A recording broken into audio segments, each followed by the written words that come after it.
And so it begins. Happy Thursday, everybody. We're gonna see if the new hat works. This will be a topic of conversation before we get too far into the stream, as I'm changing things up, and who knows if it will be a successful experiment. But yes, welcome to. I've claimed in different places this is the alliterative Minecraft Thursday stream, as well as the rhyming Minecraft Thursday stream, both of which are factually inaccurate. But the short version is that I have a new hat. As you can see, I've been wearing the same hat for most of my streaming, and I do not like this hat backwards. It is a bad backwards hat, but forwards, it's quite a pleasant hat from my perspective. I think it suits me all right. I think gray is my favorite color. You wouldn't know it from the accoutrements surrounding me here, but nonetheless, we're messing with a new hat, and as is my usual surprise, 5 o'clock has come particularly quickly today, and yeah, it's looking like it is time to rock and or roll. Hey Dante, welcome to the stream. I'm excited to have you here. I made a lot of progress in the last Minecraft stream, so I'm not sure how much of that you saw, but I'm excited to get in. Let's bring up Minecraft here. Oh, there we go. So I left off, I believe, in our mob farm. So in our new mob farm. So I will come in here and quickly. Okay, hostile creatures noises is off. Hey, Buffalo, how goes it? Welcome to the stream.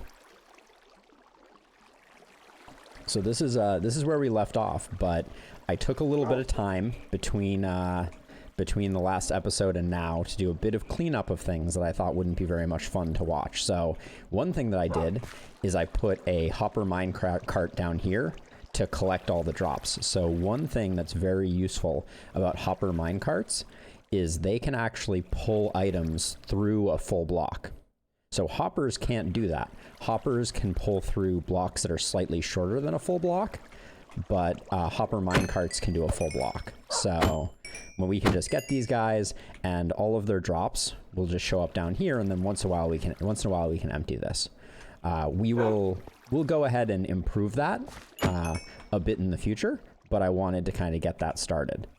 I also have our diamonds and our obsidian here because we're going to need to make an enchanting table. But before we do that, and I also brought our leather over. Oh, and I have enough sugarcane. So let's go ahead and do that as step one here. We're gonna go ahead and make a bunch of paper. So this is the same dog. I actually did a bit of adventuring at the end of my last stream, and randomly I was running along and the dog just showed up next to me. So this time when I ran back, he showed up too. So we're going to need to come up with a name for this dog. But for now, I have him sitting on this crafting table, nice and safe. So we'll come up with a name. Rosie is up here doing just fine. We'll have to climb this ladder. Rosie lives over by our house for now, but at some point we're going to have to make Rosie and some of Rosie's friends a new home. But let's hop up and just check on Rosie real quick.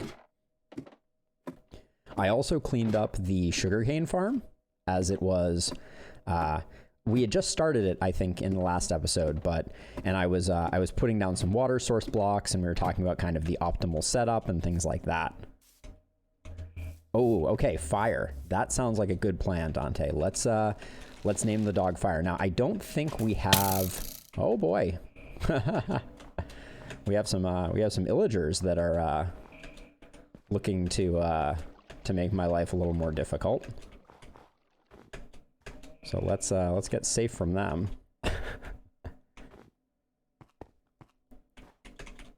I'll have to take them out from a distance, but yeah, let's come check on Rosie real quick. Ah, I hear Rosie. Ah, there's Rosie hanging out nice and safe.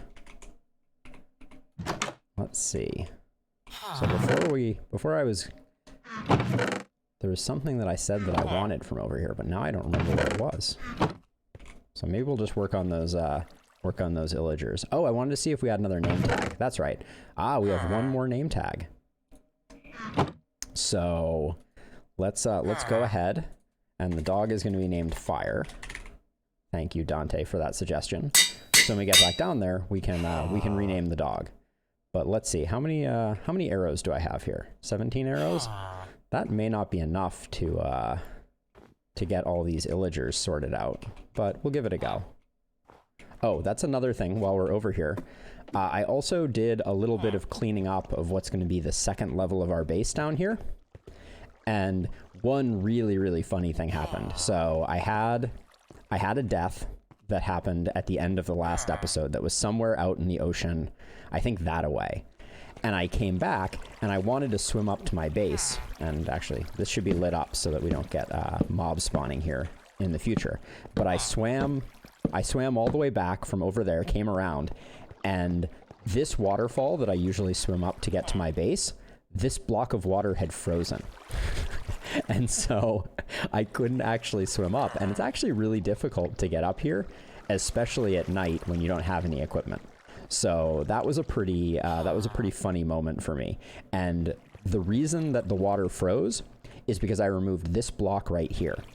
And when water is exposed to sky, it has the opportunity to freeze. So that's why that happened. All right, let's sleep in the bed, and then we're gonna go see if we can work on those pillagers a little bit, or those illagers.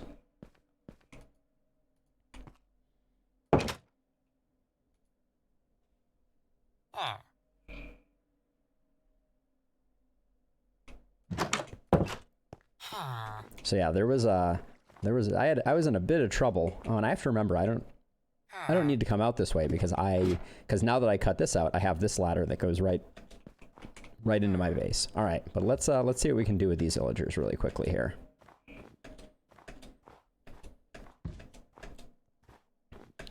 I think maybe later in this episode, probably not at the beginning. We'll do some more interesting stuff at the beginning.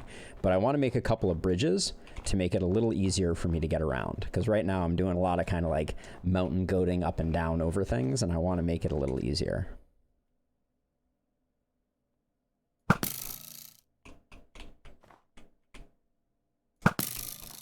Oh, only 2. All right.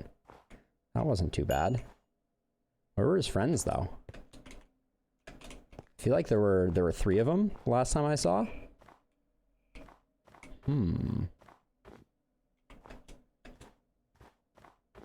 I hope they didn't fall down into my experience farm. That would be pretty funny. It is extreme goating. Like 80% more goating than I think I necessarily need in my life. A little goating is okay, but... Oh, there's our cow farm, by the way. We have a few cows now. Took some time to make sure that we had plenty of cows because we're gonna need a lot of leather. And then there's the edge of our new sugarcane farm. Yes, the quality of life of those cows is perhaps not at its peak. All right, we gonna see any illagers when we come down here? Let's hope not. So our goal here is we're going to make an enchanting room, and we're going to put the enchanting room down here.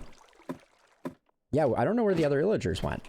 Did you see any more of them? Because I saw, we got the 1, which is good, but I thought there were 3 before, and now they seem missing.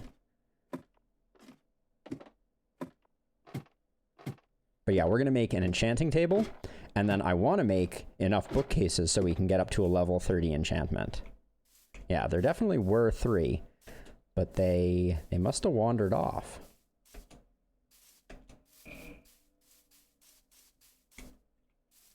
Because I only see that 1 now. Nobody fell off into the water. Nobody over there. That was a little too too low pitch for a villager. I should be going, Yeah, I think the other illagers have eluded us, so we'll keep an eye out for them. If we find them, we'll take them out. But for now, let's go make that enchanting table and start enchanting up some weapons and some armor. Well, that's a good question. How much iron do I have on me? Not very much iron. Okay, we'll need to go back potentially and get some iron, but we're also probably gonna have to go get some more leather. And we're going to need to go to our sugarcane farm for that as well. Oh, you think they got killed by some zombies or some skeletons? That's possible. So let's see. So this is going to be... We're going to put our enchanting table over here, I think. So I'm building the enchanting table down here because this is our primary source of experience now. And so most of what I'm going to be doing is enchanting things until I don't have enough experience, and then I'm going to want more experience. So what I'm going to do is I'm going to build the enchanting table in a place where zombies are going to be collecting over here while I'm doing my enchanting, so that I'll have a nice surplus of zombies waiting for me when I need to do more enchanting. So let's see. So we're going to put an enchanting table there, and then we're going to have a ring of bookcases behind it.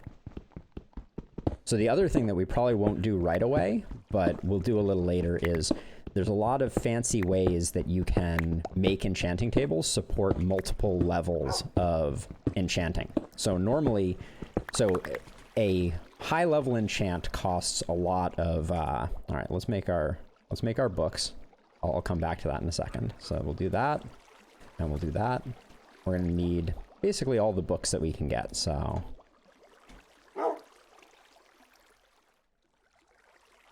Grumblestiltskin is excited for multiple levels of enchanting on enchanting tables, and that's definitely something that we can do. There are a lot of interesting ways. Do you have a suggestion, Grumble, on the way that you find most appealing for configuring that? All right, so let's see. We're gonna do 2 diamonds there and a book there, and we have our first enchanting table. Ta-da! Oh, I didn't bring any lapis either. Oopsie daisies. So we're gonna need to get a bit of lapis. Grumble, extremely opinionated in the world of enchanting table locating. So noted. All right, we're gonna need a lot of lumber here. There we go. Oops.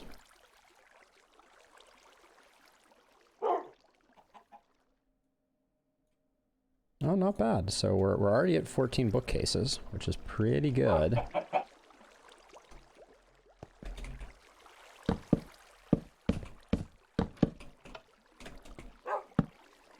Let's see, we got that one. Oh, we only need one more. Wow. We're almost all set.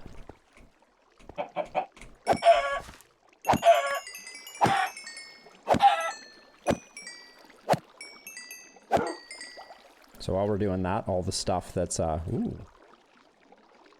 Got ourselves a leather helmet there. Let's see, so I made this chest, and you can see we have a lot of rotten flesh now. And the other thing that I set up here is I set up a grindstone, which you can use for removing enchantments from items in order to get a little bit of experience. So anytime we get experience, an enchanted item from our farm, we can just go ahead and toss it in there.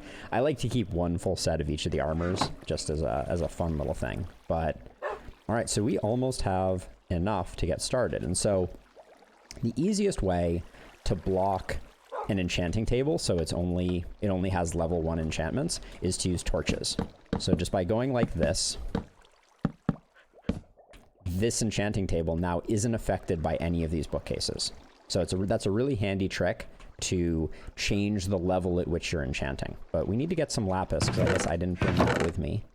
Oops. But the other thing that we're going to make, and I'll go ahead and do this now, is we're going to make a diamond pick, because our first goal is to get a Fortune 3 diamond pick. Because every time we encounter diamonds in the future, if we don't use our Fortune 3 pick, then we're basically wasting diamonds. And let's see, what was the it was the sugarcane that we ran out of. We still have plenty of leather. So let's do a quick run over to the sugarcane farm and get enough sugarcane to make our last bookcase. We'll go get a bit of lapis, bring it down here, because we should keep all of our lapis in our enchanting area, because that's pretty much the only use for it. And then we'll start doing some enchanting. But you can see just in that little bit of time when we were...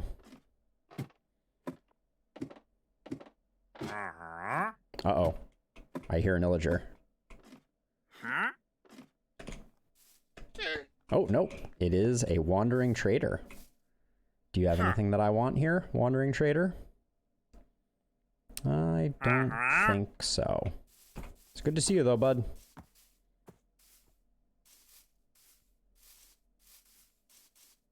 Yeah, we're going to build a nice bridge that crosses this this particular ravine, so we don't have to go swimming every time we want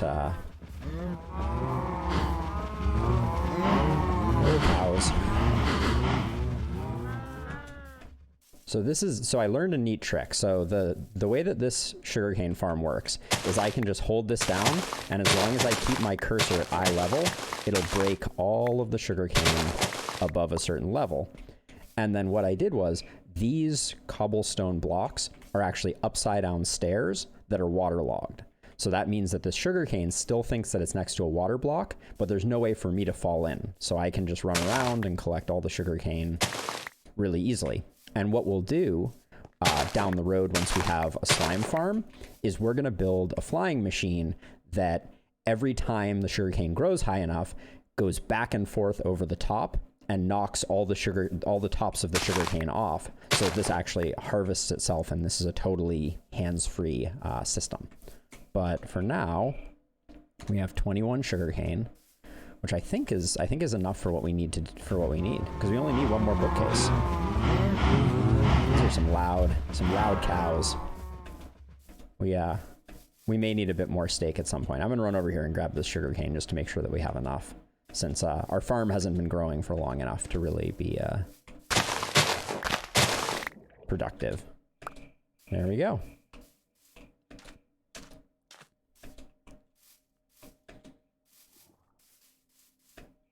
Ooh, is it getting to be dark again? Looks like it's nighttime again.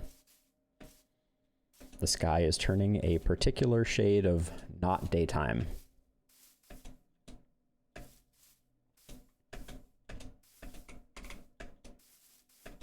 Yep. Extreme mountain goatery. Let's see, we have our bed on us? Yeah. But yeah, I think it'll be fun. We'll make some cool tunnels through the mountainside, and we'll connect those tunnels with bridges and things like that.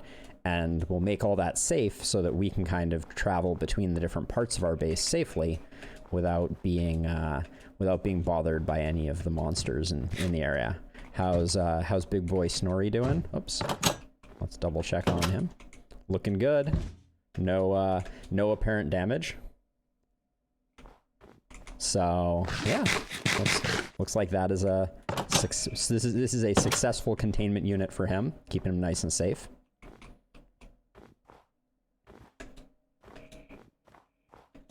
All right, now I'll remember this time, instead of climbing up this ladder right here, I just zip in this way. And so I've put a lot of our excess blocks that we've dug out into these chests for kind of like deep storage. And I'm going to slowly move everything down from our house to there as well. So, okay, we said we needed our lapis, and I want to have some iron too. We'll just grab 12 blocks, because we'll be making lots of iron tools and iron armor. We still have plenty of wood. So, yeah, let's head back over there and start doing some enchanting.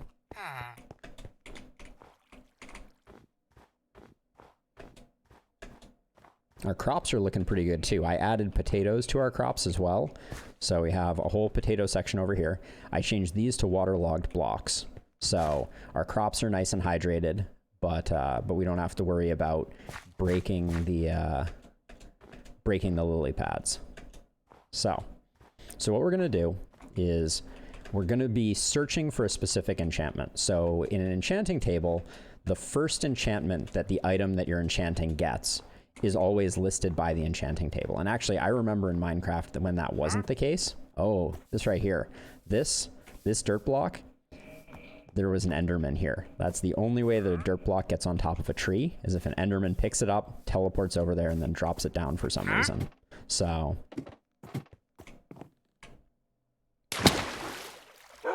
Huh. Why did I take half hour to damage? That was weird. Okay, so we can now make all the paper that we need, hopefully. We need three more books. I made one extra, and then sandwich that into a Oreo cookie of blocks. And that will give us the ability to do level 30 enchantments.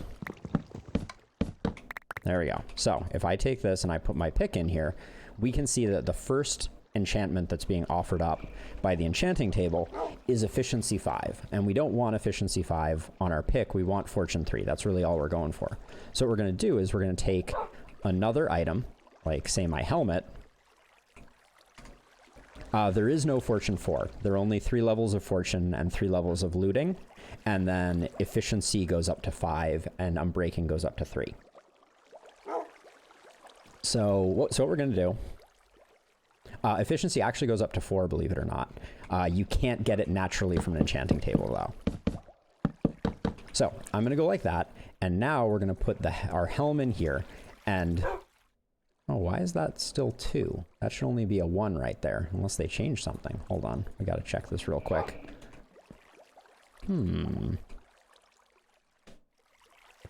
That's interesting.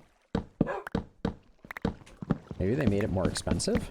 That could be a change since the last time I played Minecraft. See, this... Oh, I see. That's only going to take... Oh, they did change this. Okay, interesting. So that everyone knows what's going on in the enchanting interface. So the number here indicates that it will take 1 level off of my experience bar down here to enchant this item. Oh, and this says 28 rather than 30. So we haven't quite got there on the bookshelves. I guess I need to come out 1 more on each side, maybe? Or just on one side, I guess. There we go. Now we need more sugarcane, though.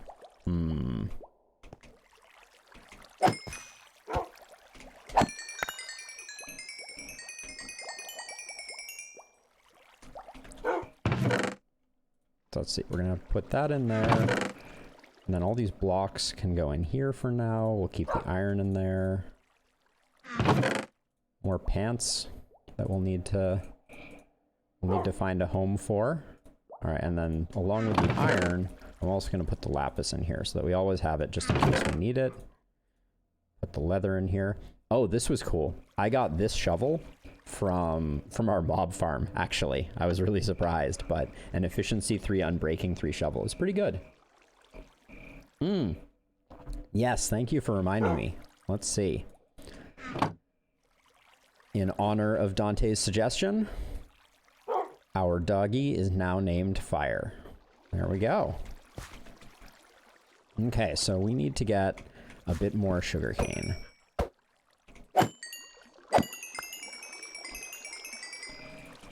But we're getting a lot of experience from this farm, so that's the good news. So let's see. If we need 2 more bookshelves, or if we need, I think 2 more bookshelves, we're gonna need 9 paper per bookshelf. So we're gonna need 18 sugarcane, I believe.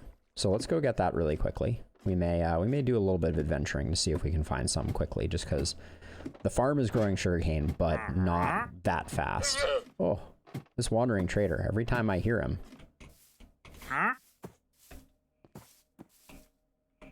Also, he left one of his llamas over here.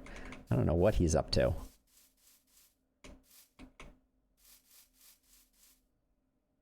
Maybe I've cleared out most of the coast of sugarcane.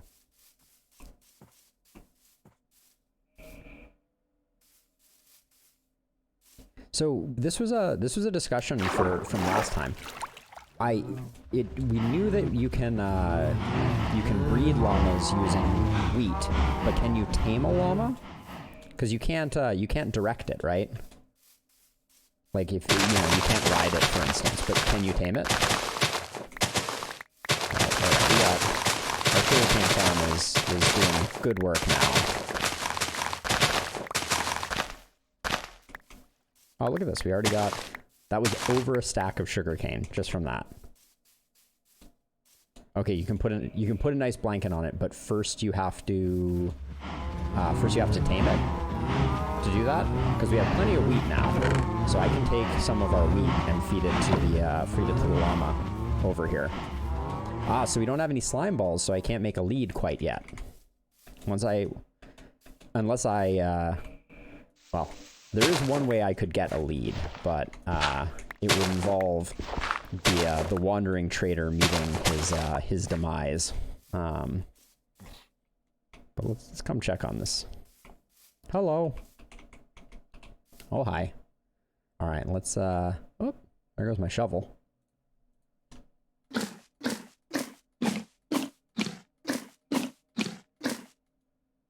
Okay, it won't eat any more now. All right, so I have to go take out the wandering trader. So I looked for one. I didn't see a lead on the ground, and we haven't picked one up yet. But we can defeat the wandering trader. I just feel a little bad about it.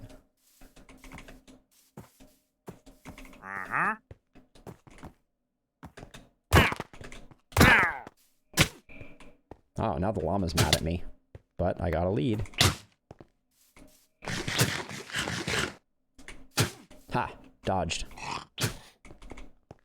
Does the llama get unmad at me, or is it just gonna keep spitting at me forever?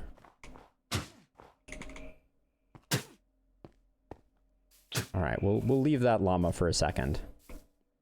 Oh, this llama is gonna remain our nemesis? Oh, I'm so sorry. Okay, but this one we will rescue. We'll rescue it, and we can bring it over and tie it up near our cows for now. Oh, there's some sugarcane over there too. All right, time to mountain goat back up to that llama.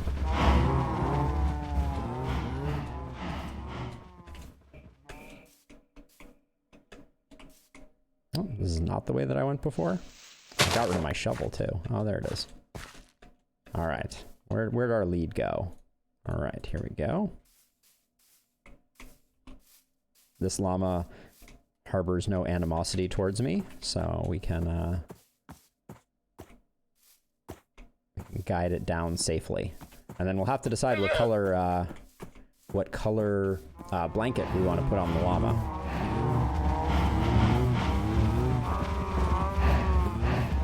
And I will just tie it up right there. There you go. All right. So we don't have enough name tags. So we'll definitely name him once we get more name tags. That's for sure. But we're gonna have to wait until we find another name tag, and that'll probably involve going into a dungeon or finding another mine shaft. Those are the easiest ways to get them. Or I think we might be able to trade. Mr. Beefs. He's the overseer of the cow factory farm. Is that what we're going for with that one?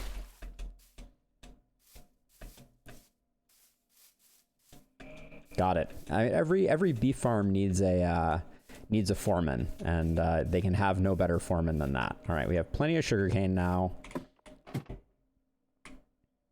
I don't know why I took damage that other time. That was a weird one. All right, let's see. We need to get our leather back out of here. And then, oh, we need to make more paper. There we go. We're gonna wanna have a few books, but 1, 2, 3, 4, 5, 6. There we go, and then 6 books. All right, now we should get a full level 30 enchantment when we say put a shovel in. There we go. Perfect.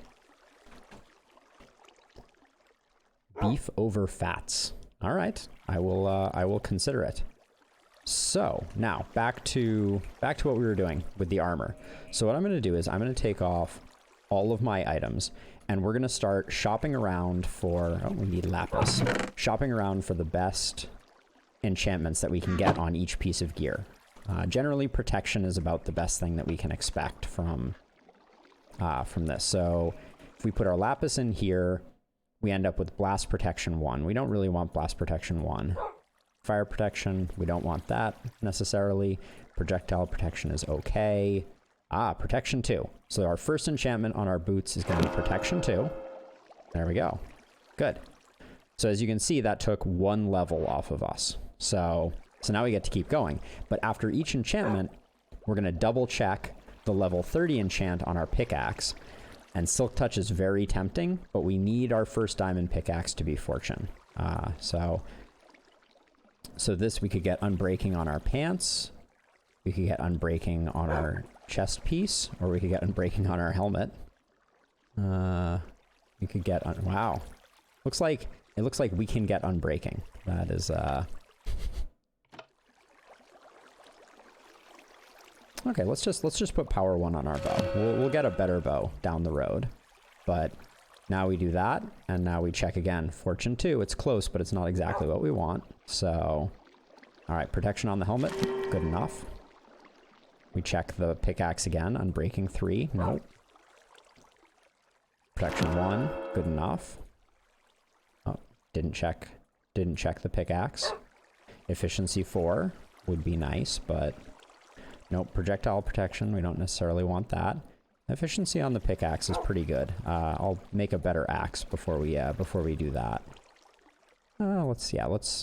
Let's make a set of higher quality iron tools, just because the tools that we have right now are a little used up, and if we're gonna enchant, we might as well enchant good quality items. So we'll just go in here, put all these old, well, the shovel is pretty good. We can just combine this and this, and we'll end up with a full shovel. The sword only is missing a little bit, so that's fine. This shovel is really good too, so we'll put this in here for now. But we need to make a new pickaxe. Oh, and I didn't get... Where did those sticks go? There we go. We'll need a few more sticks. Alright, so we're gonna make a pickaxe that we can enchant. We're gonna make an axe.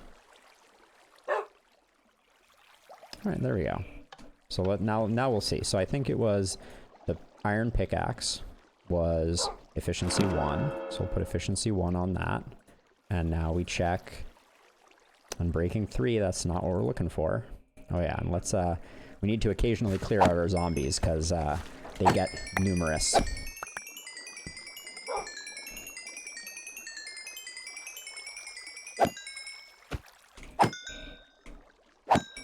All right, there we go. So back to, we're checking this. Unbreaking 3, we don't want that.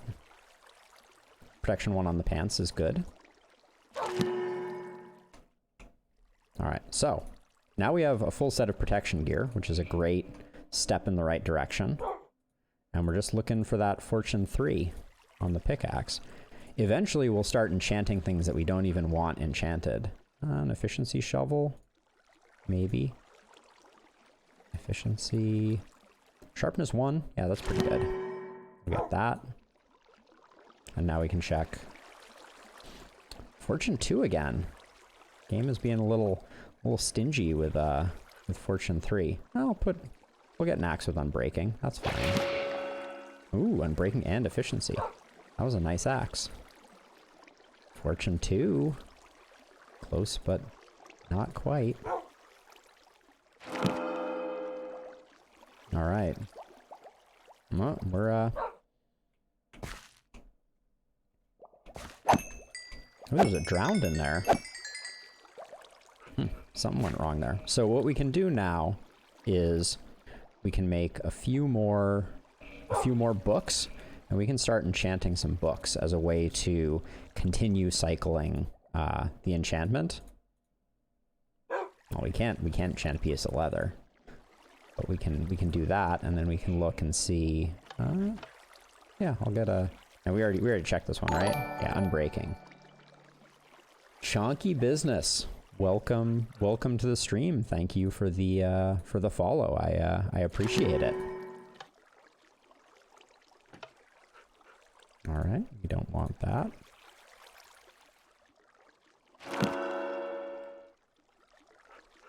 Efficiency 4.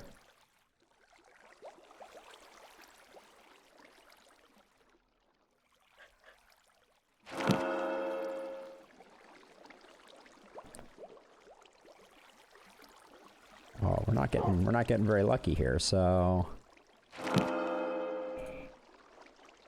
there it is. All right, and we're only one level off, so we'll just take out a few of these zombies that have been collecting, and then we have enough levels to. Oh, and this is filled up. Oh, we got an iron ingot, gold helmet, leather helmet. We'll put those in. Well, let's we'll get rid of the enchantments on them. What brings you to the stream today, Chonky? Welcome, welcome. Glad to have you. How's your Thursday going? And there we go. Fortune 3 and Unbreaking 3. That's a great pickaxe. So the good news is, and actually one other thing that, well, we'll do this. We don't have an anvil down here yet, so I'm gonna make an anvil. Ooh, what's for dinner? Anything good? I hope. Okay, we're gonna make ourselves an anvil.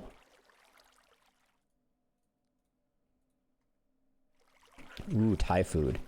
I am a huge fan of pad Thai and pad see ew. Those are my two favorite Thai foods. So now that we have an anvil, also, I'm gonna take my sword. I'm gonna combine the sharpness 1 of the sword with the sharpness 1 of the enchanted book, which will give me a sharpness 2 sword. So by combining enchantments like that, we're gonna be able to increase the quality of some of our items pretty quickly. Take out our zombie flesh. One of the things that I've been thinking about that we may end up doing is bringing our villager Rosie down here and turning our villager Rosie into a cleric so that we can trade all of our extra rotten flesh to Rosie, and Rosie can be a source of lots and lots of emeralds.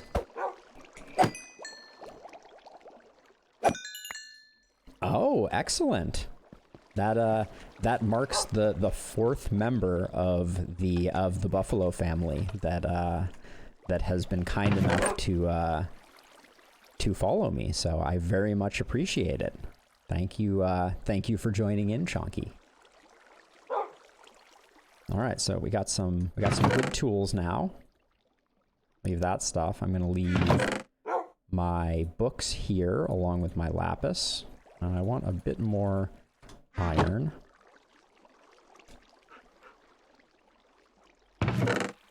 There we go. And so, efficiency 1. Did I have an efficiency 1? Ah, my pickaxe was efficiency 1. So I can take this pickaxe, combine it with this, and get an efficiency 2 pickaxe.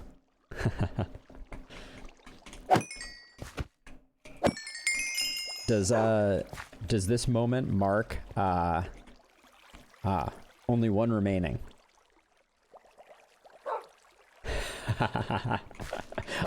I was gonna ask if that meant that I had achieved 100% of the Buffalo Doge family coverage, but maybe I've just managed to get all of those with opposable thumbs to join my cause. Is that a accurate characterization of kind of where we are now? Ah, well, thank you. It is much appreciated. All right, and then last but not least, we need to pick one of our items to combine this with and get protection 2. So yeah, so we're starting to get a little tougher, which is good. We could also put soul speed on our boots, and I'm actually curious, but we're gonna have to wear a pair of gold boots or a gold item when we go into the nether a little later. So at some point I'll want to make an unbreaking pair of gold boots, but we won't do that right quite yet. right, so for now I'm just going to leave the soul speed boots here. And offload a little more stuff. And then we have a question to answer, which is what do we want to do next? There's a couple things that are on my list, but I'm not 100% decided quite yet about what will be our next task. I did spend some time in the Nether, so we should probably go check that out. I captured a few. Oh, this is potentially dark now, so let's get the lighting up a little bit in here. There we go. So let's head over. Ooh, looks like it's dark out there. So let's put our bed down and take a quick. Oh yeah, this is one of. I should probably just make a little spot over here where I can put my bed down. That's far enough away from the zombies that we can sleep at night.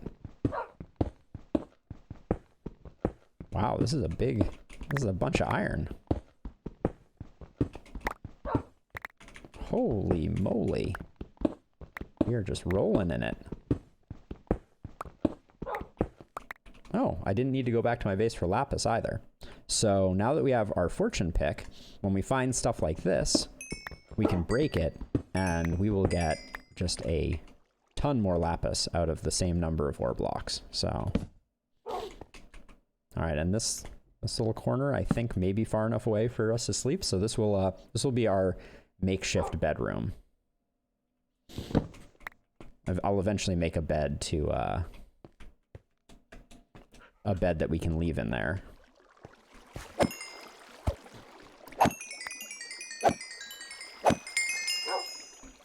So we should probably, actually, I think I have enough iron over here. So that's a good question, Rapid. I think one thing that we can do is we can go to the Nether real quick and check that out. I can show you, I built a small little base in the Nether and captured some piglins and boats. But I think what I actually want to do real quick before we do that is just make this collection system for our zombie farm a little more efficient. So that'll only take a minute, but I think it's worth doing. So what I'm going to do is I'm going to get 2 chests, or 3 chests actually, because we need to make a hopper out of one of the chests. There we go. So now we have 2 hoppers, but one of them is going to remain a hopper minecart. And then what I'm going to do is put a double chest right here, like that. And I need to shift things around a little bit because I'm going to put a hopper pointing into it. So what this will do is, for anyone who's not familiar with a hopper, if I throw, say, some cobblestone on top of it, the cobblestone goes into this, and because the pointy bit here of the hopper is pointing into the chest, the hopper will collect the things in this inventory and then push them into the chest. So now that I've done that, I can put this rail on top of the hopper, and I can put the hopper minecart on top of that. Now, when we kill the zombies up here, all of their items are going to get picked up by the hopper, or by the hopper minecart.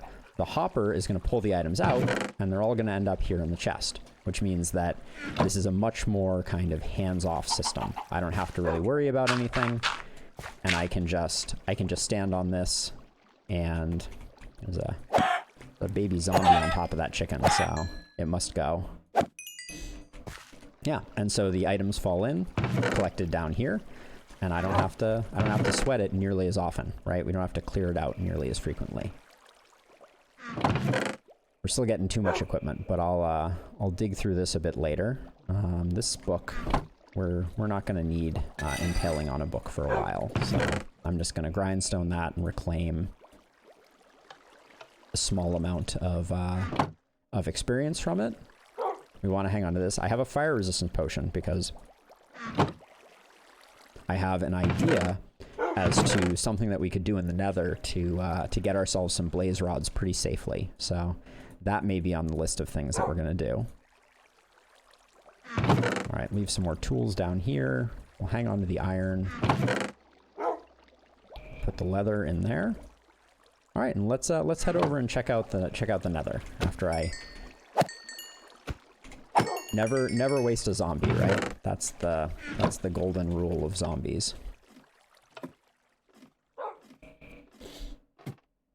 So I think at the end of the last episode, Ooh, food's there?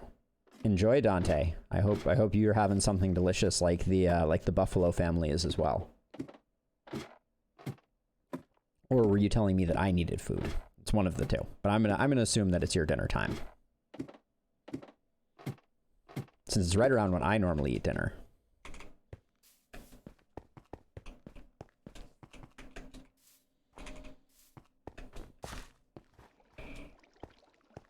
Alright, so let's head up here and then we'll head into the Nether and I will show you my very rudimentary piglin bartering system.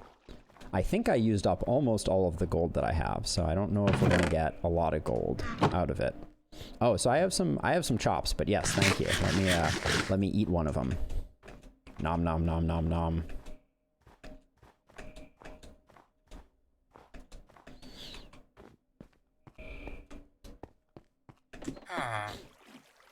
So the other game that I was playing last night has controls very similar to Minecraft, and so I found myself getting a little confused about the controls actually, which is a new one. But we have a lot of steak now, that's for certain. We are steak rich. All right, I'm gonna dump some blocks in there. I don't think I need any of those, but I will grab a stack of cobble or a half a stack of cobble on my way out, and then we will head to the Nether. And actually, at least for the moment, since diamonds have been so hard to come by, and I'll fix that at the end of this episode, I am going to leave my really good pick here safely in the base until we get enough diamonds that I'm not gonna sweat it if we lose them, because we've been very unlucky in this game. We have found very few diamonds, and I had to do what I am loath to do in order to get them, which was to do a bit of branch mining. So I'm not proud of it, but I did what I had to do. So this, I'm not wearing golden boots. Scary. Oh, uh-oh. All right, well, he's on the other side. We're gonna, that was almost bad. He'll be a zombie piglin when we get to the other side. But I forgot golden boots. That could have been disastrous.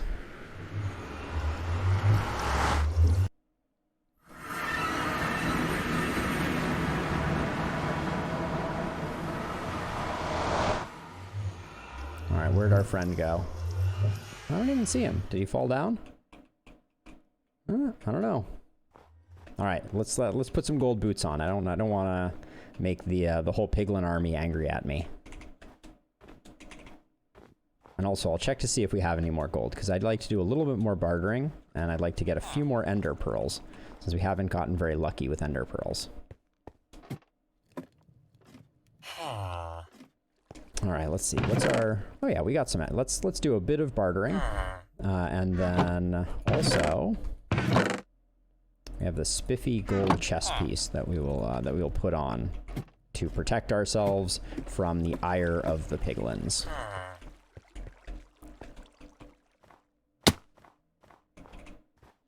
One thing that I really want to get, but we won't get it until we get probably some diamond boots, is feather falling, because I like to jump around and fall off of things, and feather falling helps a lot in not taking a bunch of damage when you're hopping around all nimbly bimbly. Oh, here's this was our friend. Apparently they changed into a regular piglin and then immediately came back in. But so what I did was I got these 3 piglins and I put them in boats. So what we can do is, let me back to my pickaxe. That's the wrong button to be pushing. What we can do is we can take this and we can go 1, 2, 3. Everybody picks one up, and then we get back some goodies.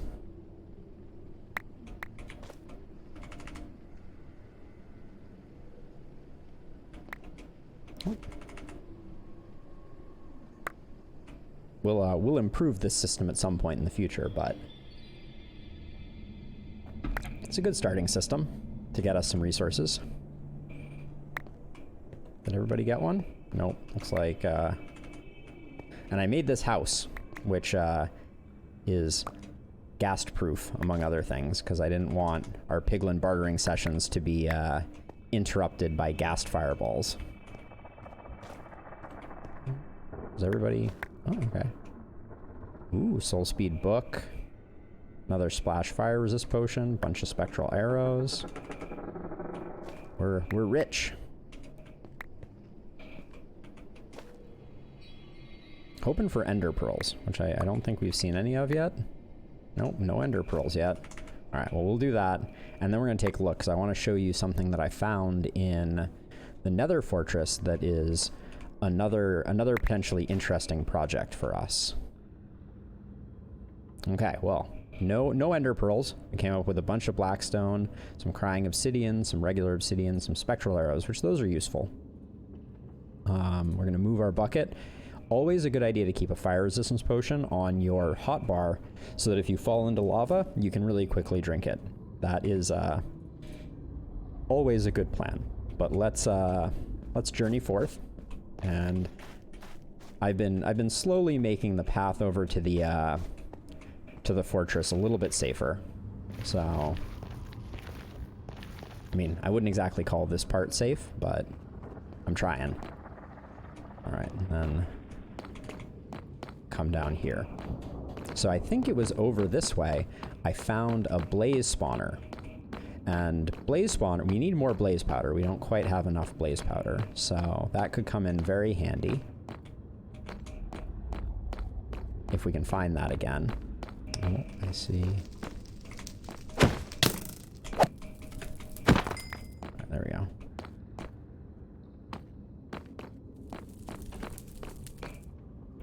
I hear sizzling.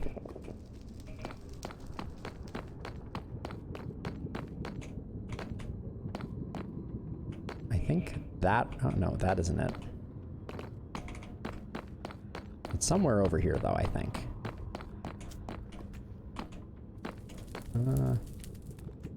Maybe over there? This is a pretty big fortress. I'm used to shift being the run key in the other game that I'm playing. Let's see.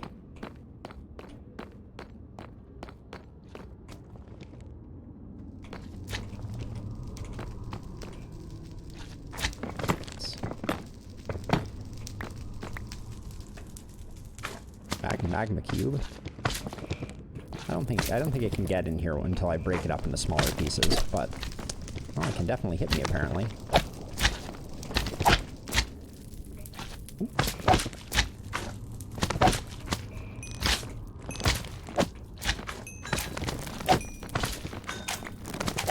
Just make sure I'm not getting snuck up on by anybody.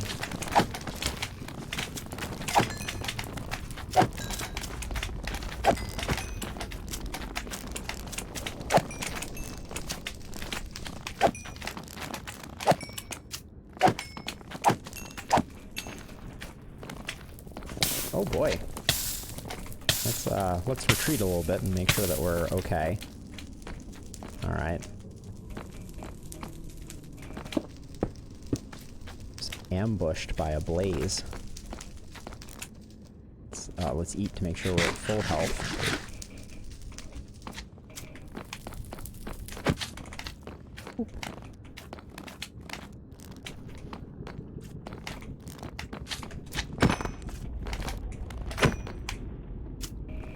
No blaze rod from that, and perhaps even more amazingly, I don't think we got one magma cream from all of that.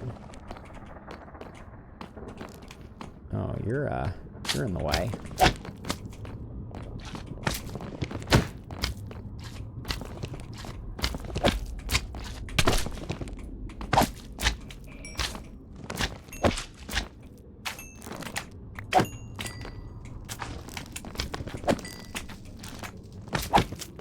See a lot of skeletons over there. Tell you what.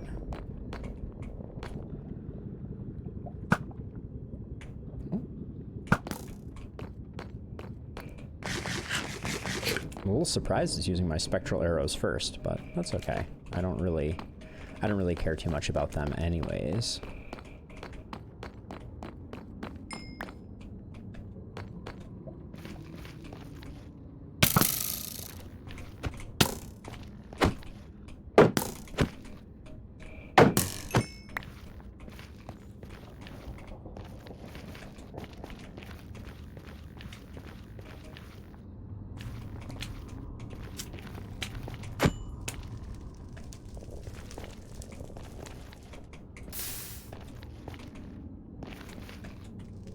Ooh, lot of blazes over here.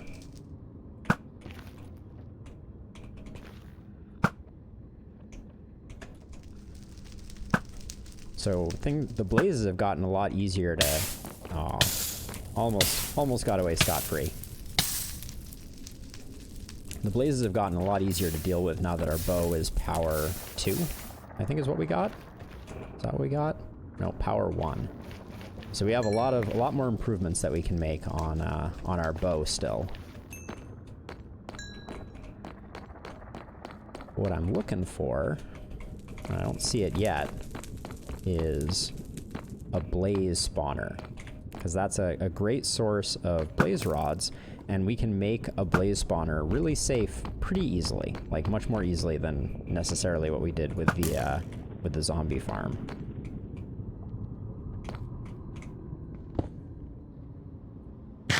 Oh, that's right. I remember these, this pair of piglins that we put in a boat. Our boat friend piglins. I don't think they're mad at me. No, they're not. Alright. Let's continue exploring.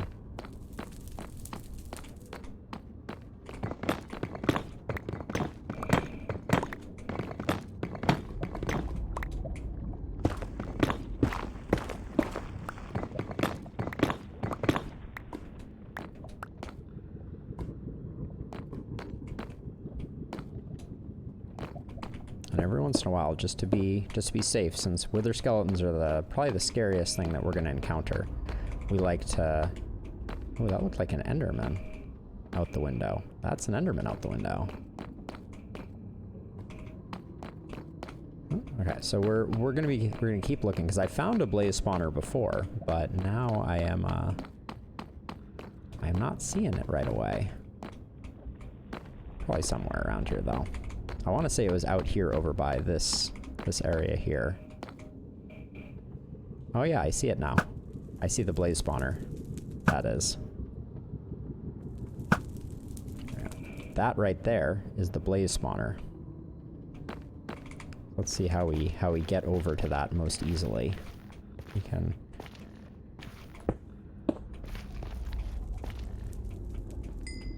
Oh.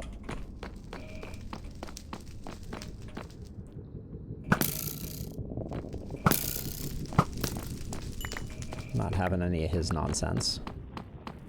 Since we're gonna be coming this way pretty frequently, let's put in a little blockage there, so if we ever, you know, run down this way to our blaze spawner, we will not get ambushed from behind by a wither skeleton.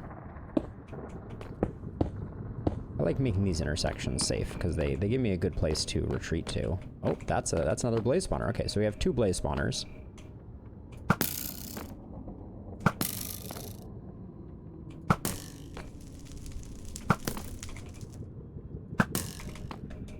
Hop in here real quick and just get this blaze rod. Let me put that out. So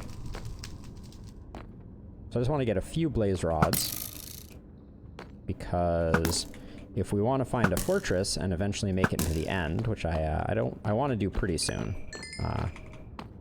then actually, what are we at now? We're at 3. All right, what I'm gonna do is I'm gonna switch over to this splash potion of fire resist.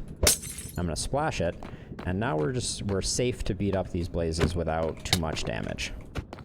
They can't light us on fire anymore, so we can collect enough blaze rods that we should... Did that blaze rod just fall down there? It did. Bummer.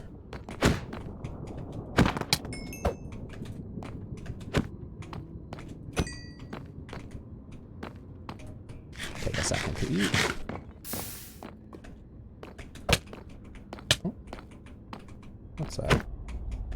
I guess if you're bumping into them, they still do a fair amount of damage. So let's be a little careful. All right.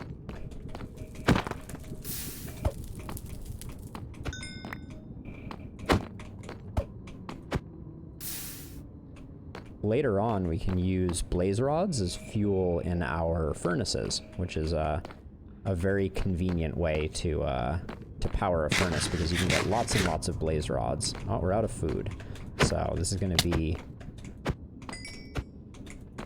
not as long an excursion as I hoped. There we go. But we're at 5 blaze rods, which is probably enough to find our fortress, which is a great starting point. Also, another really nice thing about blazes is that they drop double the XP of, say, a zombie. So it can be very, very lucrative to farm blazes. And since this is the place where we're hanging out, we're gonna make sure that we're not gonna get ambushed. There we go. All right, I'm gonna head back now because, well, I'm gonna head back and I'm going to use torches along my way so that I can remember the path, so that in the future we have a really easy time getting to our blaze spawner.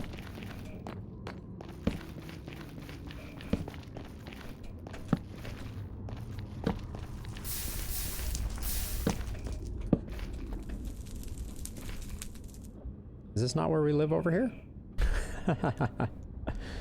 Alright, we may need to backtrack. Let's put our other fire resistance potion on our hotbar.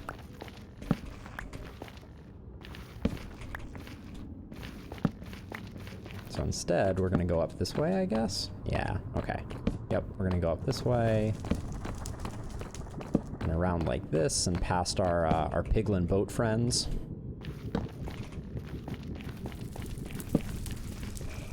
I hear a lot of crackling.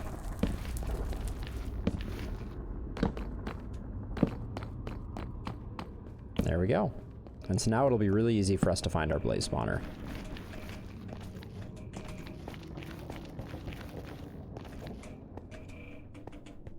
Hello, bartering buddies. Everybody doing well? Whoa, what's oh, I thought I had a mushroom. That was a close one. I thought I had a mushroom by the entrance, but it seems to be gone. So I'll need to find some more mushrooms and reinforce that.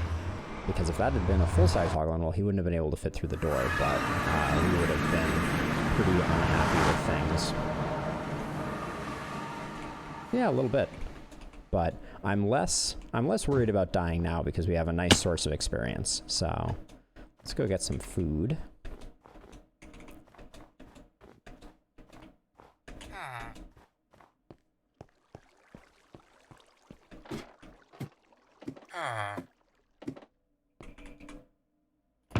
Food chest? Food chest. Alright. Do I have any other miscellaneous meat? Yeah, let's eat the cooked pork chops first.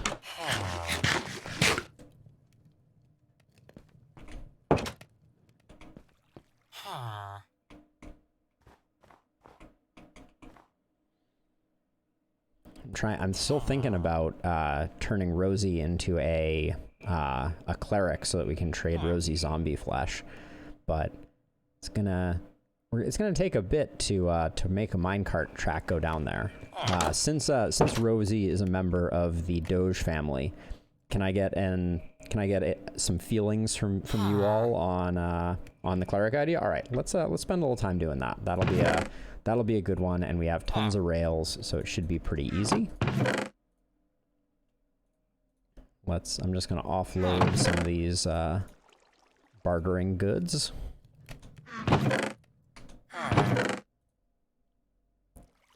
All right. Thank you, Rapid, for the confirmation. We will make Rosie our cleric,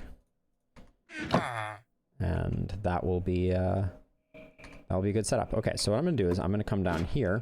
I'm gonna get a bunch of dirt because we're going to make ourselves a minecart track that goes all the way from where Rosie is now all the way down.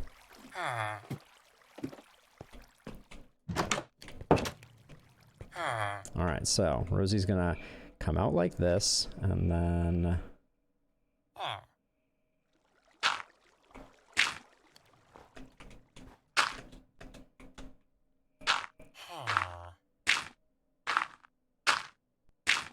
so I've already made the first mistake, so we're gonna continue this forward. But it is always easier when you're staircasing and building minecart tracks like this to start from down low and work your way up, because it is very hard to place a block below you.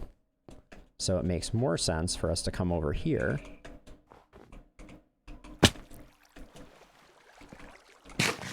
and we'll work our way up to there.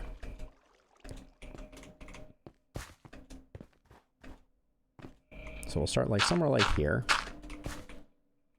And it's easy to go up like this and kind of staircase up. It is not so easy to do this going downward. At some point in the future, we will have to, because one of the most efficient XP farms, so that's a good question, Buffalo. I think, all right, we need to go up a bit more. Oops, can't go up 2 blocks though. Eventually maybe we'll make a floating village. Wouldn't it be kind of cool to have a floating village out in the bay outside of our little house? That could be a pretty neat setup.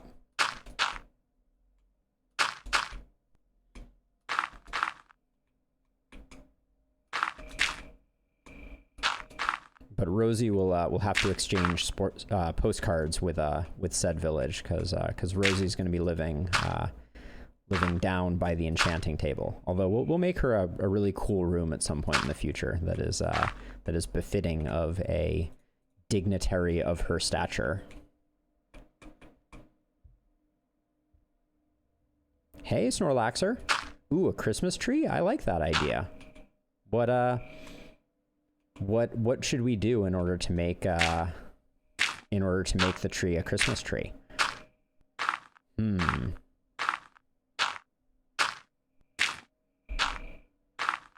could make a bigger tree, and we could kind of wrap it with some tinsel-like stuff. Oh, hold on a second. My headphones are falling off the back of my head. This is trouble. All right, there we go.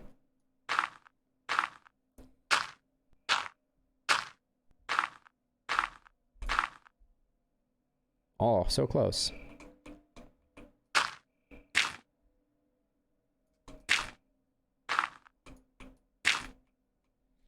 Yeah, so I'm experimenting with the new hat setup. I'm not sure that I will oops, I can't make a turn and go up a block.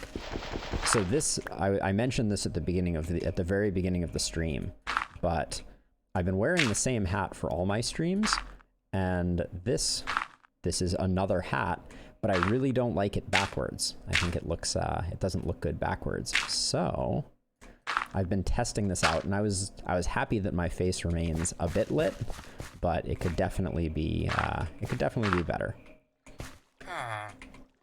All right, so now we take our rails.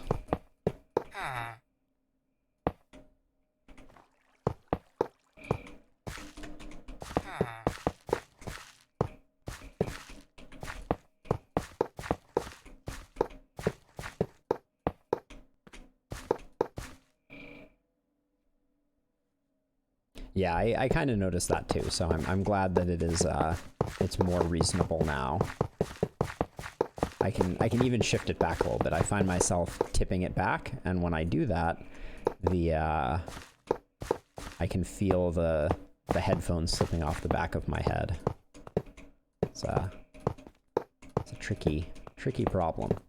Now the question that I don't know the answer to, and this is for Rosie's safety, we may want to figure it out. I'm not going to light this up quite yet. But I'm not sure how we're gonna get Rosie down all the way into the depths of our mob system room, because I think I wouldn't want her to fall, and I think she will climb the ladder by default. So, but let's send her on the beginning of her journey.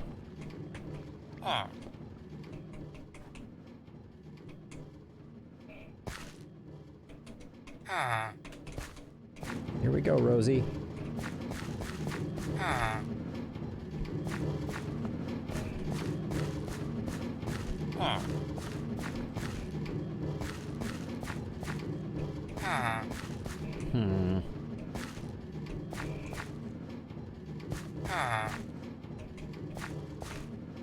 Just gonna push.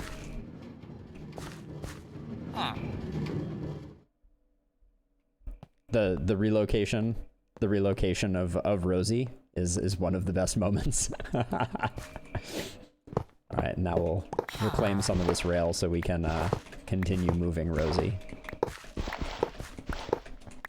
Well, just wait until I build an iron farm. We will spend probably multiple streams doing nothing but relocating villagers. It is the worst. All right, let's all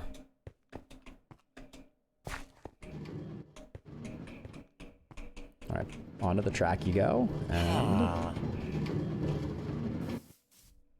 oh, that was closer to dangerous than I expected it to be. We're living dangerously here. Oops. All right. We don't want it to become nighttime right now because yes, Rosie went on a ride on the most exclusive of dirt roller coasters at Alden Potamus Land. Maybe when we build our watery village, we'll create some type of setup. Now, okay, so I think, if my understanding is correct, I think that Rosie will not have a good time if she just falls down this hole. I think she will be okay if she is off of the minecart, but I think on the minecart it will not be a good time. So what we're gonna do is we're gonna build up a 2-high wall all the way around her that will prevent her from wandering off, because villagers have a mind of their own. Even our bestest villagers like Rosie, and we need to keep them contained. Okay, so now it is safe for me to do this, and this was let's see if I remember how to do it. Nope. Oh shoot, it isn't F3E? I always forget. Oh, F3B? Yes, okay, so this is a very useful feature of Minecraft that everyone should know about. So by holding down F3 and hitting B, you can toggle hitboxes being shown. And what this does is this shows you, even though the minecart is this big, the white box here indicates the actual extent of the minecart. So if I were to hit right here, I would hit Rosie, because Rosie's hitbox is in front of the minecart's hitbox. But if I were to hit right here, I can safely hit the minecart without jeopardizing Rosie. So there we go. So no injury to Rosie. We have now successfully extracted her from the minecart. Now, I want to see about getting her to go down these ladders. And this is going to involve a lot of really, top quality Twitch content of me kind of pushing Rosie around. Uh-oh. Rosie's okay. That was nerve-wracking for a second there. I'm glad that the water worked as anticipated. and the water slowed Rosie's fall, so she is totally a-okay.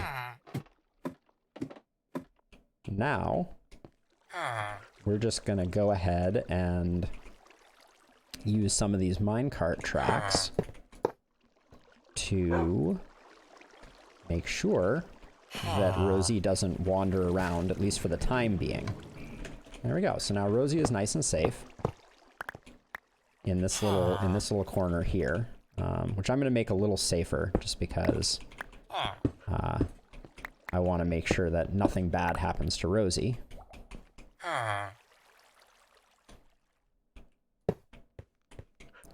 Scoot you a little further back, Rosie, and then now I want to get what is the cleric's workstation? I'm blanking on that. Hold on one second.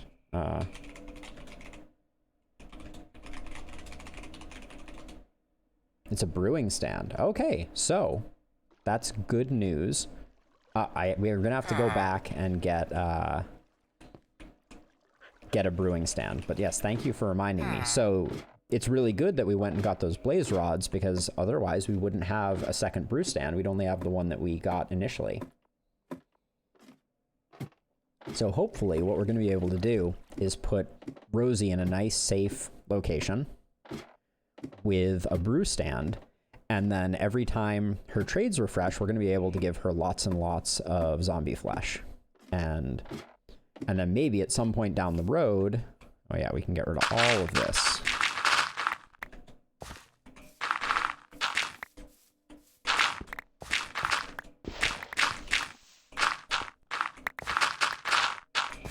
There we go. We'll leave our bridge. This is not our final work, but honestly, for the moment, it will help get the job done, and we can collect some of our minecart tracks while we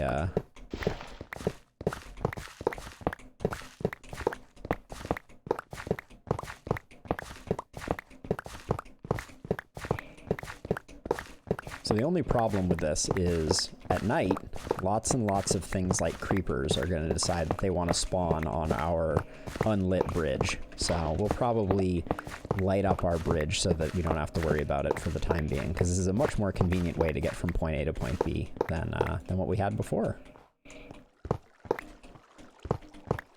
There we go. We don't need this holding cell anymore at all, do we? We can reclaim our view of what direction is this? Of our westerly view is once again good to go. Oh, I'd like to get all those. There we go. So we have one brewing stand, but I would like to make another one so that we can continue having one in our base. But this will be Rosie's brewing stand. There we go. And I also wanted to get some glass, and I like to make a lot of the places where I keep villagers out of glass, because, and I think we mentioned this previously, glass has the nice benefit of if a villager or a mob or something like that gets its head stuck in a block, it won't suffocate to death. So if we build most of Rosie's house out of glass, then she'll be nice and safe. All right, take the Rosie Express down to ground level. And so if we put a brewing stand here, Rosie becomes a brewer. And since we've already rescued her once, she has the rotten flesh trade at 27. So let's lock her in as a cleric.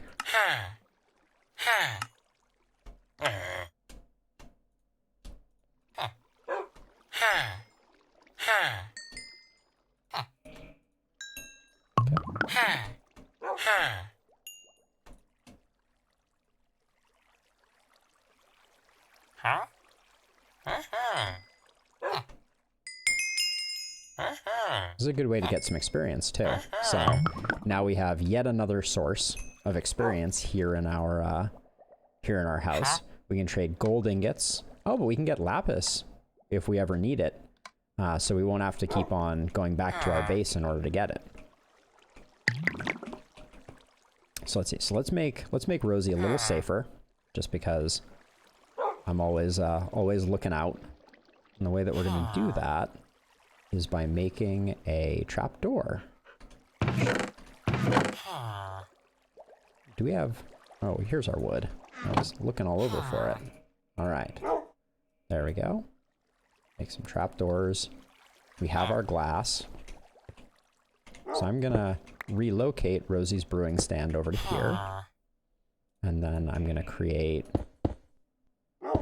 some glass like that. And then I can put that like that. So now, when we wanna hang out with Rosie, safe and sound right there, and we have a good way to keep any nasties out. Because like if a baby zombie or something like that were to spawn in here, the trapdoor would protect Rosie. So Rosie should be nice and safe now.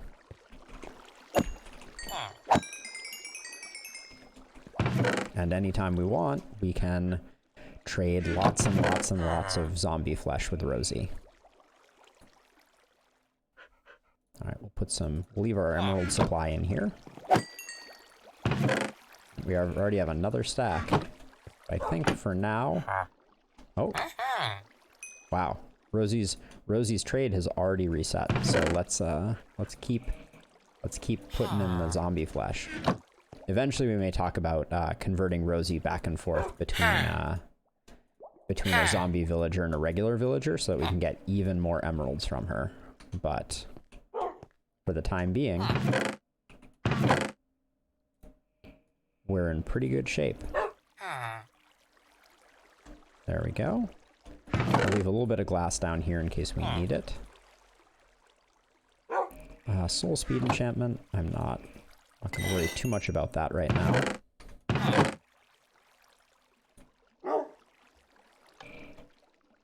Let's see, want to hang on to that. We don't mind that. All right, I think we're in pretty good shape here.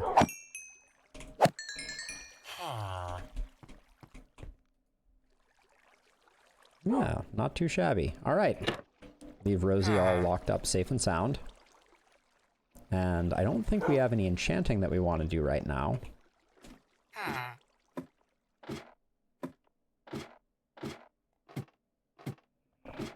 I'm gonna go harvest our sugar cane quickly, I think. Just because if we don't make use of our farm, then what was the point in building it? And then we can, and then I want to start thinking, I think, about how our bridges should actually connect the various parts of our base. Oh, it is nighttime. We're getting close.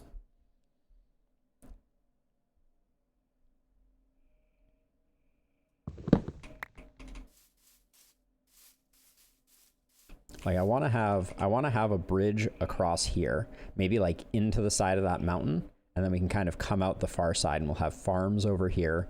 We can have our animals over here. So I think that's one thing that I want to set up. Okay, let me to make it a little easier on everyone's ears, I'm gonna turn up the hostile creatures and turn down the friendly creatures. And now we'll do a bit of cow collection.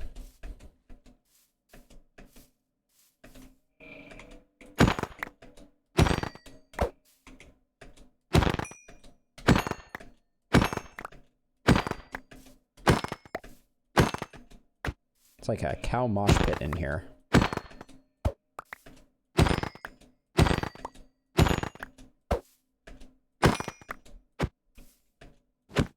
They pushed me out.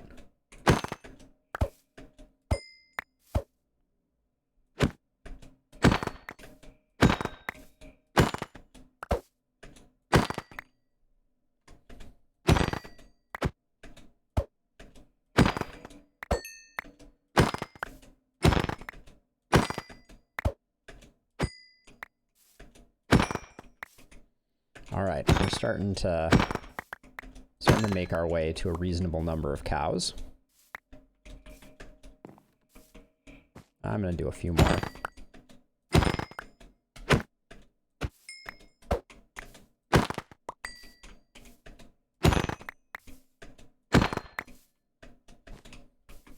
Okay, that's pretty good. So now let's ruin all the hard work that we just did by making more baby cows from all the ones that are left.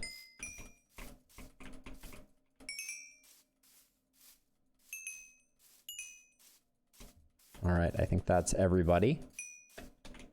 Cool. So now let's go check out our sugarcane farm, which we've left alone for quite a while, which means that this is just very satisfying.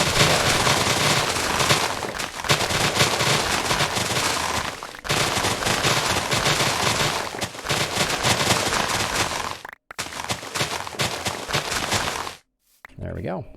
So one of the things that I would like to do, that actually we could do if it sounds good, is we need to create a collection system, because I don't want to have to run back and forth every time we do this. So we can put a minecart, hopper minecart underneath. So we just break it and then all of it gets collected for us later on. But we won't do that right now. But look at that. We got 3 1/4 stacks of sugarcane just from one harvest of our sugarcane farm. So we have more sugarcane than we know what to do with. I think for now I'm going to leave most of my surplus sugarcane down here in like the agricultural section, although we do have the farm over there, which we'll go to. But oh, I don't have any dirt on me. I was going to say we can start mapping out where we want bridges to go, and kind of how we want the flow of our base to evolve over time.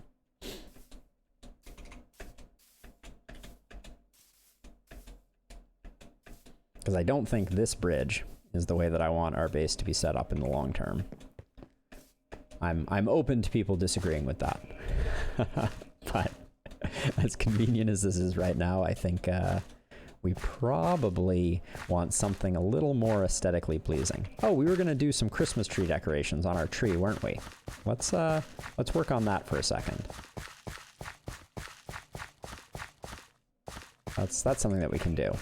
Let's see, we were gonna talk about some torches, some redstone. Let's use some redstone torches too. I think that's a good idea. Let's see. So I'm gonna grab some redstone blocks, some of that, and then make a few sticks. So we can do maybe 5 redstone torches. Oh, cookies. Let's see, for cookies we need cocoa beans. Did we collect some cocoa beans from the jungle? I think we might have. No, those are melon seeds. Cocoa beans, yes, so we can. And we need wheat for, that's right? It's wheat, sugar from sugarcane. Let's grab some of that.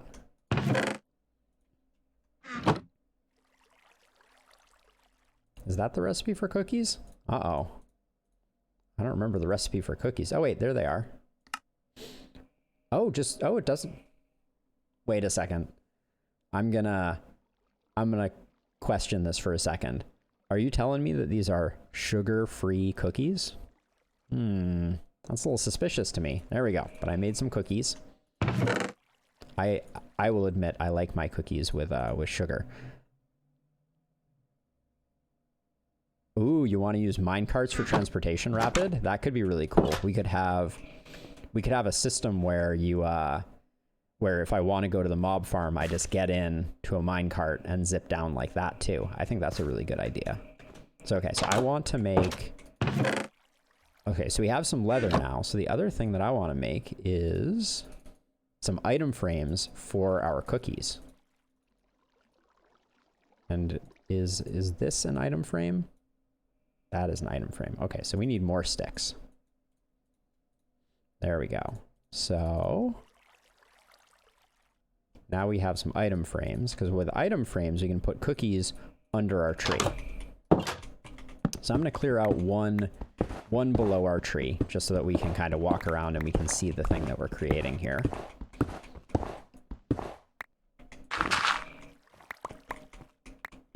I want to leave the ability for me to get over there. All right, so now we can put something like that, and then we can put put some cookies beneath the tree. And then I'm gonna, oh, I want to make shears so that I can remove these leaves non-destructively and reallocate them. There we go. So now I can say, like, this leaf here, we're gonna replace with a redstone block. Something like that. And maybe, let's get our shears on, maybe this one here. Where's our scaffolding? Oh, we're gonna need a star up top though too, aren't we? What should we make the star out of? Should we make it out of gold? Let's see, and then let's put some redstone torches around. Oh, can you not put redstone torches on leaves? This is an oversight, Mojang. I will not abide. That was a yes to a gold star, I think.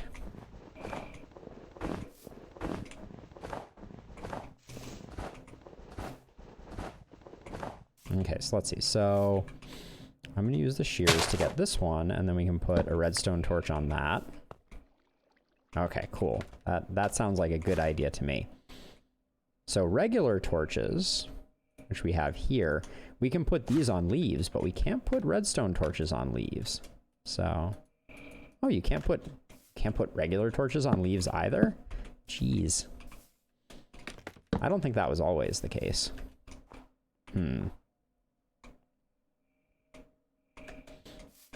Torch on top of the redstone? Yeah, that's a good idea. Let's see. And then I'm going to take that one out and put another redstone block here. Okay, let's get some gold, because I think 1, 2, 3, 4. Okay, let's put our tree topper up top.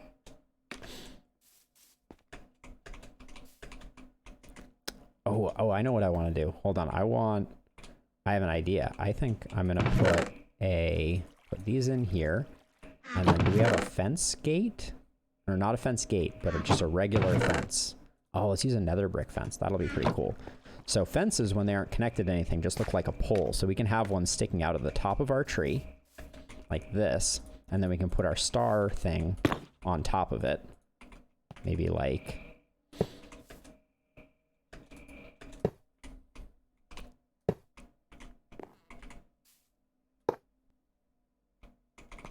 I made like a gold wither thing.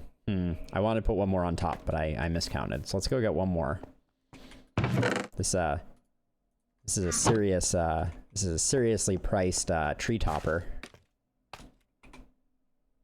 There's a lot of piglin bartering that we're missing out on this way, but we won't keep it forever. Oh, and we can't put scaffolding on leaves either. Jeez. Yeah, this tree is deluxe.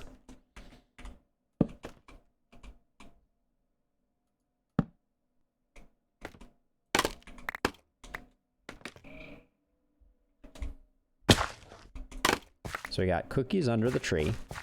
Oh, we can get some buckets of milk to put under the tree too. That's a pretty cool idea. Let's take a quick nap though.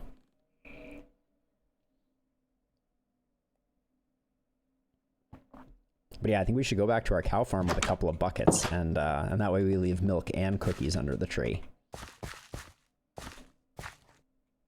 So I think that this redstone torch might not have been our finest work. Oh, carrots too! This is a very good idea. Okay, so let's see. So I broke these leaves with shears so that I would get them back. So let's fix what I will describe as the somewhat unsightly torch over here. This one isn't working for me. We gotta keep the tree structure a little more in line. And then we're gonna need more item frames, I think.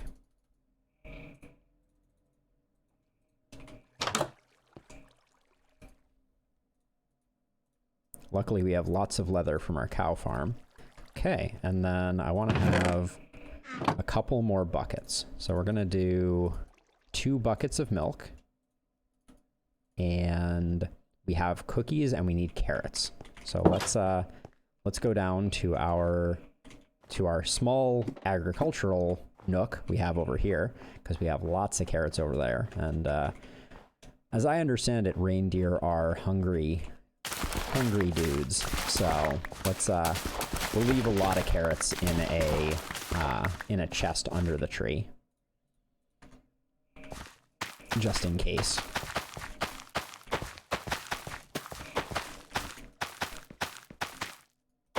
There we go. All right, let's go get some milk.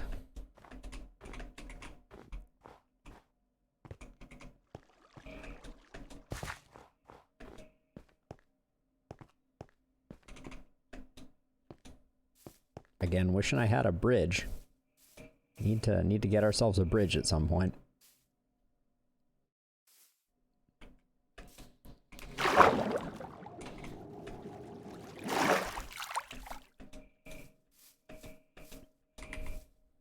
Holding a single carrot.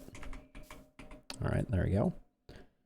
Oh, I'm holding a single carrot, but I'm not gonna have enough space for 2 buckets of milk.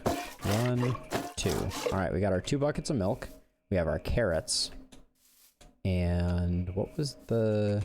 Oh yeah, we already have cookies under the tree. So we are all set and ready to go. Sugarcane's looking good. Oh yeah, see, again, need a bridge. The level of mountain goatery is too darn high.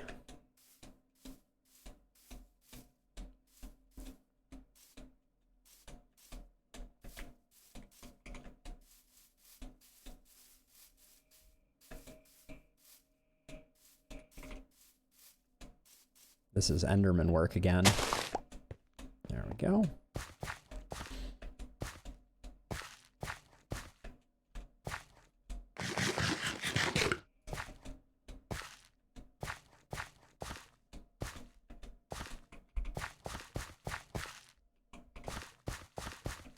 There's a ghost haunting me? Ender ghost? Oh, the Endermen are the bane of my existence. That much is for sure. All right, so I'm gonna move some of the cookies around so we can put the milk in between. Let's get these a little mixed up. Another milk bucket over here, something like that, and then, and actually let's and we'll do some carrots. There we go. And then maybe we'll defy the laws of physics. Actually, we won't defy the laws of physics, because if I put a chest under there, it won't be able to be opened. But we're gonna put a chest right here. So let's get a chest from in here. I'm betting I already have one. Maybe not.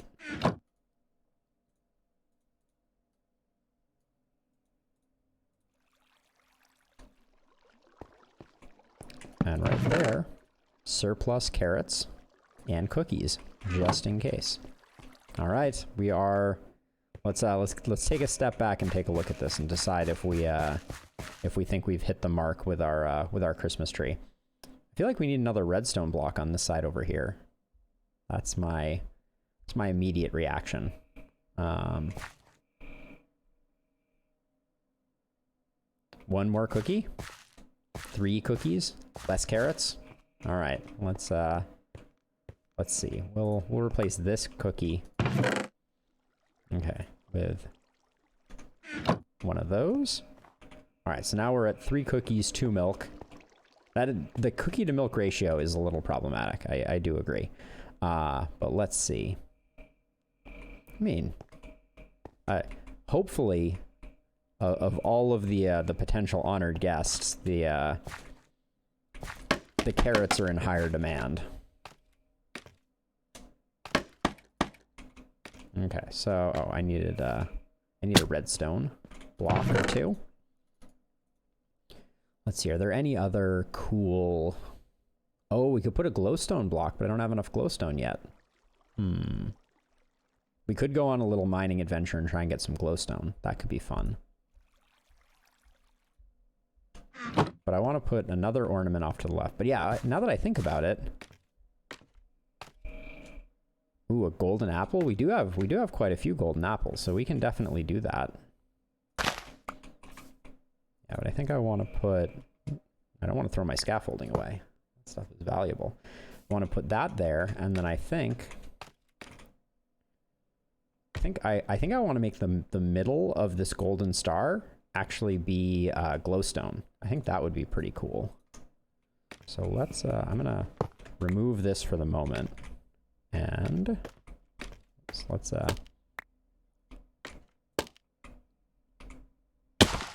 Oops. We're gonna have to go back into the nether, and in order to get that. So let's clean things up a bit. Also, my pickaxe needs a bit of repair. Ooh, wait, golden carrots too. Hold on. Let's grab a golden apple and some golden carrots and mix things up a little bit. So we can have a regular carrot and a golden carrot and a golden apple. All right, now we have a bit more interesting stuff going on. We could also, can we put item frames on the leaves? That's an interesting question. Snowball. Ooh, this really opens up our decorating options, doesn't it? Bye, Snowball.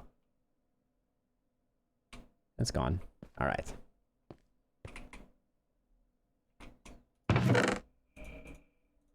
Our golden carrots were living over here for some reason. Those go there, those go there. I'm just a little hungry, so I'm gonna eat myself a cookie. I can't eat the cookie, I'm not hungry. That's not the way the real world works. Even when I'm not hungry, I can totally eat a cookie. I'm not proud of it, but it is true.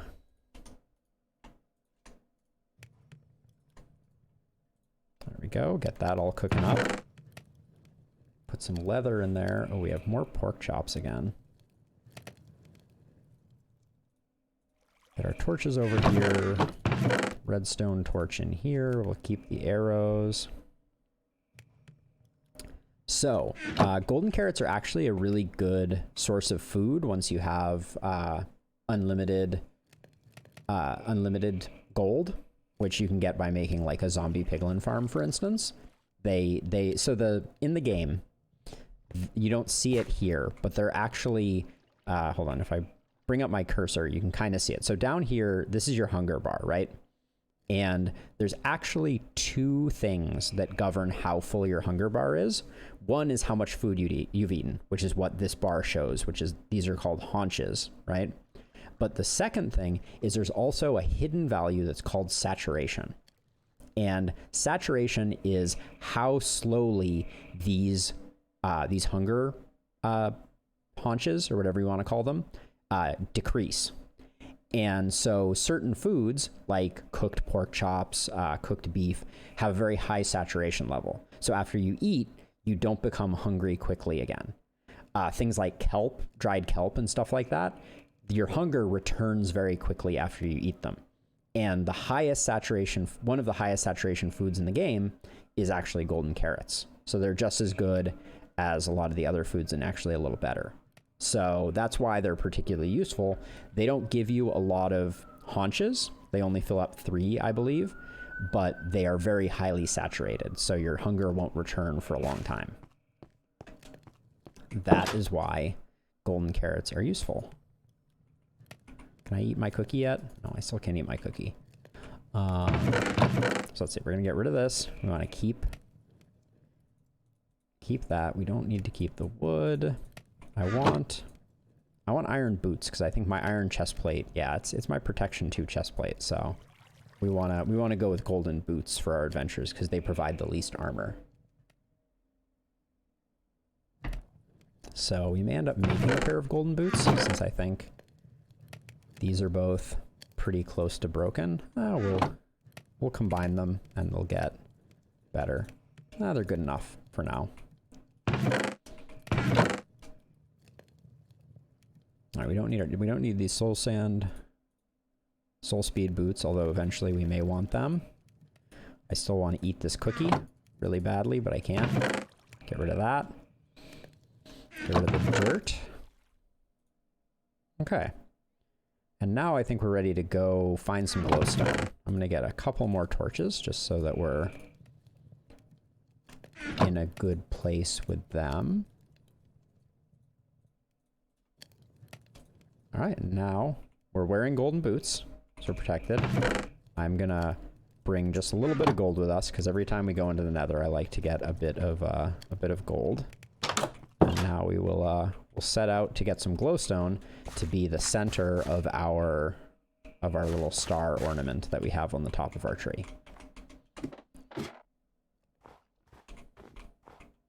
Hey zombie, how you doing down there? Looking good.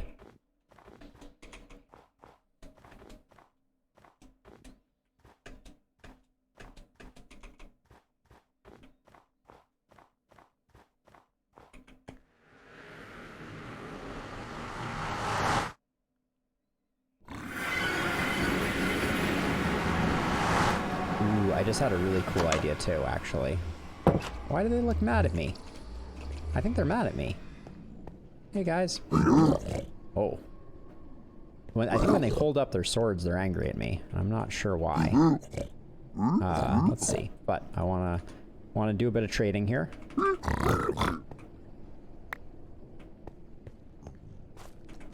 When I pick that up, I think they get angry.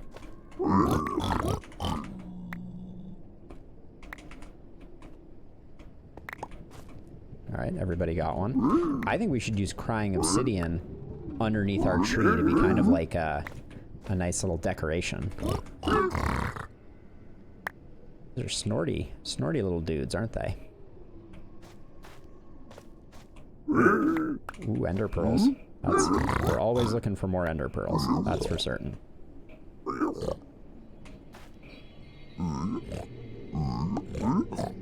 Fire charge, not what we're looking for. So okay, so before we had an angry little hog. Yeah, here he is again. Come on over, you. So right. Cranky, aren't ya?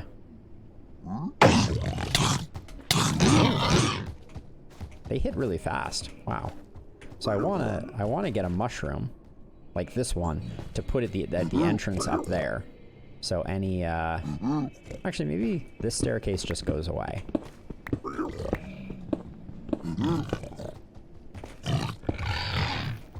Okay, I hear you, bud. We're gonna take this mushroom and we're gonna ward off. Oh, I can't put it here. That's not good.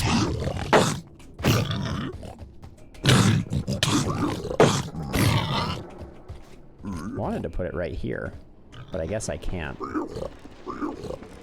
until I move a piece of this stuff next to it. And I think this is just going to turn into regular netherrack when I do that. So we're going to have to make a little, oh, can I plant it on this? Nope, I can't plant it on that. Okay, so we're going to make ourselves, oh, let's watch where we're mining, right?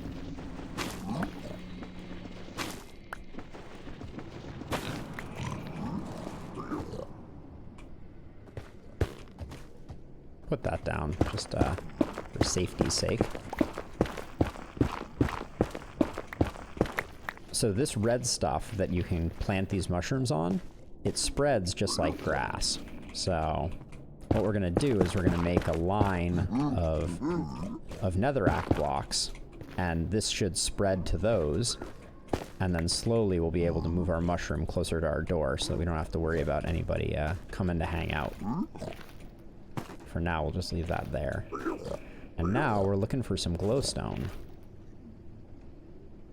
Oh, our iron pick is almost broken. Let's retreat inside for a second and make ourselves another one. Because now that it's enchanted, we want to kind of hang on to it, because we can combine it with other iron picks that are enchanted to slowly make our iron pick better. Do I have any more of those mushrooms in here? Oh, but I didn't realize how much trading. Wow, I got a lot of stuff in here, actually. Ooh, I want my cookie, though. Can I eat my cookie yet? Yes. There we go. All right. Oh, yeah, we got lots of goodies in here. I shouldn't have been carrying around all that stuff before. I forgot I put that there. All right, so let's see about getting a few more mushrooms, because I want to be able to safely put down a mushroom if I get mixed up with a hoglin. Just like this. Go away. Hmm.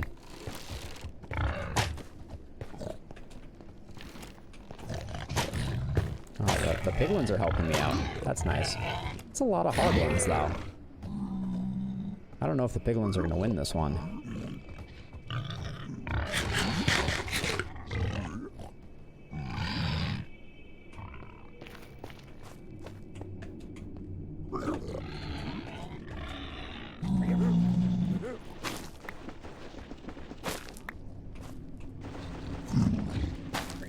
Ooh, we could put one of these shroom light lanterns in the center of the tree, too. That might look really good. Let's grab one of these just so we have it.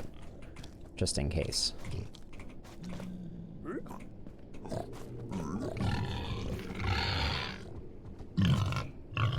Well, this keeps the hoglins at bay for now. But I think it takes just too many arrows to get these.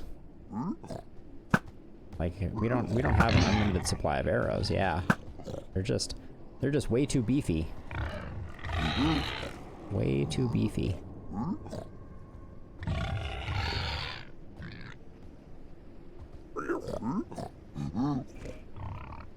Completely hoggy. There we go.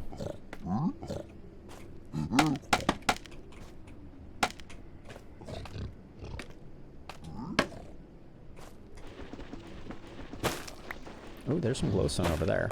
Maybe we'll make our way that away. Because I don't think they can get up here very easily. If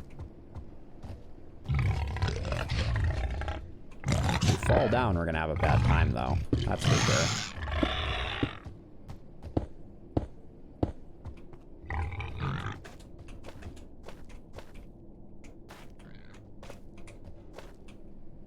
This right here just I remember that moment of panic before the hoglin decided that we were lunch. All right, I'm gonna descend a bit here.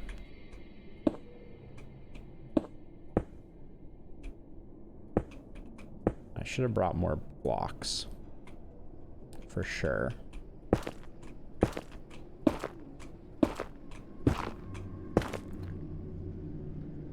Oh, we got close enough that we should get something. All right, that's enough for a couple pieces. We'll come back to this when we need a bit more, but that gets us started.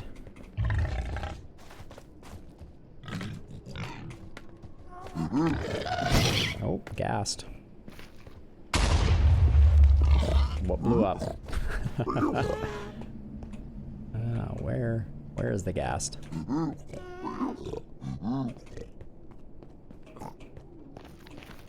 There it is. Get rid of that. Really, you?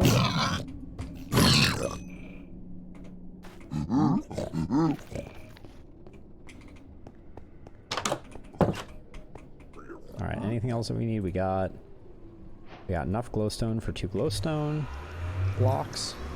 We have a shroom light, which I actually think might be the more attractive tree topper. Let's see though. We got this festive little tree we got there. Let's put the finishing touches on it.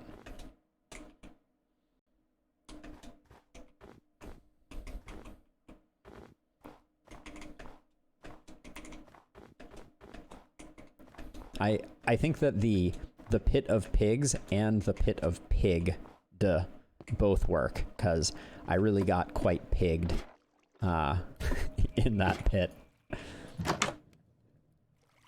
Almost nighttime. Let's hold off for a second.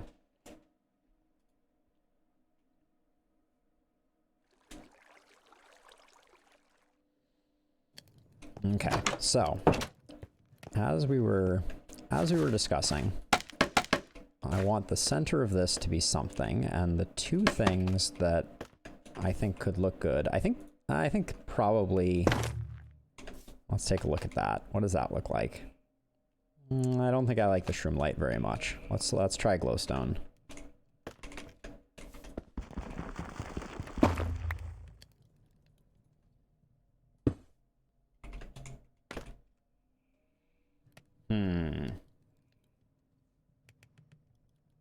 I don't think I like the redstone torches very much.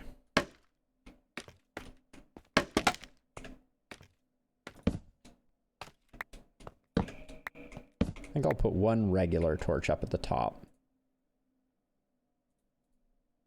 Oh, you think it might look best with just a hole in it?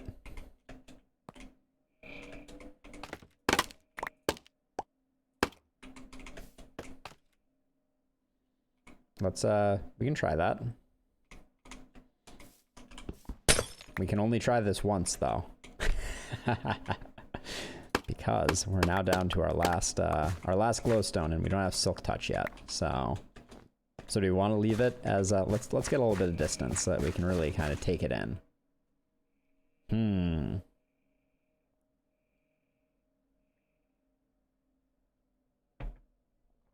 I like it. I think this torch on top of that redstone block looks wrong though. That isn't doing it for me.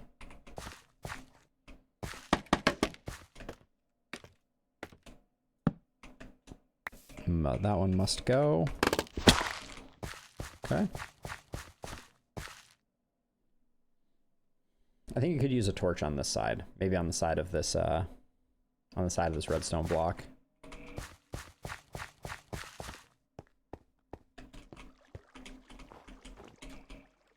Can't quite get there from here. Whoa. My scaffolding is running away from me. There we go. Maybe a redstone torch? Oh, it turns off because of the redstone block. That's funny. There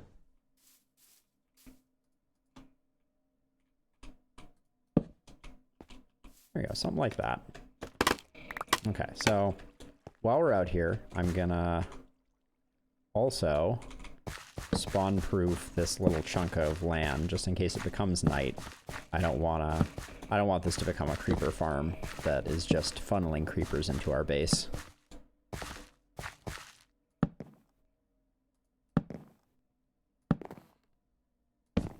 There we go. I don't mind if creepers spawn down there. That's not our base. Ooh, redstone dust? Sure.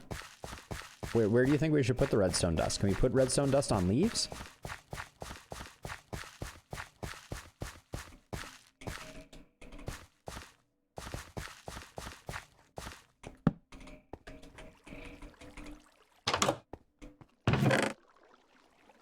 Grab some redstone dust. We can just put some dots around around here like this if we want. I'm not sure that. Oh, in the hole in the center? We can try that. I don't think we're gonna be able to see it from the side, but let's give it a go.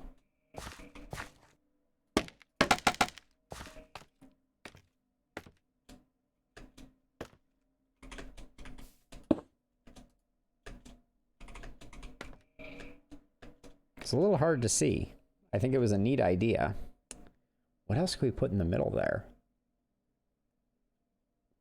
In the future, after we fight the Wither, we could put a beacon in there. That could be a pretty cool thing for the future. But right now, we don't have any beacons. Look in here and see if there's anything else neat. Oh, we could put a nether quartz block. That could be fun. A chiseled nether quartz block. Forget how you make those. I think it's 4 of these like this, maybe? That makes brick. And then 4 brick.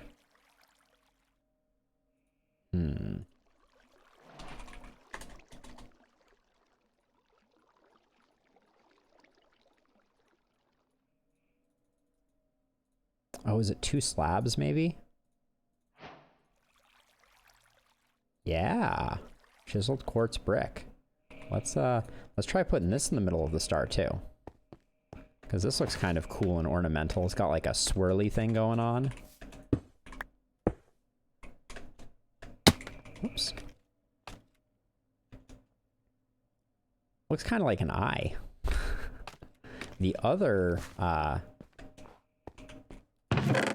blocks, that's a block of coal, obsidian. Oh yeah, so I was thinking about this. So I know we'll have to move this stuff. We'll put it back, but it could be cool if we put some crying obsidian around the base, like that. So we have kind of like a kind of drippy thing going on there. That's going to be hard to move, so if we decide we don't like that, that's I may have made a terrible mistake. But maybe what I'll do is I'll take some of this and I can send all this stuff in here. I can do, yeah, let's do some of this. Ooh, blackstone. So I was thinking we could put some of this on the sides, because I think the sides are, whoops, the sides are a bit too much. But I think it looks kind of cool having, I wish my tree was taller. Okay, and then we'll need to relocate this and maybe make these a step down.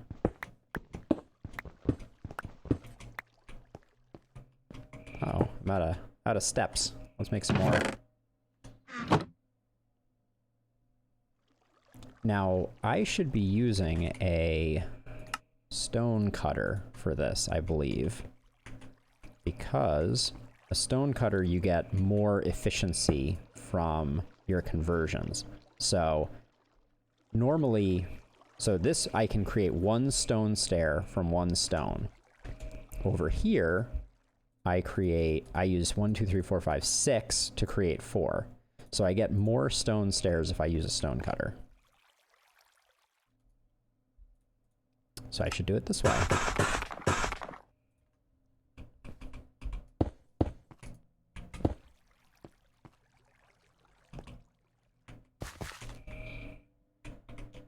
Falling off the edge of the world over here. Oops, that one's not gonna work. No, come back.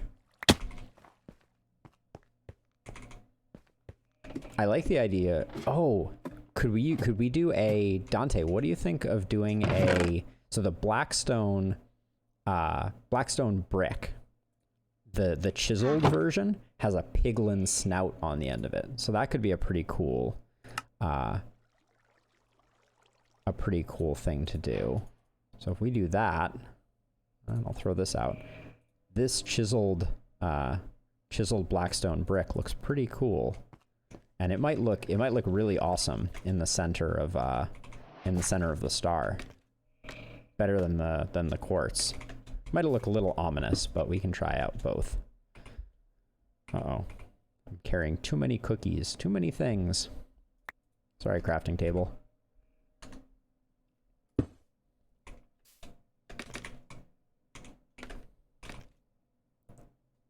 What do you think of that? I think that looks kind of cool. I really like the piglin snout. You got like the rectangle with the 2 vertical things. For the holidays though, the white one might be a little cooler. Okay, if you think that's cool, we're gonna go with that. That's what we're gonna stick with. I like it too. All right, so let's see. This things are getting a little cozy over here. Let's see. Okay, so I want to make some more of these stairs, so that I can finish ringing things.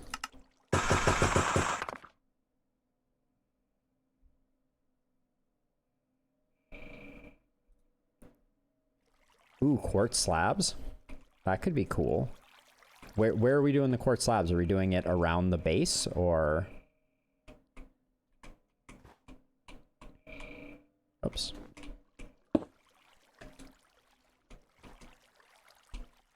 Okay, I need to get over here. So maybe I can get over here this way.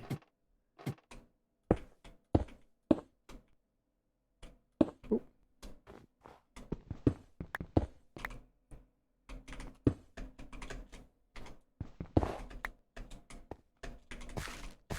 Oh, nighttime.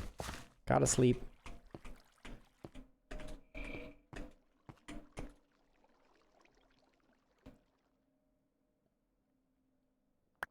Ooh, I have an idea. So that's a cool idea. So let's see. So if I create... Do I have some quartz slabs yet?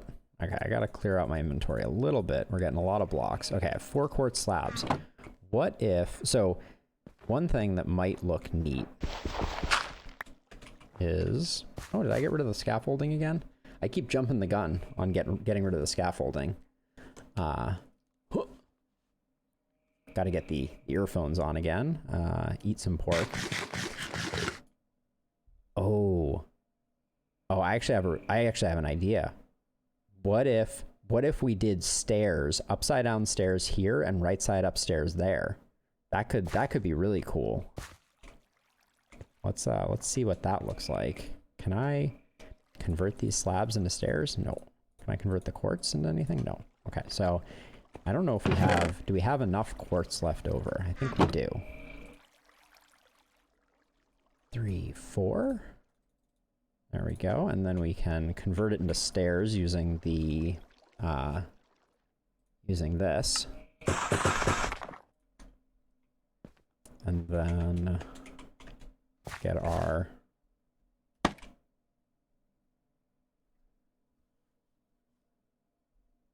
Okay, I have the quartz slabs. They're already in my inventory. I have 4 of them. But let me grab the blackstone slabs. Polished blackstone slabs. So we have those too. Okay, so let's come over here and see what we can do.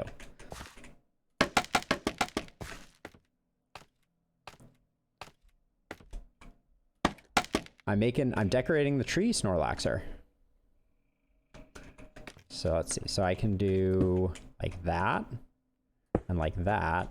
And then if I hop down here, like that and like that.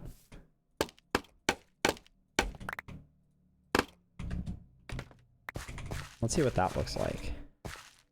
Oops, wrong button. So now we have some blackstone in the middle. We have a little bit of quartz. So the black block in the middle is chiseled blackstone. And it's cool because it has a piglin snout on it. And the reason for that, we haven't seen one in this game, but the piglin bastions, which are like the homes of the piglins, are made out of blackstone. So that's why.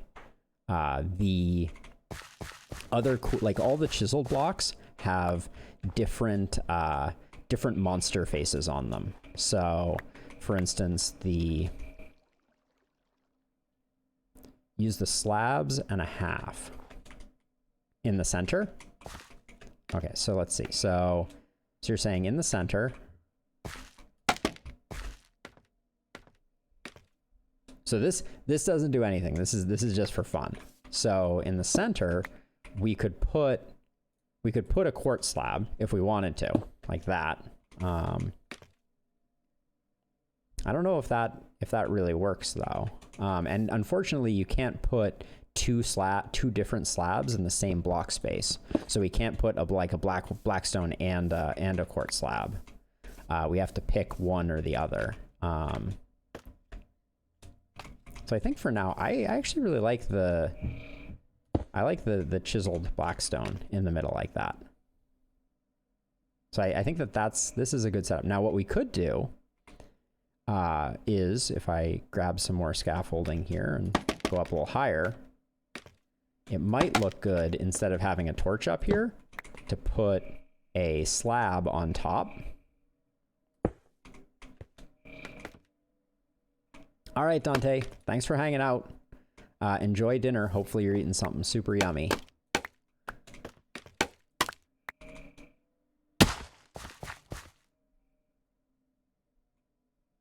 I think I don't know if I like that slab on top.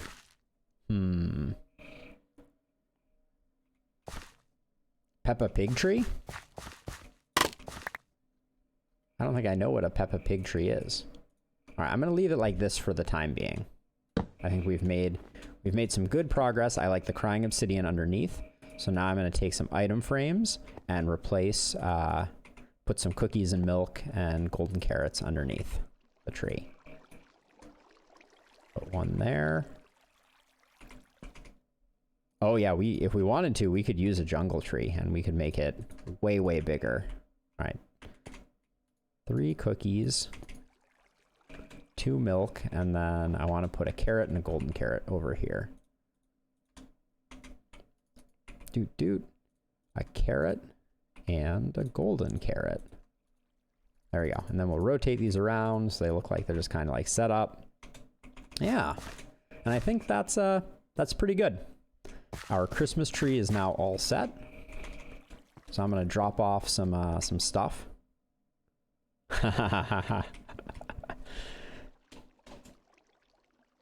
Finding some good emotes.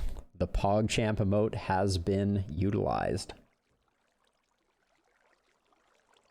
All right, let's offload some of the goodies here. We need to get some more quartz because we used up a bunch of it, but that's okay. The cookies need to go somewhere. Redstone we don't need anymore.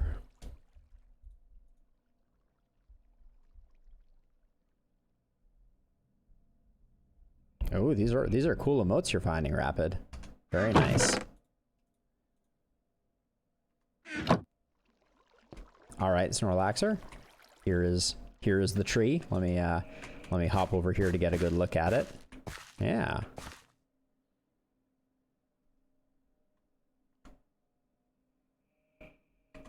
Oops. Not do that. All kinds of emotes.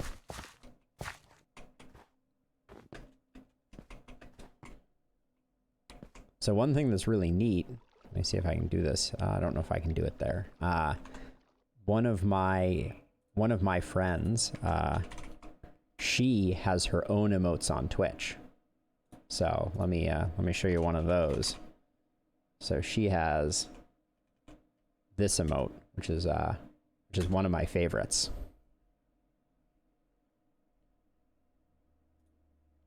There we go. Back into the game we go.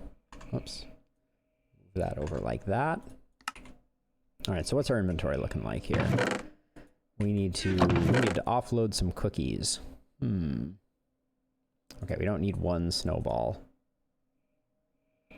So the way that Twitch works is when you become what's called an affiliate, which means that you are now officially associated with Twitch, they give you emotes and you can look at which ones are available the same way that you are, but that one in particular is only available to people who subscribe to her channel. So she has special emotes that are just for her subscribers, which is a pretty nice benefit of being one of her subscribers. I think you've seen her in the chat sometimes. She might even join in and visit us later, but her name is Moinrai, Moinrai, and she's been streaming on Twitch for a long time now. Actually, I've learned a lot of things from her. Okay, I wanna come over here and enchant my pick and do a few other things. Oh, actually, before we do that, so this is another cool idea that I had.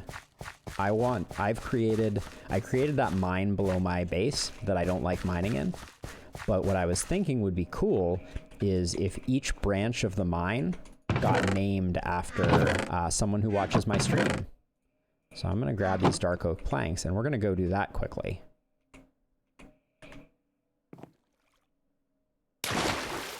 That little bit of water makes all the difference. So what we'll do is, let's see. I like having my torches above the doors. I guess we we can figure out another way to do it. Let's take all these torches down, and we will we'll replace them with torches on either side of the doors instead. Because then we can put the name of someone who's been hanging out on the channel above it, which I think will be kind of neat. I got the spacing wrong on this one. Oh no. All right, I will try not to let my my OCD overcome me, but I might fix it.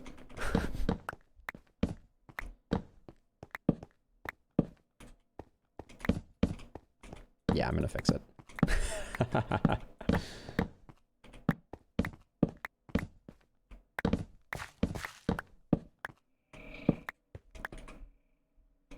Wait, I shouldn't leave this all dark. This is just, I'm gonna blow myself up with a creeper if I'm not careful.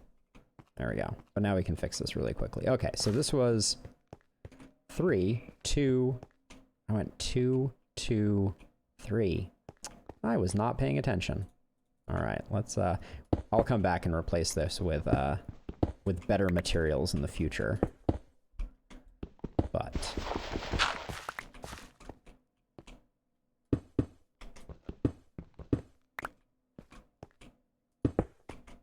1, 2, 3. 1, 2, 3. 1, 2, 3. There we go. That's better. So let's we'll fix that. And then I'm gonna start naming these hallways.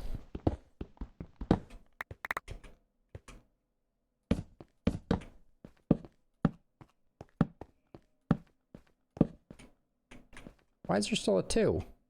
I messed it up again? Okay. This is getting a little ridiculous. Oh wait, that one was right. 1, 2, 3.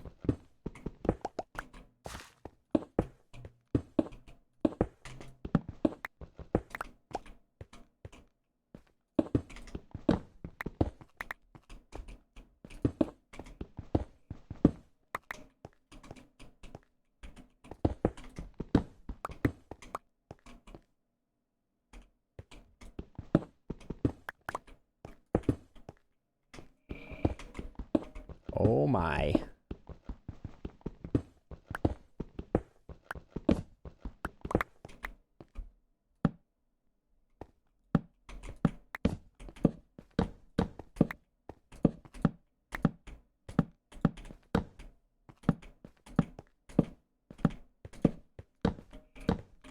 There we go. Now all we have to do is line up this side so that all the doorways are the same.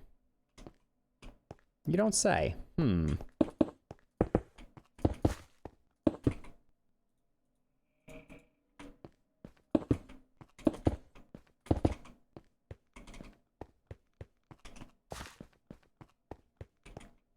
so let's see. So this is, oh, this one was right. This one was not.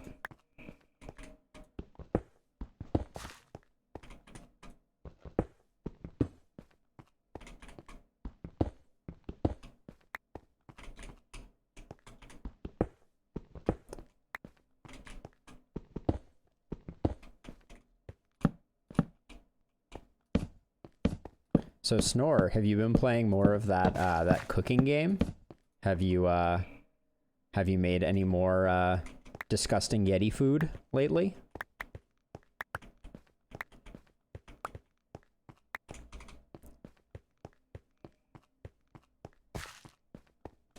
What's the grossest thing you have made? Let's see. So now we're gonna start naming these. So this tunnel is going to be named after you, Snorlaxer. And Rapidasher 1, 2, 3. Ooh, let's put you on the second line, though. There we go. And then I'm going to get Dantesaurus. Oh, again, I need to go down to the next line. Just barely fits. There we go. And then...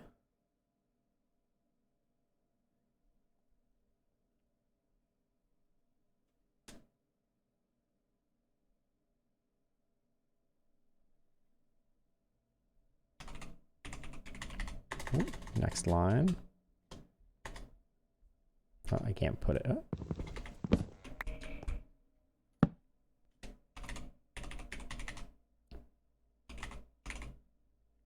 There we go.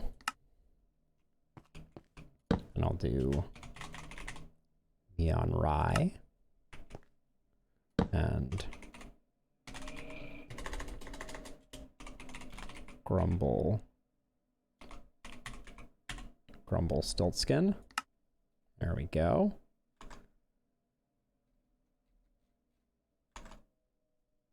And then give me one moment here while I juggle my computers.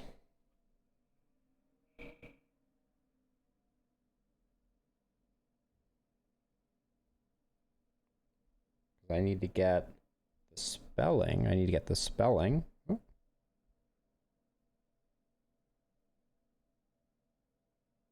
Of... Okay, it was just chonky business spelled exactly the way that you would assume it would be. All right. Also, I wanted to mention, I'm not sure if you're still here, Fletch, or yeah, Fletch FF. I'm sorry, I didn't realize your message. I thought it was from one of the people that I was already talking to, but welcome and thank you for the suggestion. This was chonky business. There we go, and we'll keep naming mines as we go. So expect more mine shafts to be named in the future after people, and we can occasionally go down there and check out how many places have gotten named. But I'm willing to bet that I will always have more mine shafts than people that hang out. Okay, so what's next here? Now that I don't think that's next, Snorlaxer. That doesn't even make any sense. I think what might be next is I may want to find an end portal. Oh, I hear a skeleton. Oh, I didn't close my door either. We're living dangerously.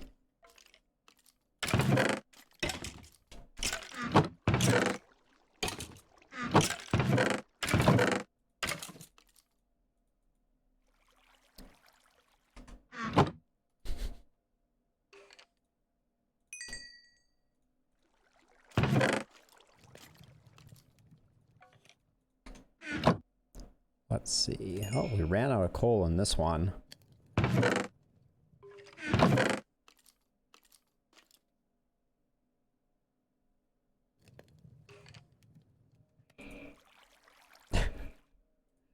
You too. Oh, here's one of those mushrooms.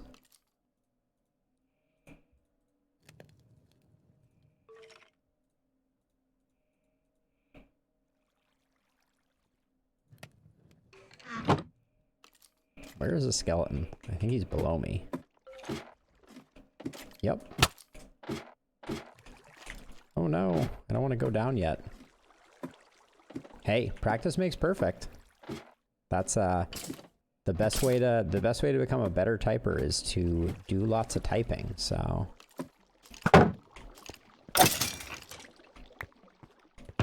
it's always good to be practicing. Okay, we have another warped fungus, which is great. I was looking for that earlier.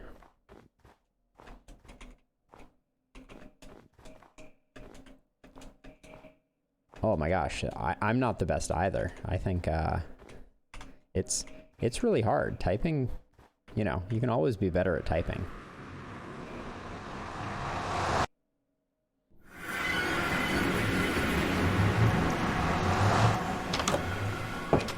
Let's see. So I got this fungus. Hey everybody. Oh, they're mad at someone.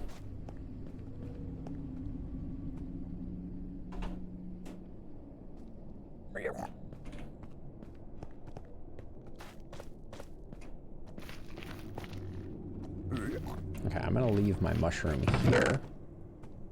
There we go. We have a lot of saddles and horse armor now too, which is really good. We could try and get a strider and ride it around a little bit too, if we wanted to. Maybe I'll try that. I've never had a strider before, so I'm not sure if this is going to be trouble, but we can give it a go because we have an extra mushroom. There we go. So now we have a warped fungus on a stick. How difficult is it to get down there? Oh, and we don't have I don't see any striders. There's one there, but he's too far away.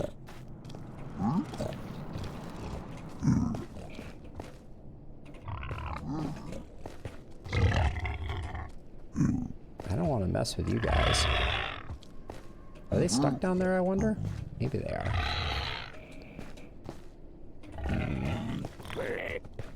Oh, I think I made that little piglin a little angry. Yep. Jeez. They hit really fast. And they run away when you hit them. They are cowardly. Let's get up here and see what we're looking at.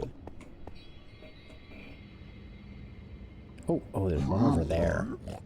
But I don't think I can, I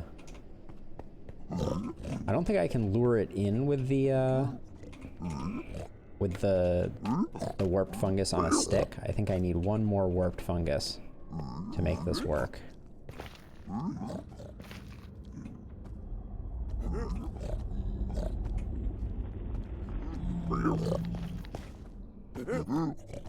Oh, I didn't bring any blocks. Let's get some blocks before we go too far and don't have the ability to protect ourselves.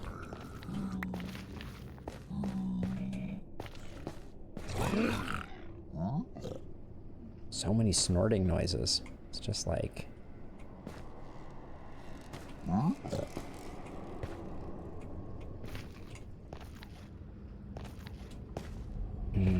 Let's see.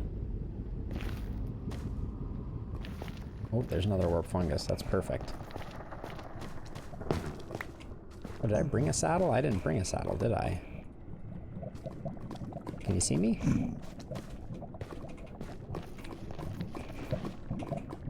So, oh look! Ha! Right there, we got a stacked pair of striders.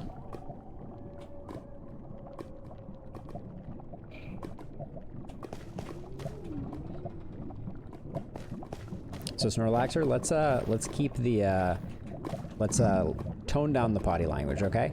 I think that's a fair request from Rapid, okay?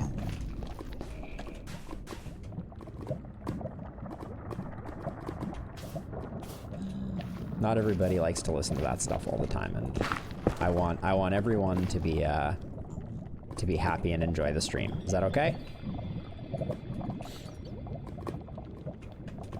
And I also want to find a way to get this this guy up onto dry land for a second while I test some stuff. I don't really want to test in the lava first and foremost. He is like, so when I hold up the mushroom, he walks to me. See, check it out. See?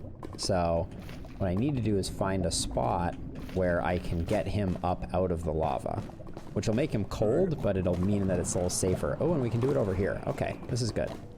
So all I have to do is lure him around like this a little bit, maybe.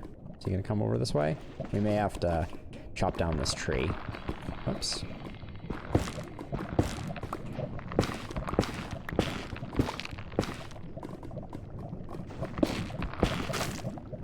Oh no, he's wandering so far away.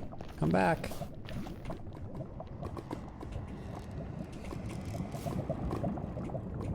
Uh-oh. He wandered too far away.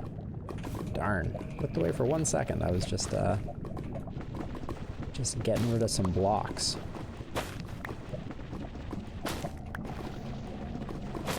Hopefully he'll wander back over. Otherwise we can bridge out a little bit.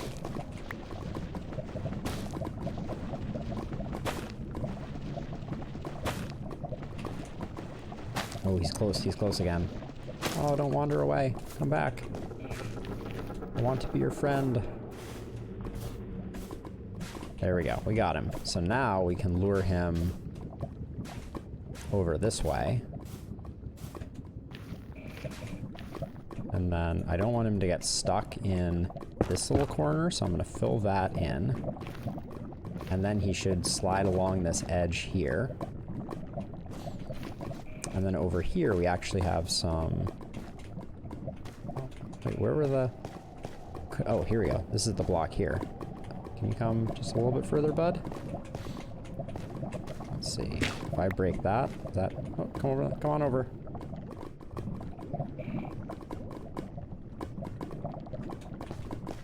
Yeah, so see, they get cold and they start shivering when they're out of lava.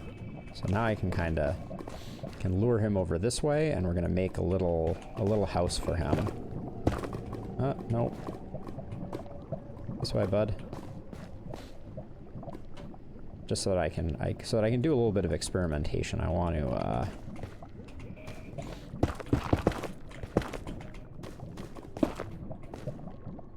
Oh, he really, no matter what, he's gonna go back to the lava, isn't he? Oops.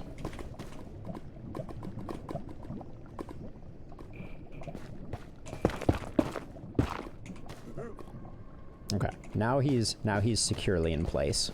So let's go get a saddle, and then we can put a saddle on him and see how that goes.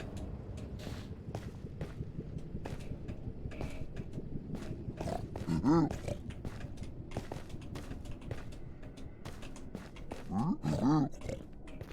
right.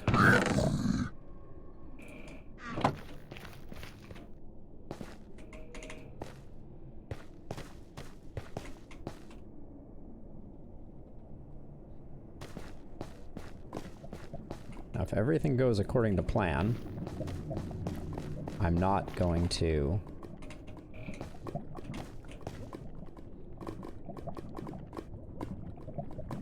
All right, we're cruising, and once we get into the lava, we're gonna go a lot faster. This is a little scary. This is pretty cool, though. I've never done this before. This is my first Strider journey. It's pretty neat.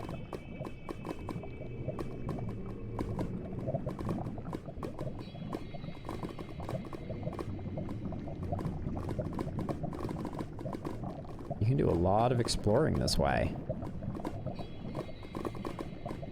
I think these double stacked Striders are really funny. Yeah, but he likes it. He likes being warm. So Striders slow down and start shivering when they aren't.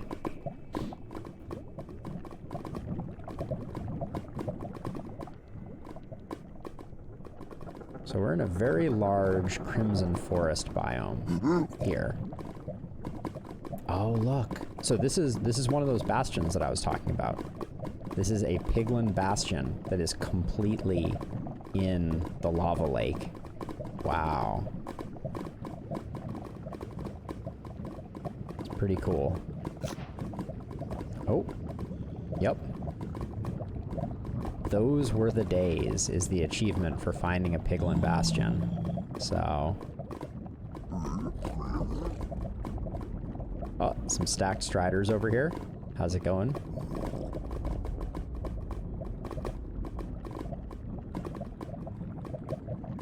So I'm a little nervous about getting off of our Strider. I kind of want to go into the Piglin Bastion and do a bit of exploring, but I'm worried that he's going to wander off and we're not going to be able to keep him in place. I wonder if you can use leads on these guys. Oh, you've seen a Bastion before? They're new to me. They did not exist in Minecraft when I first started playing, so... So I only have one lead, and it's currently holding our llama that is going to be the beef overseer. So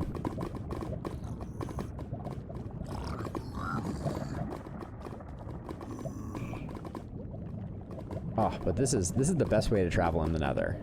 This is what it's all about. Ooh, there's like a big, what looks like basalt delta over here.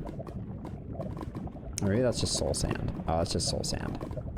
It is not basalt delta.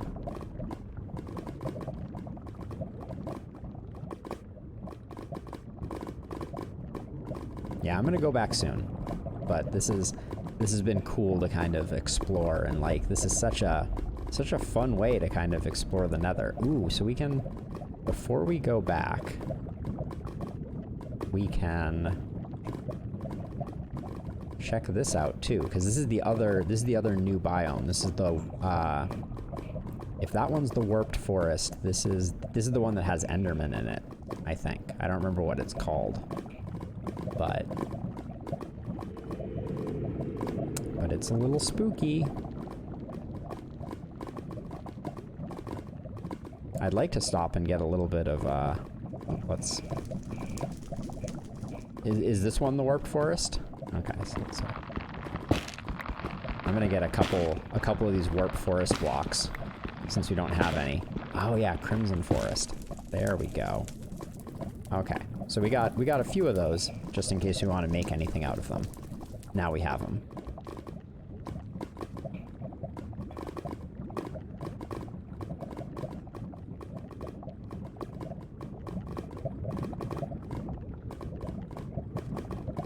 So I think maybe what we'll do next, because it would be kind of cool, is to go find the fortress that's going to let us get access to the end. We won't do the end tonight, but it might be fun to go on a little adventure and find that. Oh, so this is a basalt delta that I'm in now. Wow, this is really cool. It's one of the things is, back in previous versions of Minecraft, you couldn't easily explore the Nether until you had an elytra. And before elytras were created, navigating the Nether was really difficult. And this just changes the game. Okay, wait, I think I've made a wrong turn.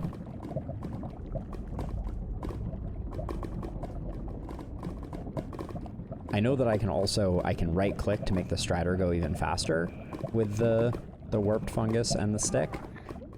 Oh, I hear a ghast. Oh, it's up there. Okay. Not gonna bother us quite yet. Hopefully. Is this our corral? Yeah, I think this is our corral. Yep, because there's our observation deck. So that piglin bastion that's out in the middle of the lava seems really, really cool. I kind of think that maybe in the long term, and this is like, you know, way in the future, we should use the that piglin bastion to make like a really cool nether base. I think that could be really neat. Okay. So let's see. So we're gonna park our strider here. Thank you, strider, for everything. I don't know if we can get the saddle back. So for now, I'm gonna make it so he can't escape. Yeah, he's gonna be cold for the time being, because I'm not sure how to corral him without a lead. So this is gonna be our compromise. Is he's gonna be wishing for a winter jacket just for a little while, and then we'll make him a better accommodation at some point in the future. I don't see you. Run away from me. Grr. Alright, there we go. Okay, anything that we want to... I'm going to leave some nether blocks in here. Actually, I want to take these with me. He does need a name, definitely. Our #1 Strider. Buffalo, I'm guessing you might have been away for a little bit, but also I named a bunch of the mine shafts in my branch mine after everyone. So all the people that have hung out on my stream now have a branch in my branch mine. Oh, he was? Okay, cool.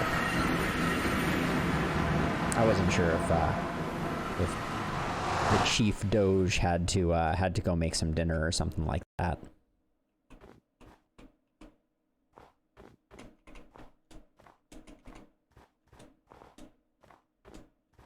Ah, I see. Making sure that that Rosie, who by the way, Rosie needs some zombie flesh. I should probably go take care of that as well. Rosie is sufficiently exercised. Ooh, good puppy find there. That's nice. All right, let's empty out some things. It's nighttime, so let's take a quick nap, and then we'll go over the process of how you find a fortress, which is it's a fun process. A dog and a safety vest, if I'm reading that correctly. We won't need those for our journey. What we will need is some ender pearls and some blaze powder. So let's do that. And then, oh shoot, we left all our obsidian at the, okay, we're going back into the nether for a second because there's one important thing. Actually, we'll save that for next time. I was gonna make an end chest, but I don't think it's worth it right now. So we're just gonna make our Eyes of Ender. And we will not need all of these, but we will need some of them. And so the way that, oh yeah, you're right, I don't need fungus on a stick. That is a good point. And I would hate to lose it. So, oh, I already put that away somewhere, didn't I? Yeah, I did, okay. And we're not gonna need gold boots anymore, so we can put on our good boots. Leave our gold boots here. We're gonna need our Eyes of Ender. We don't need the Sufficiency 2 pickaxe. So we'll leave this in here for a moment. I like to have the scaffolding. I like to have the wood. That. I might want more food though. This might be a lengthy journey. No, so this is an overworld quest that we're going on right now. So what we're gonna do is we're gonna use Eyes of Ender to locate the direction of a fortress, and then we're gonna go find it. And I'll kind of walk through how that process works. So every time you throw an Eye of Ender, it moves in the direction of the fortress. So, and every once in a while they break, so you have to have kind of a few of them to be able to do that. But what we do is we take an Eye of Ender, and we want to get up a little bit high just because it makes things easier. And then we right click, and then, oh, there it goes. It went that way. I totally lost it there for a second. Where'd it go? Uh-oh. Did it fall all the way down? Hold on, we're gonna try that again. Christmas tree is looking on point. Okay, so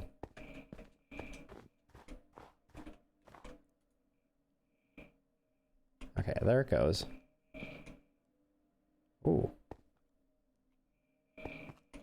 Yeah, it fell there. Okay. I don't think it went all the way to the water. That's too far for it to have gone, I think. But we're going in this direction. We're headed in a southeasterly direction. So we'll grab this boat and we will start charting our course. And if we lose a few Eyes of Ender along the way, it's not the end of the world. But basically, once we get a bit closer, we're going to use the Eyes of Enders to try and triangulate where exactly the fortress is, and then we'll dig down to find the fortress. And then we will explore it and find the end portal inside of it. And that is, once we have that, then we're kind of in good shape to go to the end. Oops.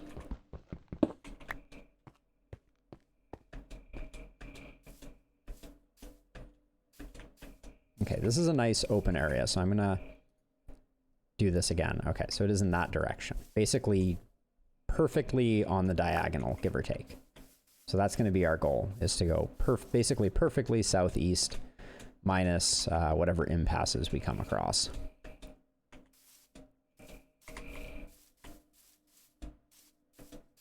And we'll occasionally use Eyes of Ender to refine our direction until we get where we need to go.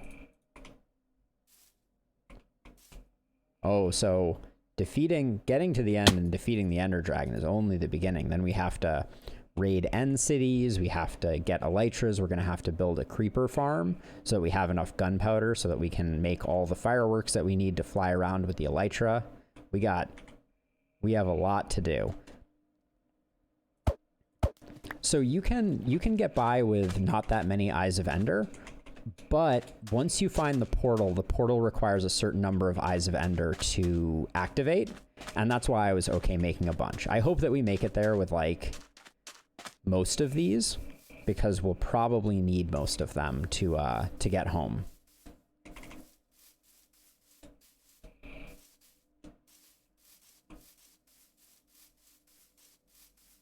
Well, oh no, we won't need most of them to get home, but we will need most of them to activate the end portal. So, looks like we're gonna be crossing a jungle here, which is like the least fun terrain to navigate in Minecraft. But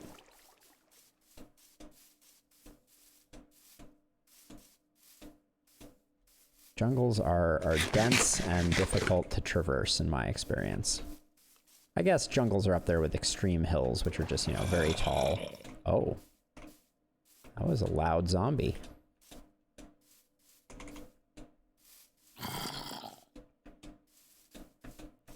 If that was the clanking of skeletons. So you need a random number of eyes up to 12, because there are 3 on each side and there are 4 sides to the portal. And the end portal generates with some number of eyes already filled in. So if you get lucky, you can need 0. Ooh, we got cats. Oh, and a parrot. Hold on. We gotta do some parrot work here. Hey, parrot.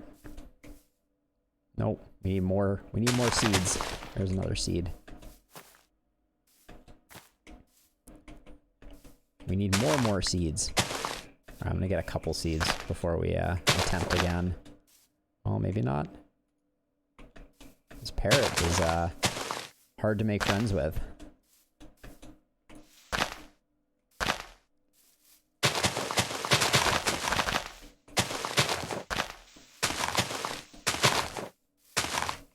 No seeds yet.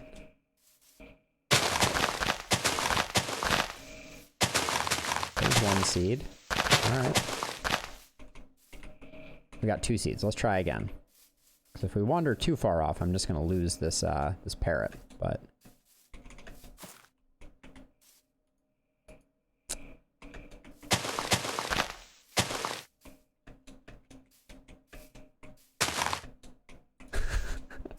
if I get unlucky, ... gets unlucky.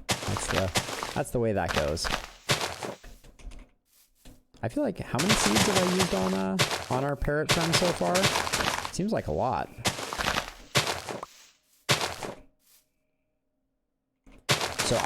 So this time, since I'm not planning on beating the Ender Dragon right now, I don't have all the things that I want to have. We're gonna find the portal, and then we're gonna go back and we're gonna remember the location of the portal, because then we're gonna make a nether portal that will be the way that we quickly get back and forth between our base and the end portal. Okay, let's try this again. Let's see where that parrot went to, if we lost him.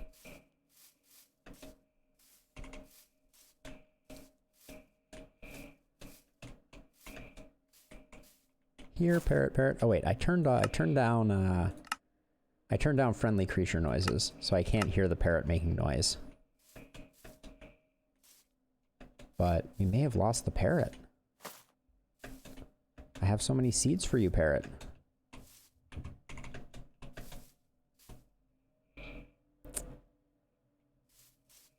Uh-oh. Oh my gosh. That parrot went a long way. This is a highly mobile parrot.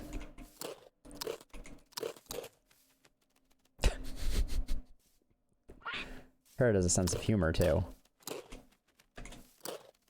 And an insatiable appetite for... No, this parrot, among other things, this parrot knows that this is going to be a long journey that may prove unkind to it, but wow. Never in all my days has taming a parrot proven such a arduous journey. Doesn't bode well for the rest of our excursion. If phase 1 is proving so difficult. Okay, we got 4 more, but where did the parrot go now? It's hard to keep track of. All right, there you are. All right, Polly. Seed, seed, seed, seed.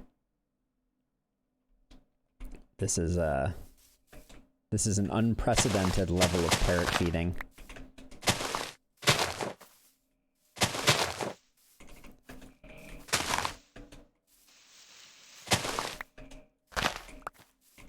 Two more. What? You want me to quit? You want me to quit on the parrot? But he could have sat on our shoulder, Buffalo Doge. Like, imagine for a moment how exciting that could have been. We'll come back for you, Polly. I promise. Southeast. All right, we're headed this way.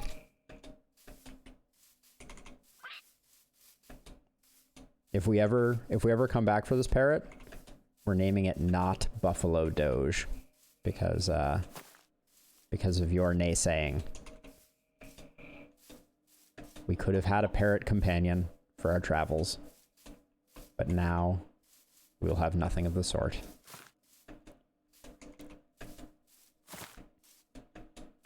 So I got the parrot emoji and I got a box. What was the second thing that you're trying to communicate there? Ah.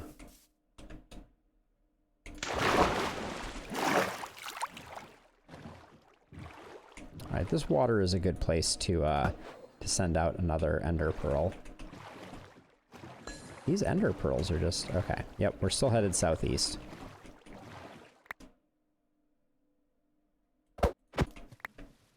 It's interesting. I've never had a problem tracking the ender pearl when I release it, but all of a sudden, something seems to have changed with their angle of trajectory. But yeah, we're still headed southeast.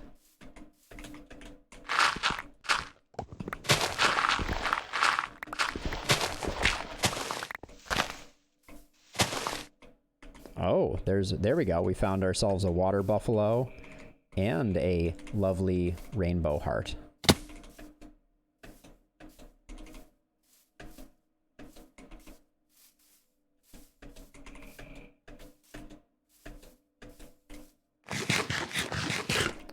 Brief beef break.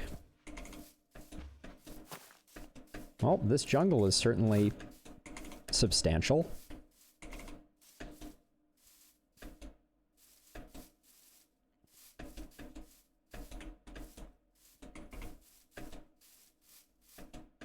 Oh yeah, I think that was another thing that was in part of the live stream, that the chonkiest jungle. Part of the live stream that you all might not have seen was I did find a village that is relatively close to my base. I think it is west of my base. That's west of my base. That's pretty big. It didn't have any libraries, no books, so it didn't help me too much in my my ultimate quest to get enchanting. But Ah, okay. The Doge family height ranking system for identification. So does that mean that Rapid and Snore, you saw the time that I got beat up by Drowned? That was pretty bad. I was minding my own business. I got out of my boat for a second, and then 2 Trident Drowned got me good. Oops.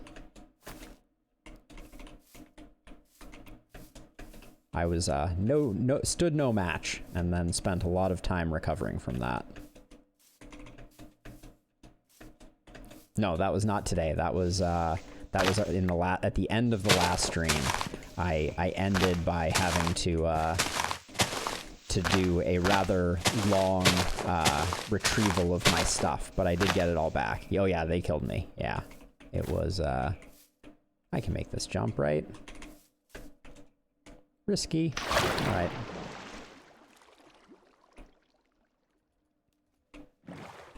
Yeah, I was just boating along, and I stopped my boat for a second, and a Drowned hit me with a trident, and also hit my boat with a trident, which broke my boat. And then the 2 Drowns with the tridents just dismantled me, for lack of a better descriptor of what they did. Oops.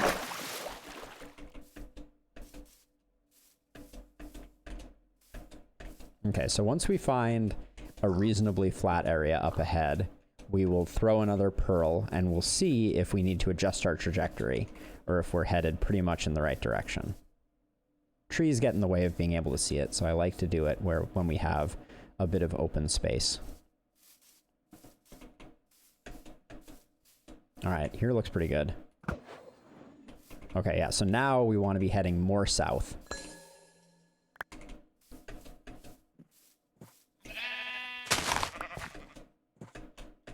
Okay, sheep. Excuse me.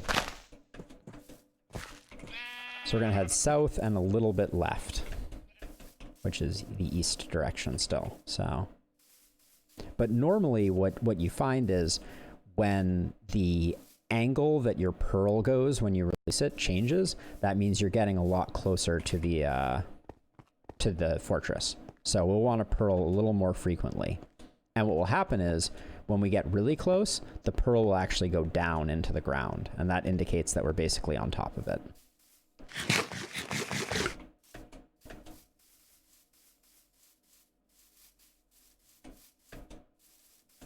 Hey, cows. Moo.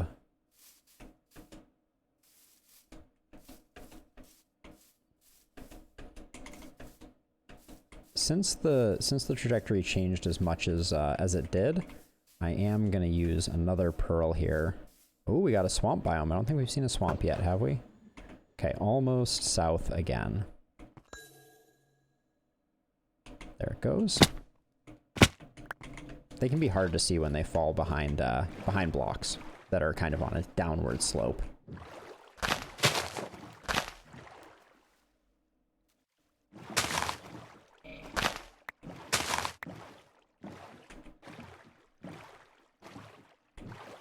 Oh yeah, that was another thing that we actually found during the last episode that was pretty cool. We found a witch hut, which it is a massive undertaking to convert a witch hut into a witch farm, but witches drop a whole bunch of things that you just can't get any other way. They drop glowstone, redstone, and those are the 2 things that are like they are most valuable for, but you get glowstone, redstone, sticks, empty bottles, and spider eyes. So all of those things are useful, but the glowstone in particular, witches are one of the only, in fact, I think the only renewable way to get an unlimited supply of glowstone. Where's my boat?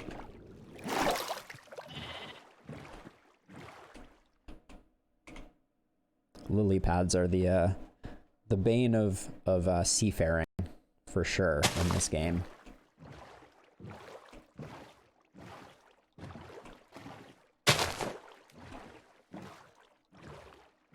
All right, we're looking for another opportunity to throw a pearl, because what you don't want is you don't want to go running for a whole long time and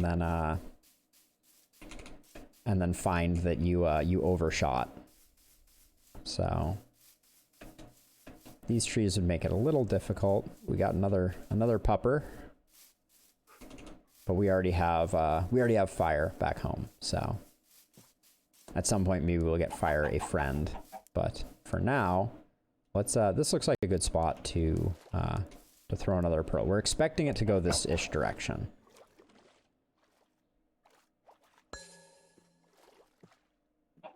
Where'd it go? That was weird. Are we here? Did it go down? Because I really didn't see it. Let's try throwing another one this way. Yeah, we overshot. So it's over here somewhere.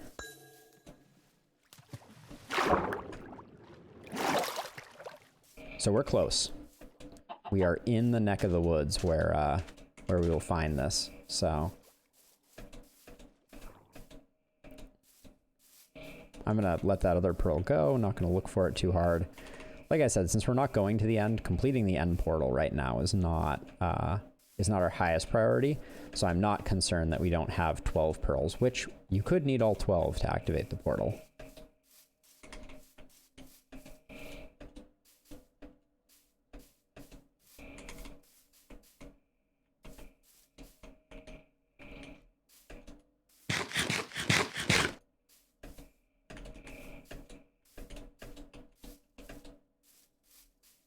Okay, so since we know we overshot, let's...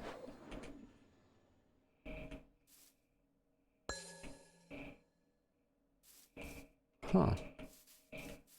Where did that go?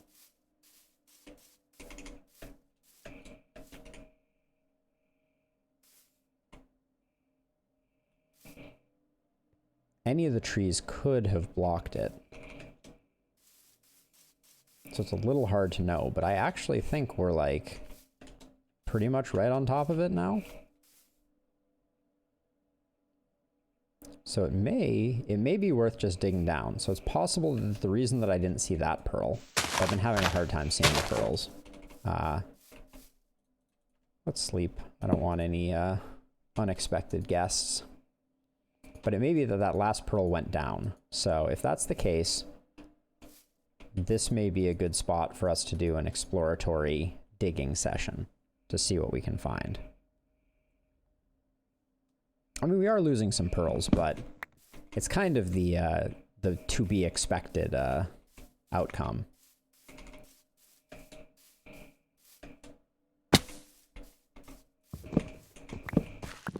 You need to spend some pearls to find the fortress.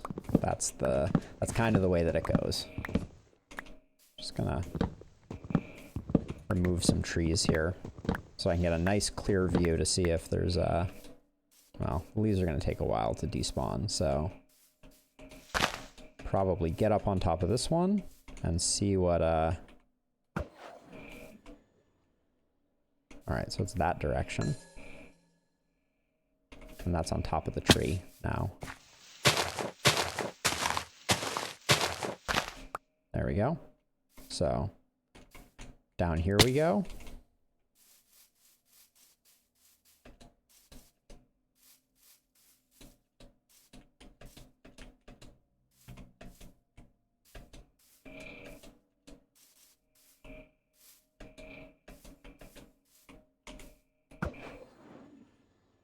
Yeah, we're here.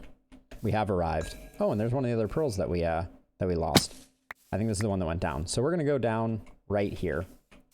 It is time to start digging downward.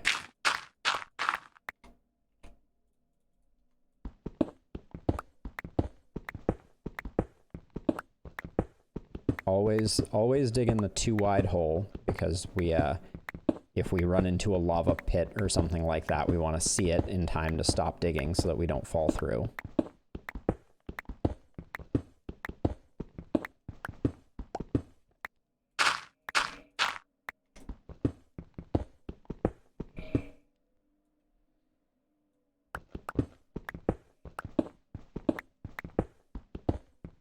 Oops.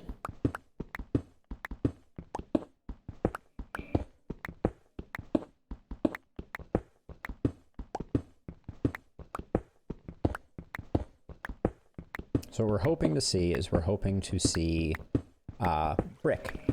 Basically, any type of stone brick would mean that we have found what we're looking for.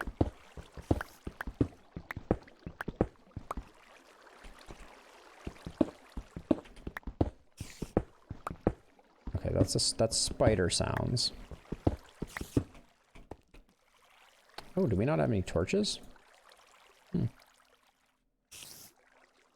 Well, that'll be enough to get us started. Let's find some coal real quick. Whoops. That's a skeleton with an enchanted bow.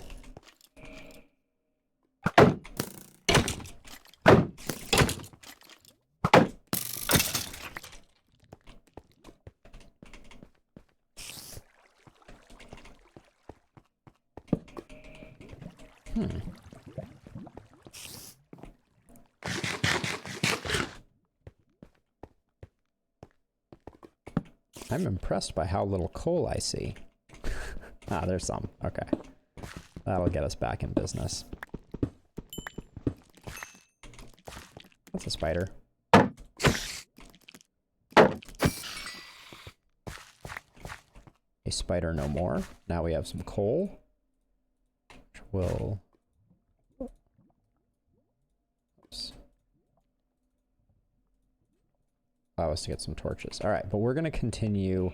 We will probably explore this cave if this hole that we are digging downward does not take us to a stronghold.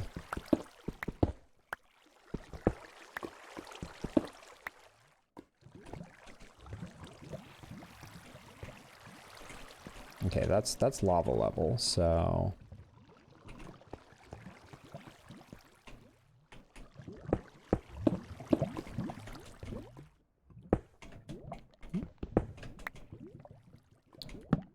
I just realized we have a bucket, but it is empty. It's not a good place to be.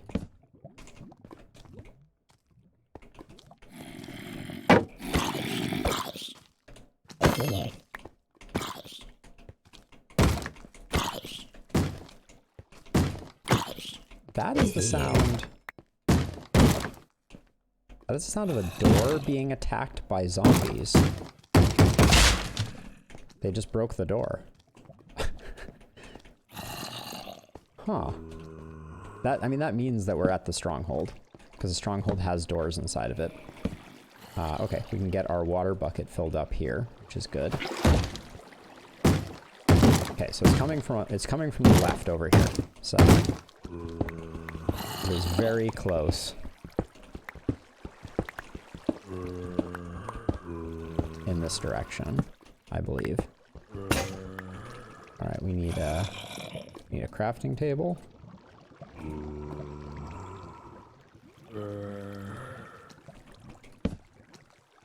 And a new pick.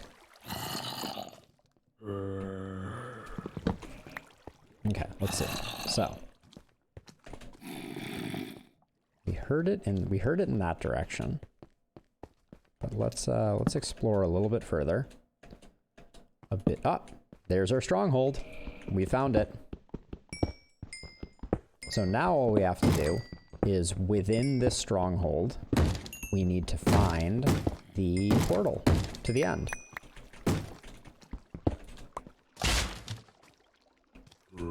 There's some zombies that are doing some work. Ah, this is one of said zombies. He I'm gonna be door rich if nothing else by the time I'm done here. Hello, creeper. The generation of this is not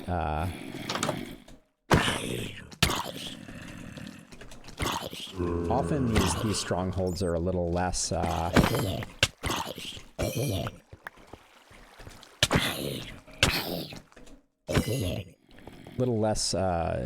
broken up. Like, normally they feel a bit more like a real city. But this one is a very strange generation. We need more coal, too. So, that's something that we need to keep an eye out for. More coal and less creeper. That's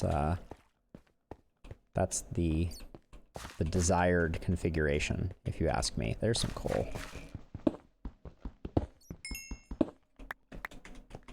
There's coal where we came in.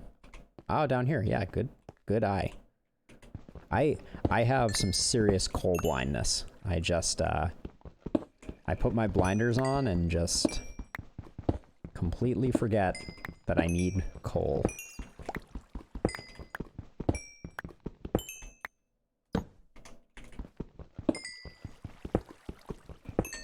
But yes, there was a lot of coal. I also passed by some lapis. I just got so excited when we found the fortress. Or the Stronghold is the actual name. I think I've been calling it a fortress all this time. It is a stronghold. Not to be confused with a nether fortress or a bastion. All different things. Alright. Let's get some sticks. So the end has end cities. Those are the structures that generate in the end. A bastion is the black stone structure that we found in the middle of the lava lake. That's where piglins live. And a stronghold is where the end portal is located. And a stronghold, the only unique-ish enemy that is associated with a stronghold are silverfish, which we'll probably see some of at some point. All right, that's 3 iron doors. Can't ask for much more. Okay. I like to break them because it helps me remember where I have been. All right, let's head over this way. The structure of this is very odd, though.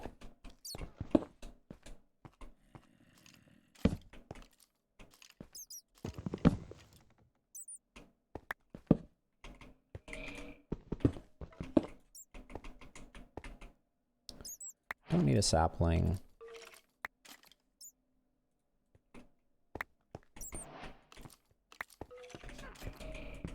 Ooh, I just heard a witch.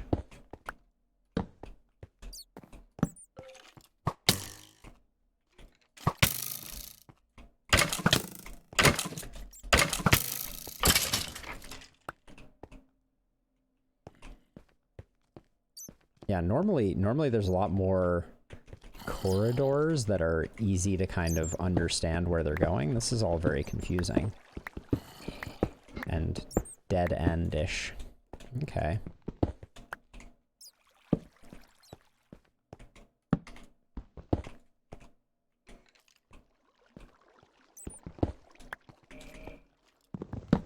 So, because I see doors here, I know that I haven't fully explored this area.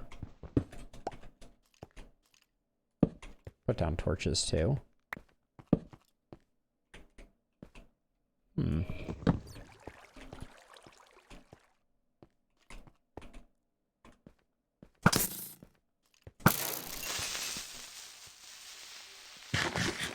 Never leave any gunpowder behind, that's for sure. Once we get our elytra, we will never have enough gunpowder. So this is one of the spiral staircases that goes up in these strongholds. Get the words right. Whoa. So the fact that there is cobble on the other side of this, I think means there's a spawner, maybe? Nope, they just used cobble stairs. Okay.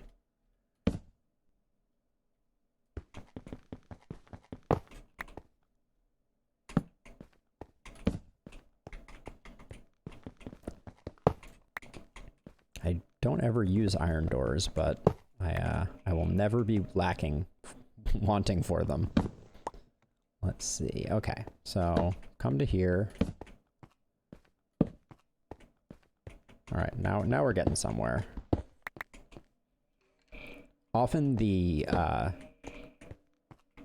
these strongholds will generate in ways where, oh my gosh, this is a big stronghold too, where the brick walls of it will line up with other walls of the fortress. So it's always a good idea to kind of like poke your way through. There we go. There's the end portal. And these are silverfish. And the thing about silverfish is they nest in blocks, and when they hear other silverfish fighting, they come out and play also. And if they are nesting in lava, that will happen. Now, the unfortunate thing, so let's see, so we need 3, 4, 5, 6, 7, 8, 9, 10 eyes to get back here again, which is fine.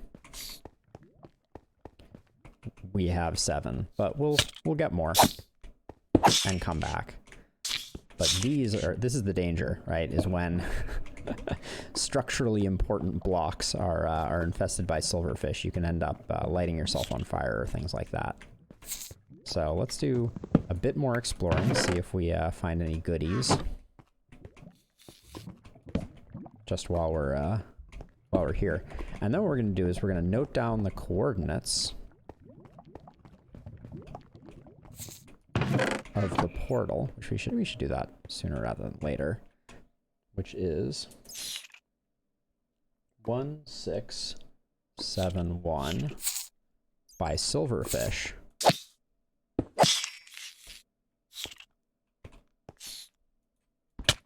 I think. Oh, there's one on the floor too. Yeah, it is a silverfish spawner. I could just break it, but I'm always kind of sad about breaking spawners because, like, you know, for all we know, in the next version of Minecraft, there's going to be an amazing silverfish farm that you can build, and you'll be like, oh, but I don't have my silverfish spawner, one of my silverfish spawners anymore. So we could always just find another one, but there are also ways to disable them so that they can't spawn. You need glowstone though, because silverfish spawn at a higher light level. Excuse me. So 1671 by 1239. All right, they'll just keep dying into the lava. We don't need a potato. So what we want to do is create an end portal here. And then using that end portal, we'll link it up with an end portal in... Hello, everyone. With an end portal, or with an... Excuse me. We'll create another portal here that links up with another portal in our nether that is shockingly close to our base. Because that's the cool thing about the nether, is everything is 8 times as close in the nether. Wow, okay, that's a nice book. We're gonna take that as opposed to some andesite that we don't particularly need. Rather have the apples than a sapling. Hey, bud.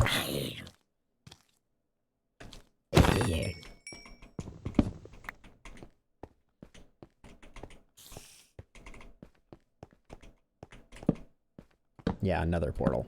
So we'll create a small network of nether portals that will enable us to travel back and forth between here really, really easily.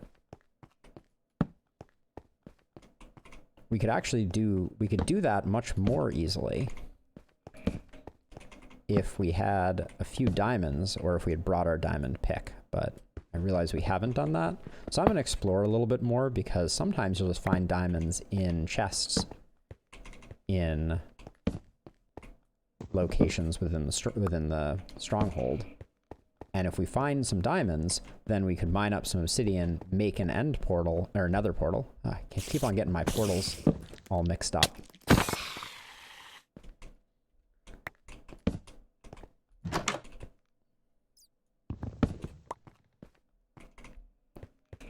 But barring that, I may also just do a bit of caving around here in order to...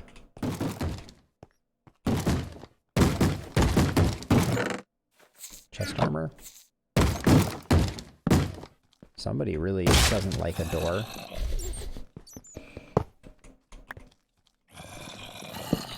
already out of torches again? Yikes.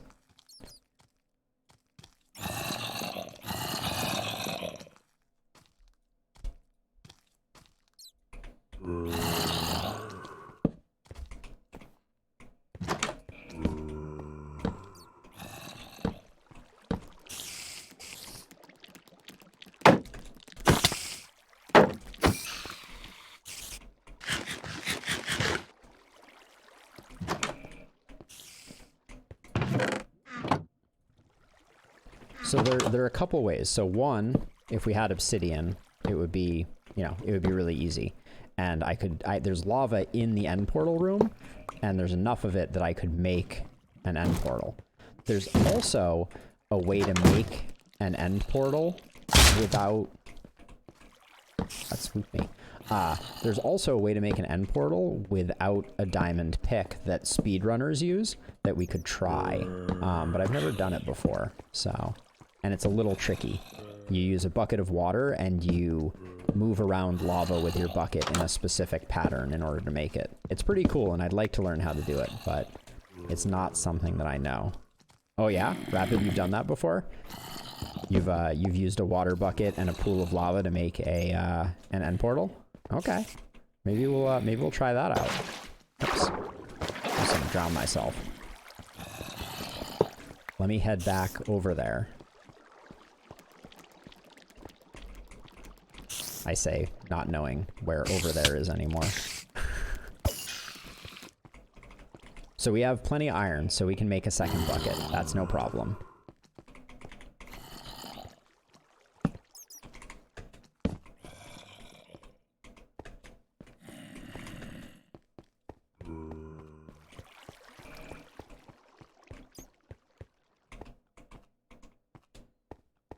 We went down a staircase. Where is that staircase?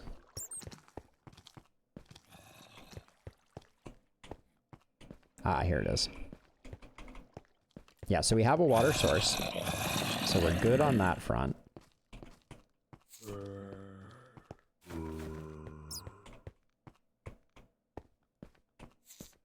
Okay, here's our portal.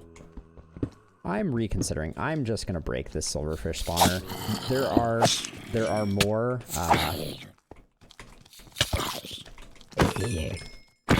zombie condoline. Oh my gosh, it actually is. This is a little ridiculous.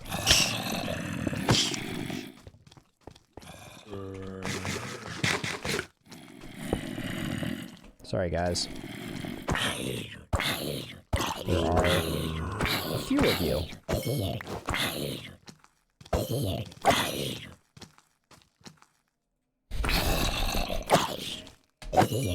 Very impressive, Mion. We were talking. I showed some of the folks here some of your cool emotes, specifically Mion lol.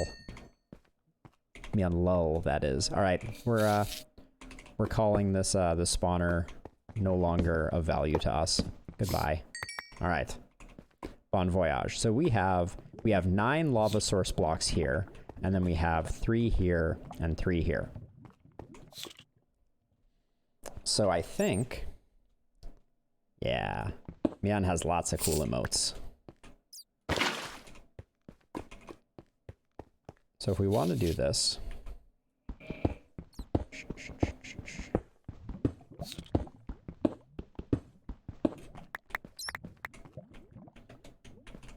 I think we want to build something that goes up like this and over like this, maybe?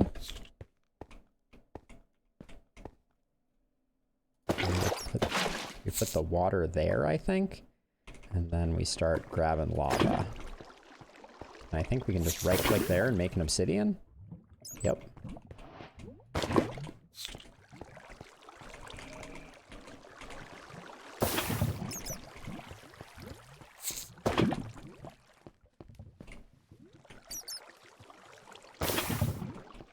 Okay.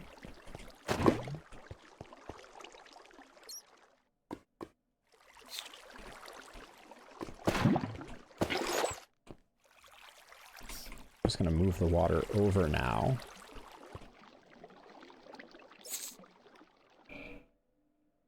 Someday, I hope we get some Alden Poe emotes. Although, if I wait for the plan that we were talking about before, I could just wait and get some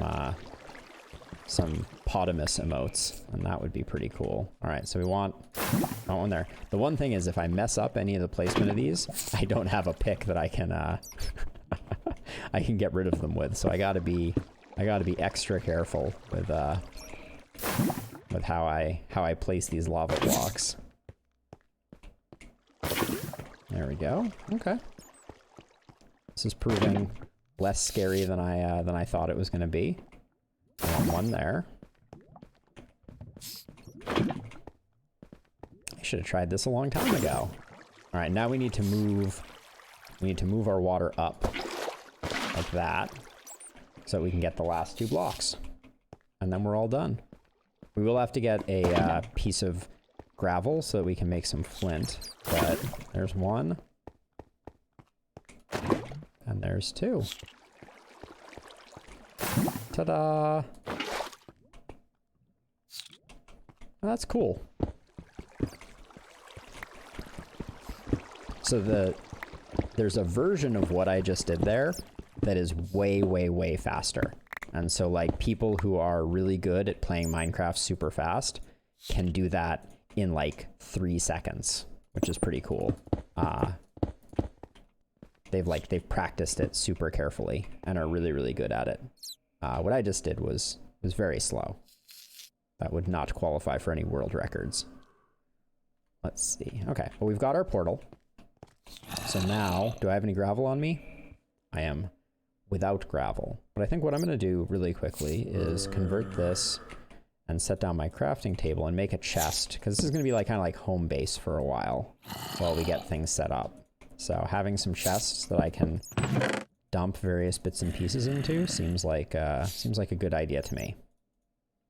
Like our 12 iron doors and 20 oak doors. Okay, now we can pick that up, and now, what's that enchanted thing over there? I think it's just enchanted pants. I don't think it's anything special. But now we just want to find a piece of gravel, and we can start consolidating all these chests that we find stuff in. We should probably make sure that this is all lit up now that we've,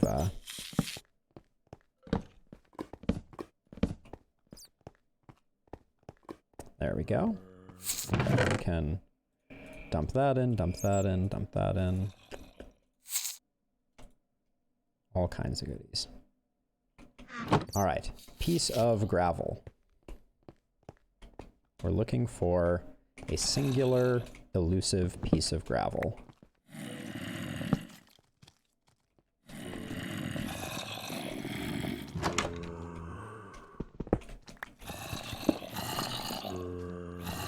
Hanging out in the fortress is a bad way to find a piece of gravel. Oh boy. That's like a whole gang. Uh-oh. That's why we have our shield.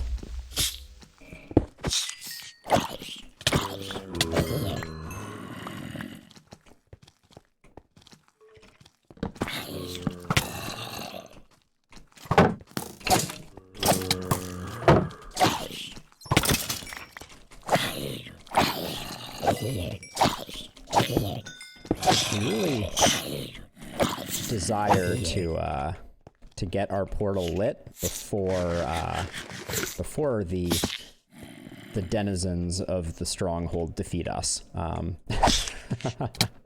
It would be a bummer to die now, because an unlit portal doesn't do us any good. All right, let's get serious about finding a piece of gravel so that I don't squander all the good work that we've done.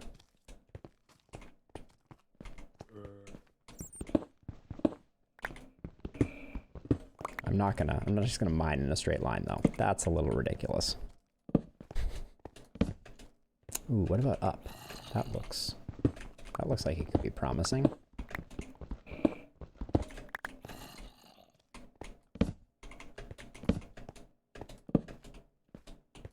Still more coal. This whole hallway and not a single piece of gravel? My kingdom for a piece of gravel. Let's see. The fortress generation has just made this whole cave system just an absolute nightmare to navigate.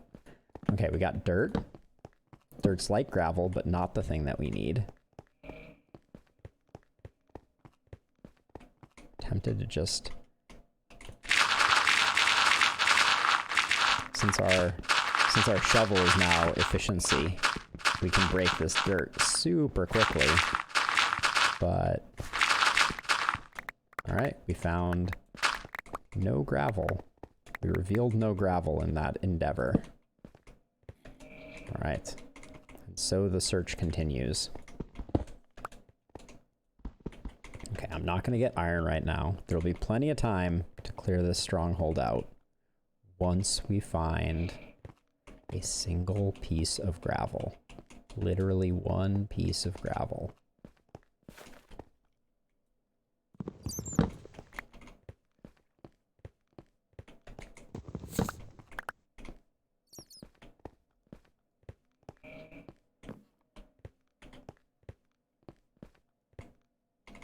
I don't want to just mine in a straight line. That just seems like, it seems like one, it's going to take forever to find one that way, which, aha!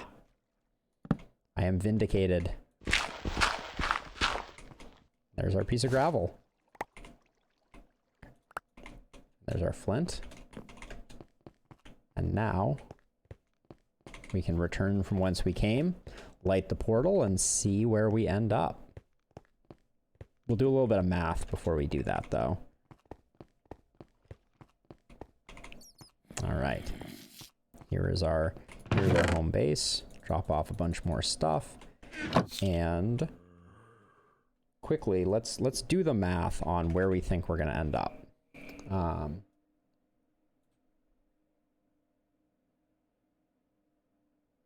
interesting. So 1671 divided by 8 is 208. 208. And then 1239 divided by 8 is 154. All right. So we're going to be about, it looks like a couple hundred blocks away, which is not too bad. So let's shift things around, and we'll leave stuff here that we don't really need to take with us and might actually rather have here. And then what things would we want to bring back with us? We might as well, having some building blocks here is nice, but the stone blocks, I'm going to leave the Eyes of Ender here, but I'll take that, take that. Okay. So let's, oh, where'd our flint go? Let's light this portal. And cross our fingers that we don't end up somewhere really terrible. Here we go. Oh, I should have blocks on my bar.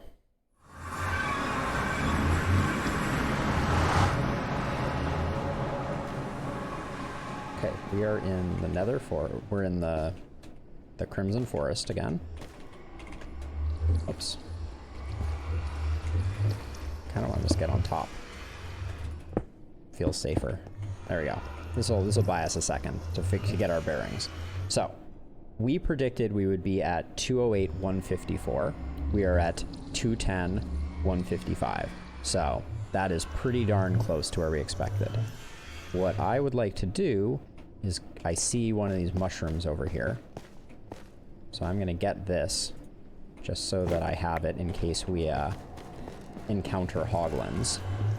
So the interesting thing about nether portals is that you can relink them. So I bet that's the same nether fortress from our other, from our base. Because to get to, let's see, our nether portal location is at 277. Wait, 277 negative 849. That doesn't sound like where our portal is. Uh-oh. My notes may be failing us. This may be trouble. Our home base is at 471, 395. So And then I wrote down that our portal location is at 277, negative 894. Oh no, our nether location is at 4547. There we go. That makes more sense. Whew. So 45, negative 47 basically means we want to go in the negative Z and the negative X direction. So we want to go that way. So that it is almost guaranteed that that nether fortress is the one that we need to go to. And we have a potion of fire resist. So we could swim for it, but I'm inclined not to want to do that. So I'm going to make a path this direction because we're right about on the same level as the nether fortress. So if we just start mining in this direction, we have to be very careful because lava flows much faster in the nether. So if we uncover a pocket of lava inside the netherite, it will burn us quickly. So we want to be prepared just in case we encounter a pocket. But we're going to go all the way this way until we get to the... oops, missed one. There we go. Until we get there. And then what we're going to do is we're going to see... Eventually, we'll move our portals around so that they link up and they're a little closer to each other. But we're going to make a safe passage back home from here. And all this netherrack that we're mining will be useful for some bridging if we need to do it and things like that.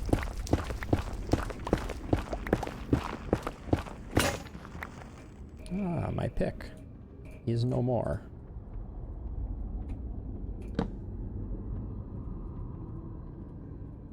Oh yeah. There we go. More pick. We're gonna need at least double the pick. There we go. We need more quartz too. I should probably save some of this and do this with fortune, but we were running low, so getting a little bit is not a bad plan.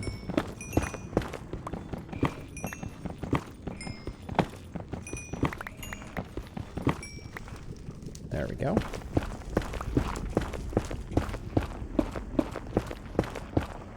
Okay, so as expected.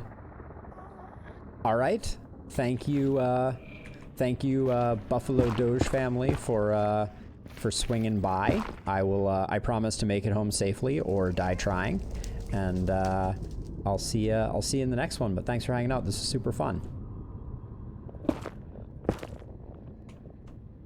All right. Well, I will let you know if anything exciting happens.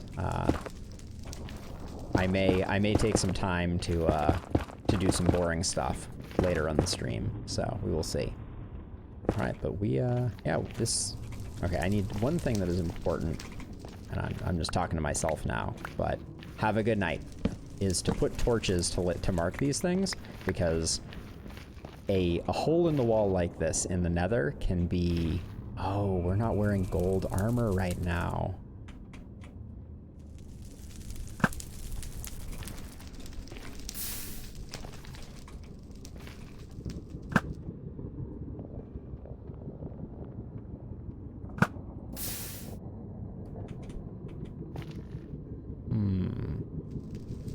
Not wearing gold armor makes me very nervous about getting back home, but we don't really have...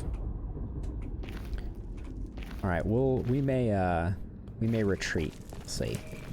But I'm gonna at least dip my toes into the nether fortress here. Oh, a lot of wither skeletons.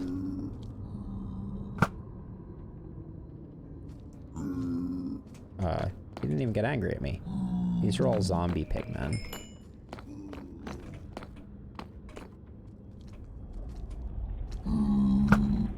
Oops. How many arrows do we have? Plenty of arrows. I'm confused as to why these wither skeletons aren't getting mad at me. Just kind of sitting there while I plink them. Nothing important over there.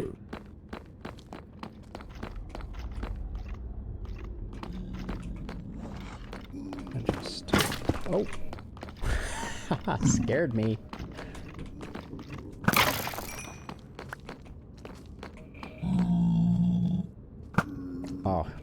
I led him and then he just stopped moving. Alright, let's oh, that's just so many of those hog guys. I don't want to mess with that.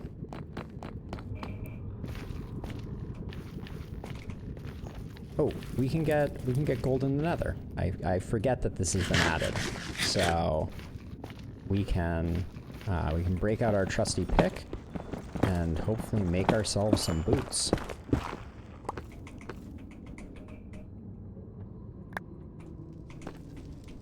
I'm always a little skeptical of, is there anything below this? And the answer is yes, but not at all what I expected to be below this. Some glowstone below this.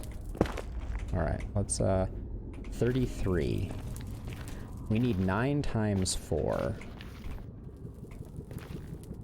Which that is not enough.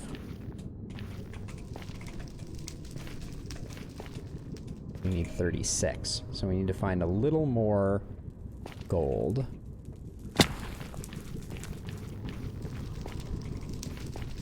Ideally without putting ourselves in too much danger. Oh, there's some gold under there, but that's not very safe. That's all quartz. Quartz. Oh, we got a baby piglin there.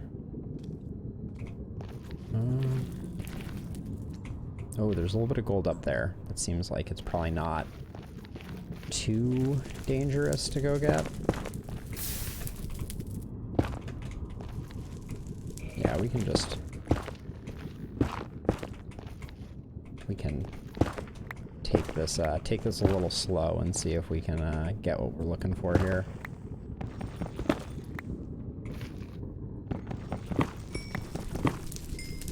No, we didn't get that stuff. But we're at 45, which is enough. So let's take our crafting table. Get 5 gold.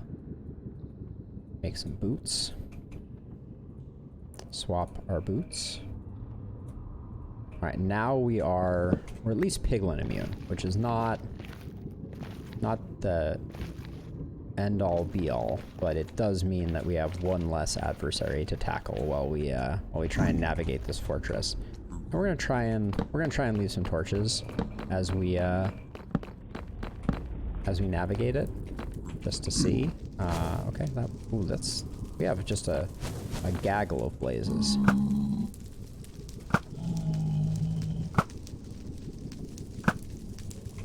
Okay.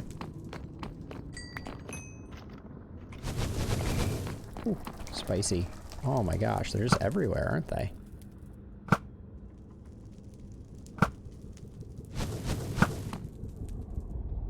And now I'm used to the ones that, now I'm used to the spectral arrows. Oh, so when I don't have them,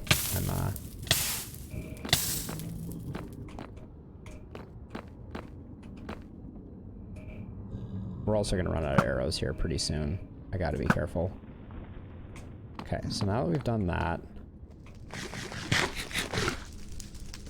we can check down here to see what we're working with.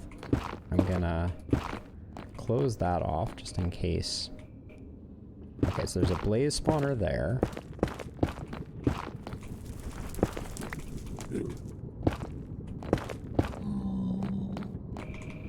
Alright, and we've been here because this is the blaze spawner that we previously found, which means that we are now very well positioned to make it back home.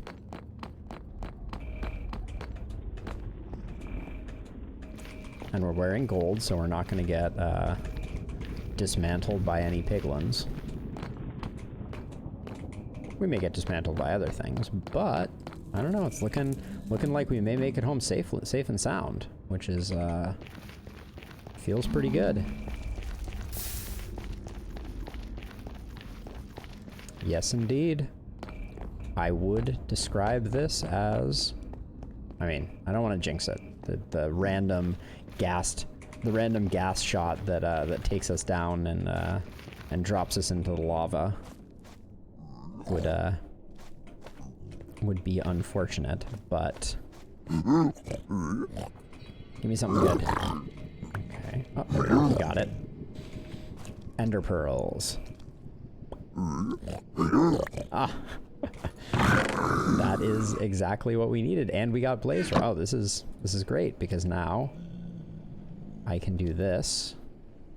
We'll throw that out on the ground for the moment. We have 9. We still need a few more, but yeah, that's a great outcome right there.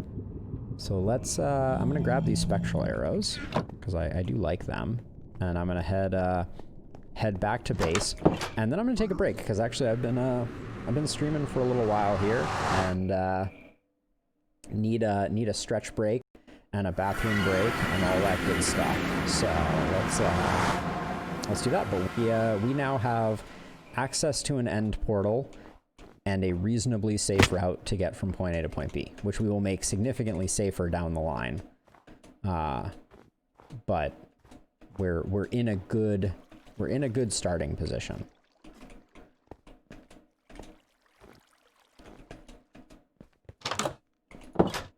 Okay, just hang out here, and I will be back in about 5 minutes.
All right.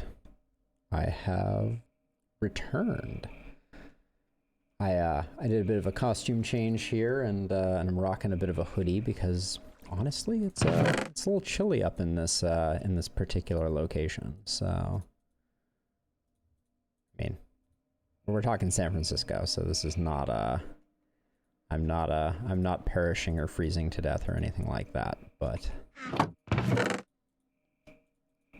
let's see. So yeah, so unloading some bits and bobs.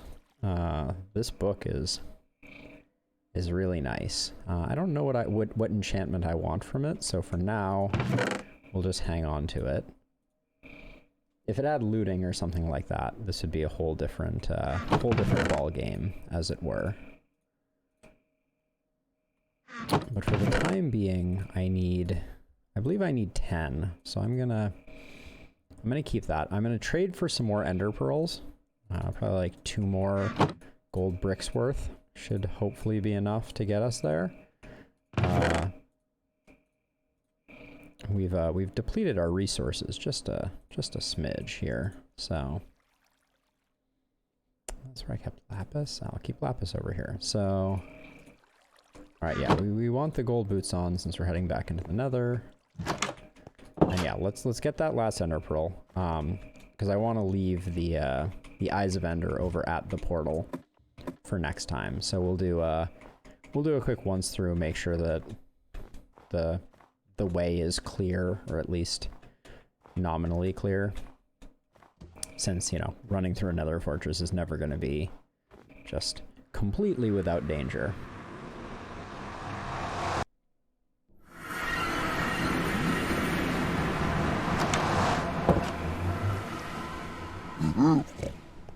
Hello, friends. Let's, everybody picks one up, and then they give me ender pearls. We're looking for... None of those things look like ender pearls. What did I just get? I got gravel, crying obsidian, and... I'm not even sure. Well, we'll do it again. Everybody get one? You didn't get one.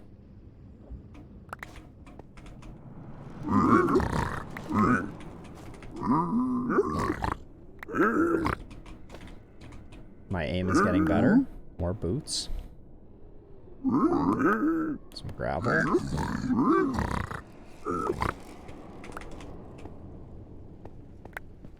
There we go. More crying obsidian. More fire charge. Alright. I think I sent one too many out there on that one. Ooh, soul speed 3, okay. That's at least max level soul speed. Okay, we still got one. More nether bricks. Last 3, any ender pearls? Oh, we still have... Okay, we still have ender pearls in here, I didn't realize. So that was potentially unnecessary. Mad at me? Unclear. Unclear who you're mad at. Maybe me. But let's send a bunch of this stuff in there because we don't need it. But this is... Piglin bartering is a powerful tool for sure. Alright, let's try heading over there so that we can leave some goodies in am I wearing my gold boots? Yes.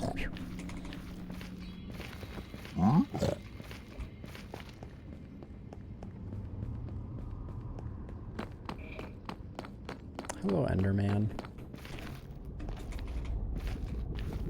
I don't think this path that kind of like cuts directly through the fortress is the way to go long term. But oh yeah, so then we come down around this way. Oh, I think a blaze just got a load of me.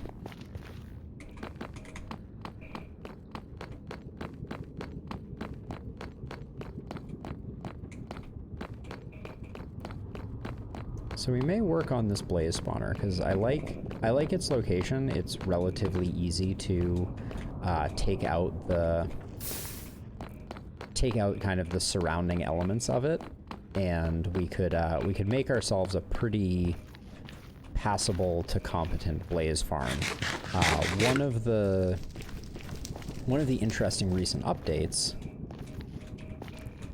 added netherite tools, and we haven't seen any netherite yet. That's another mining expedition that I'm looking forward to once we get our overworld resources a little more in line. But with netherite tools, something very interesting happened. For the first time, there were items or entities that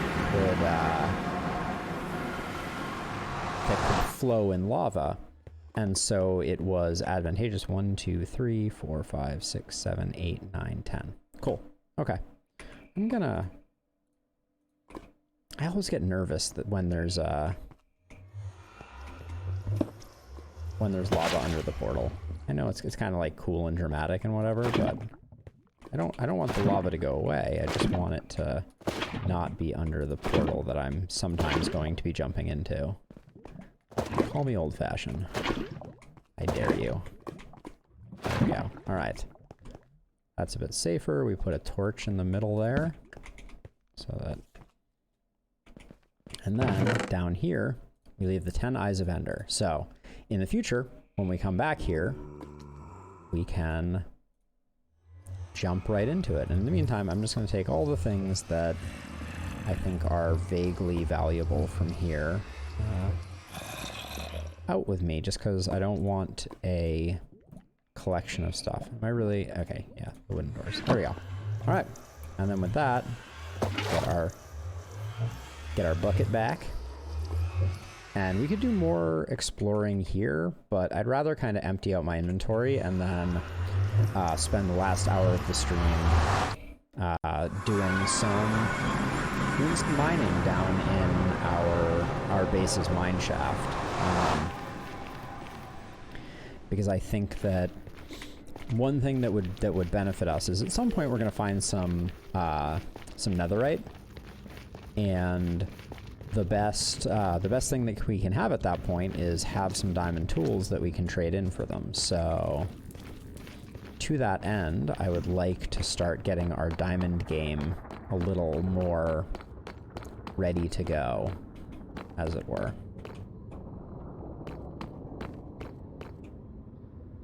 Also, wouldn't mind finding some wither skeletons, but this is one of those ask and you shall receive. I'm gonna like come around a corner and there's just gonna be a huge pack of very angry, tall, black skeletons ready to show me the error of my ways in asking for any such thing.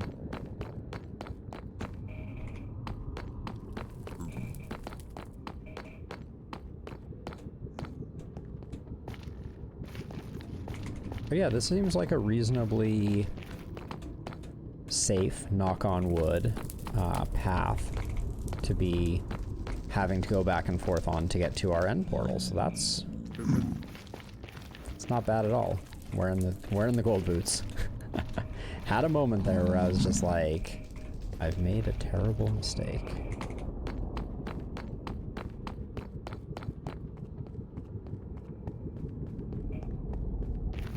Not bad at all.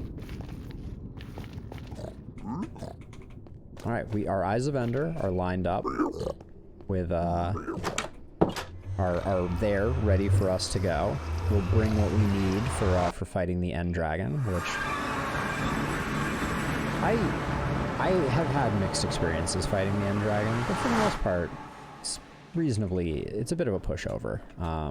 If you understand the strategy and you know what you're doing, and you show up decently well prepared, it's not too big of a deal to take down the End Dragon, but that will be a problem for a future incarnation of us, because right now we're gonna do some mining, which I am very much looking forward to. What's our current bow? Power 1 unbreaking. I think I'm gonna do a little bit of enchanting before we head down. Just burn off some of the levels. So I'm gonna take like this fire protection book. We're never gonna use that. Looting 2 I'll hang on to. it might be of value, but we can dump this in there. We don't need an extra iron pick. Apples go here. Andesite, gravel, bones. Just more doors than we will ever need. Just the oh, it's not. I guess that used to be true. is what I will say.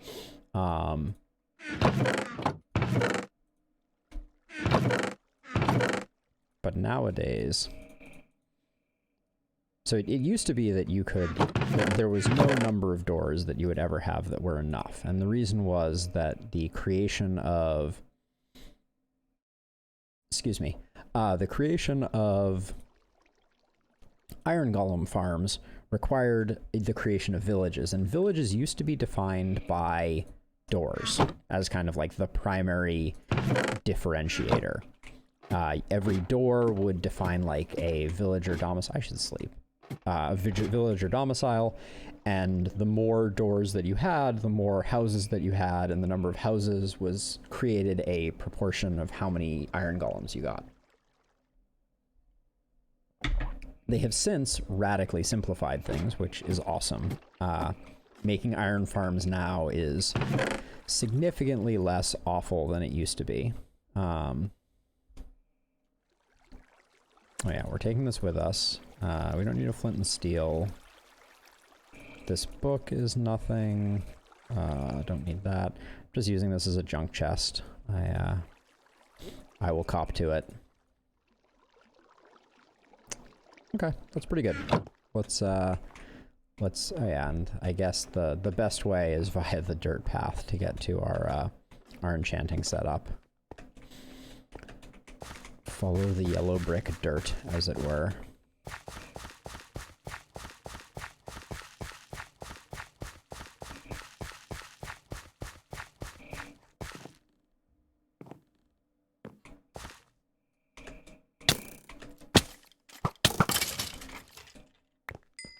As soon as he looked at me, I was like, I'm gonna be slower than him, aren't I? And the answer was, yes, I am going to be slower than him. Hey, Rosie. All right. So this is all, this pick is not fodder for the grindstone, nor is this bow. Pants are, fire protection book is. Now, let's see. I wanted to clean up our leather armor collection.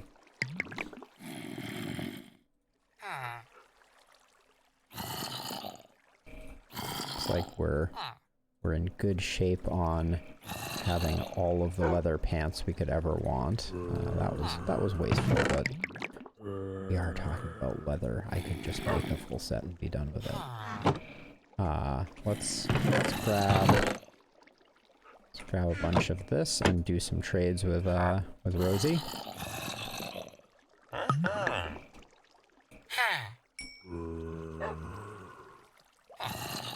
Not that many trades, honestly. Okay, we need to kill hostile mob sounds because we're about to be inundated with zombies. Oh, trade's already unlocked again, or I guess never unlocked, but we don't have enough. But oh wait, hold on. So let's see. So this unbreaking 2 projectile protection. I'm not going to bother spending anything on that.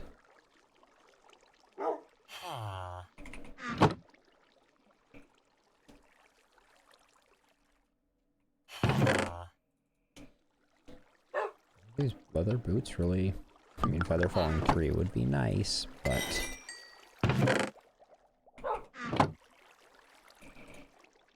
we're not going to be wearing leather boots. Alright, books went in here. So, okay, so I'm going to work on repairing some gear, and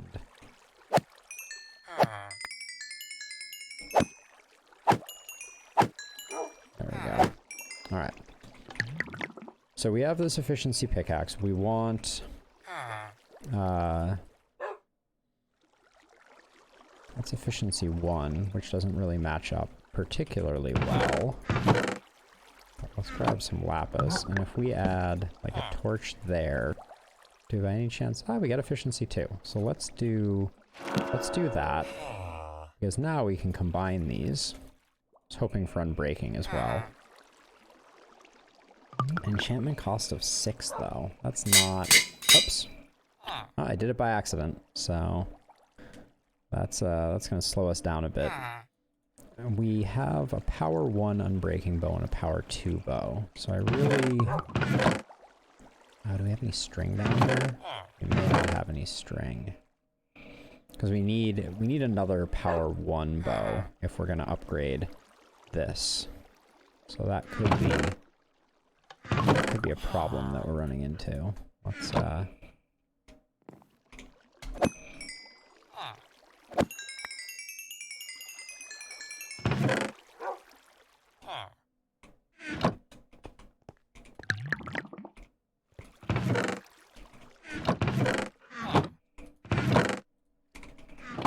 let's do one more trade with Rosie.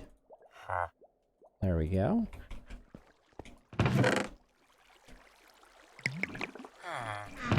But yes, I did blunder a few levels there. So our bow work is going to take a bit, I think. Which is fine. That's okay. We're not in a huge rush on that front. So these are usefully enchanted items. We do need to repair some tools, and okay, so if we're gonna take an iron sword, let's make an iron sword, which means we need our sticks back.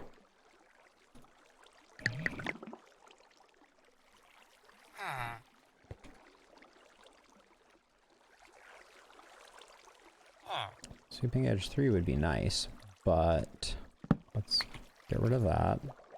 A lot of Bana arthropods there. We're looking for sharpness 2 to come out of the woodwork here, which doesn't look like it will. But we need a few. What was our axe? Our axe is quite solid. So what we're trying to do is we're trying to kind of like play the match game. So we want some lower level enchants that we can combine to make things work. We want Unbreaking 2 or Efficiency 2. We got neither of those, but we did get an Efficiency 3, so maybe this will lower it to Efficiency 2. That's kind of what we want. So let's do that, and then for 2 levels we get Efficiency 2. Okay, just Efficiency 2, but we can now combine these 2 axes for a few levels, which is fine. Gets us up to Efficiency 3, Unbreaking 2. Now we can check our sword again. Oh, Sharpness 2. That's looking pretty good. Just Sharpness 2. Nothing special, but we can do that to get Sharpness 3. So, you know, we're slowly upgrading our tools, and we're offloading some of the levels that we have, because that's always useful. Now this shovel is 3 and 3, so we're really looking for Efficiency 3, and it looks like we might get it if we unblock that. No, it's still Efficiency 2. So that one, there's no use for us there. We'll just hold off. I think we've repaired most of the tools that needed. Oh, this is Efficiency 2. So we could get 2 efficient. Okay, yeah, just to spend the levels, because levels come cheap and then you die. Oh.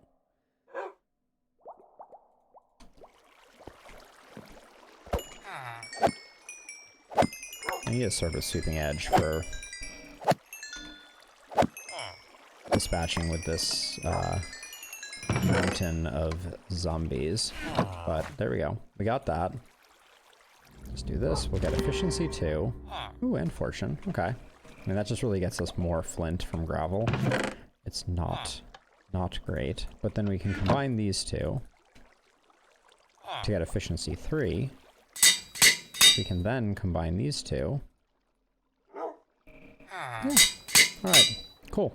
We're starting to get some decent gear. Nothing too crazy, but you know, we have definitely upgraded some stuff, and now it is time to go do some mining. We'll take care of these zombies real quick. Get one more trade with Rosie. Slowly making progress to those later trades. I don't remember what later trades we care about from the cleric, but I'm not one to argue. So up we go.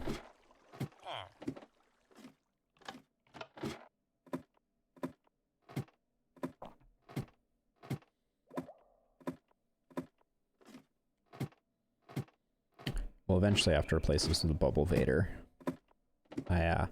I saw actually a really cool design. I think a lot of the Hermitcraft Minecraft YouTubers are using honey Vaders now, but we are a ways away from that. So the idea behind a honey Vader is that the honey block is actually slightly smaller than a full block, and so if you put a bubble column diagonally behind if you have two diagonal honey blocks with a bubble column behind them from the side that you are on, it will still lift you up, which is a pretty cool setup. It seems like it's a very clean way to do a not ugly bubble Vader type of thing. Okay, we'll leave the golden boots here. We do need our better pick. And it's always a good idea to just have some blocks on your hotbar. So let's head down. And we will start Dante's mineshaft. That's cool. Alright. Ho ho ho! Dante. I don't know if you're gonna see this one down the road, but you, sir, are a lucky guy. Wow. Right off the bat, we got some diamonds. So let's break out our good fortune 3 pick.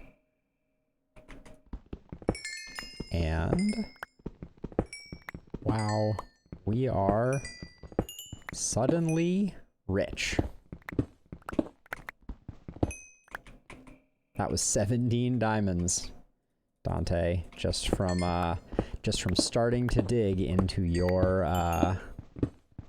mine shaft. So, thank you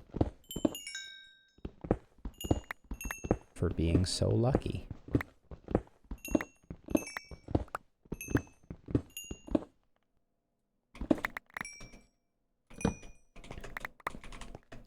I'm getting this coal because we're gonna need it real soon, because I did not bring enough torches. Ever. I never have enough torches, and I can't jump to save my life. There we go. All right, let's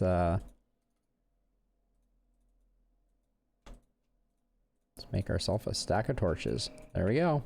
All right, let us continue seeing what awaits us in Dante's mineshaft.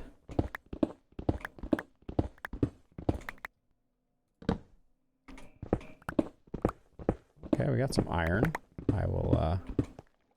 I'm not too proud to mine. Oh, and some gold. All right.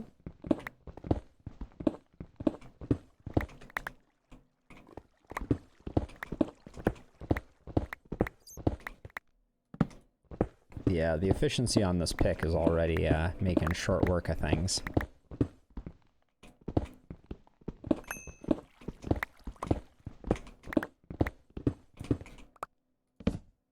So until we get a little richer on diamonds, I'm not gonna bother, I mean, I'll use I guess I'll use it for redstone sometimes, just because.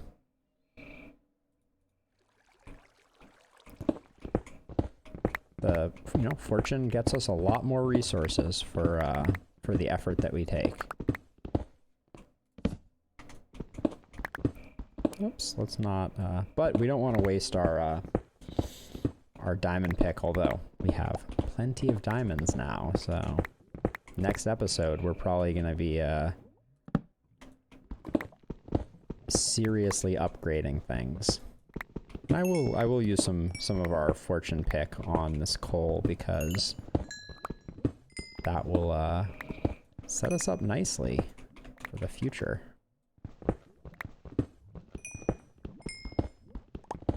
We can never have enough coal. That's not true. You actually can definitely reach a point where you're just like, you know, I think I have enough coal for, I don't know, forever. But at least at this stage, it's good to have a bit of excess.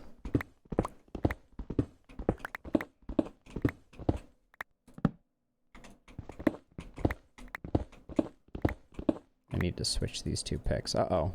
Our efficiency 3 pick is reaching the end of the line, so let's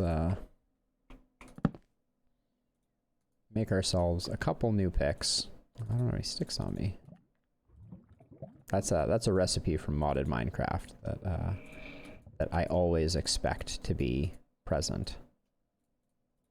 Is 2 planks on top of each other makes, I believe, 16 sticks in modded Minecraft, so you're not gaining anything big out of it, but it's a shortcut for having to go. Oh my gosh, Dante, I am deeply in your debt. So when I find diamond veins, especially if I hear any lava pops, I like to completely dig them out to make sure that there's not going to be any loss.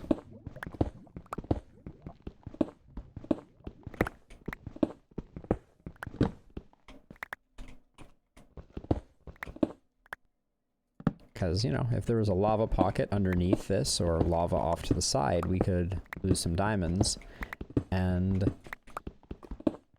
we wouldn't want that, would we?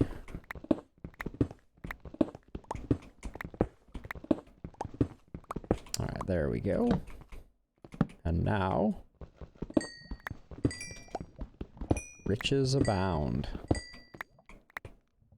Up to 27 diamonds. What in the world? This mine shaft is proving lucrative, to say the least.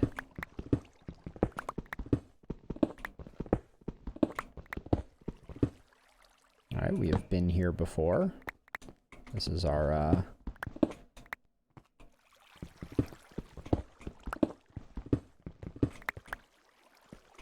last mine shaft obviously was right here. Just adjacent to all of the diamonds, but decided not to give any of them to us.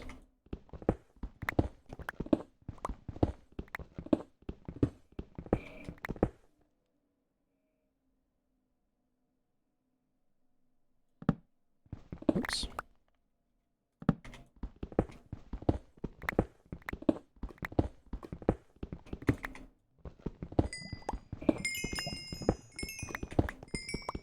Most redstone projects just demand so much redstone that it is, without a doubt, worth it to fortune. Most all of the ores that benefit from it are worth using fortune on, especially since we got Unbreaking 3 on it. We'll get Mending on it soon through some librarian villagers. That will be, creating a villager trading hall will be a bit of a process, but once we get it sorted out,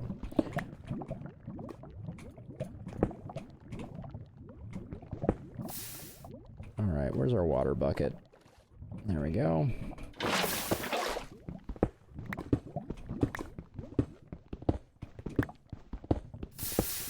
Oh, that's an interesting combination right there. Ah, yes, this was the watery ravine that I'm just gonna try and circumvent here. There we go. That should dry things up, and then we can press forward.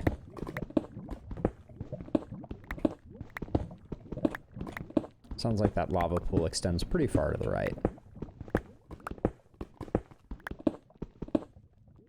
Or, I guess, I can't hear how far it extends, but... Okay, the Dante mine shaft is just blessed.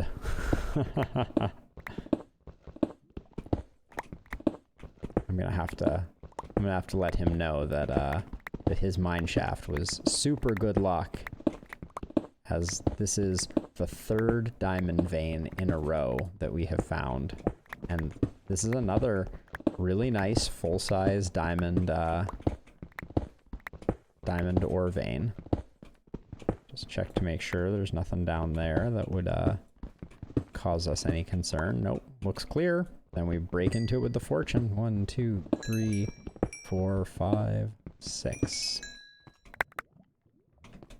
Yikes. 38 diamonds now.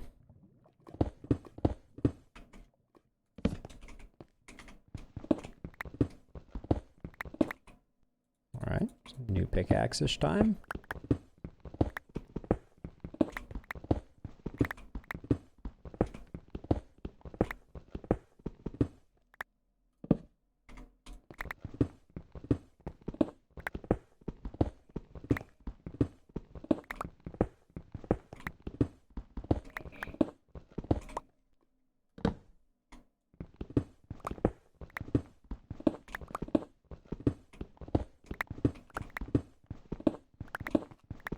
Oh, just the meditative enjoyment of just a little bit of light mining.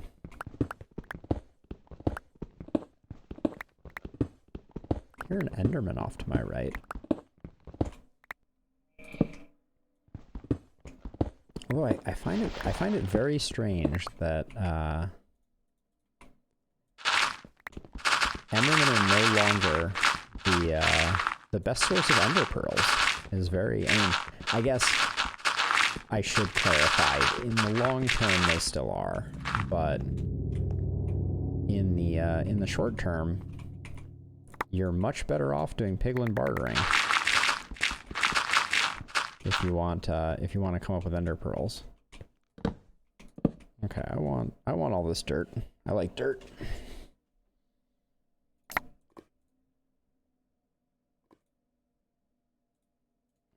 Care so much for that that crafting table. A little more iron is always welcome.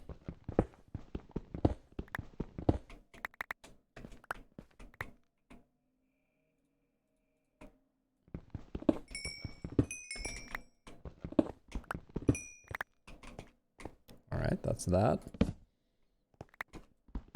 And then over here, I think we're also probably reaching capacity on redstone. Yes, it does appear like we are well into the danger zone on redstone. All right.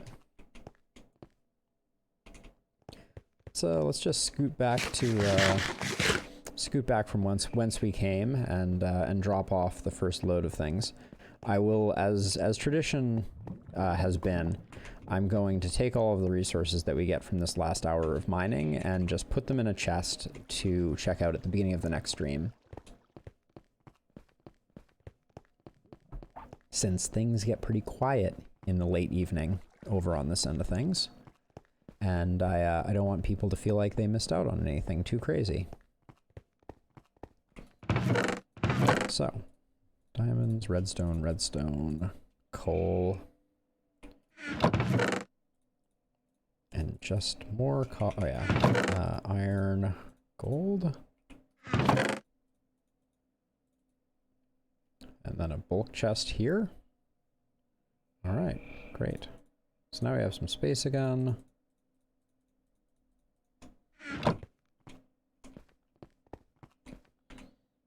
I do want to get all of these replaced. I don't like the look of having cobble. No, wait, we were in Dante. Dantesaurus 2020. There we go. All right, let's return to the dig.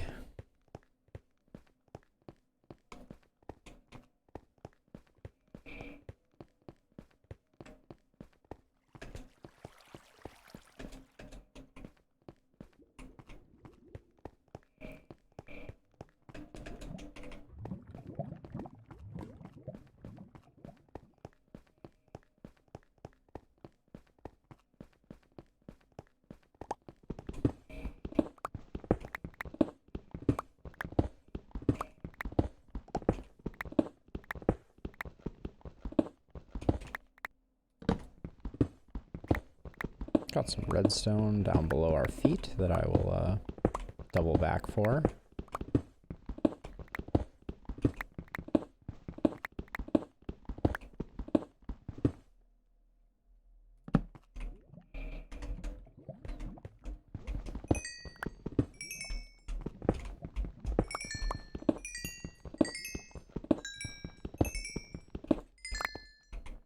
Yeah, 47 redstone from a vein is quite a bit. Okay. Kept that lined up. Uh-oh. Did I leave this all dark before? I guess that was all probably covered by that one torch that I shifted left.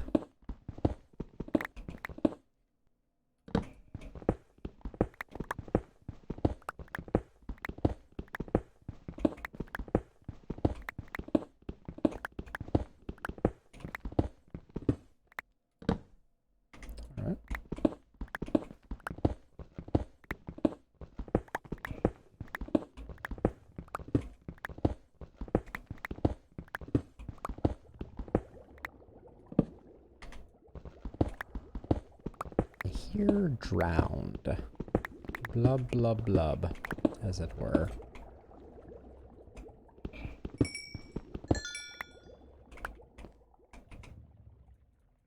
I'm looking forward to having picks with mending on them, though. It's one of those creature comforts that you, once you have it in a world, you are an unstoppable force to be reckoned with. But until then,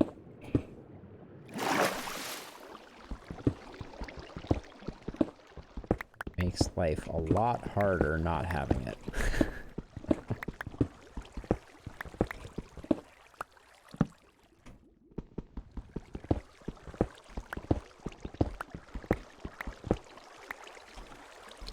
Okay, so this is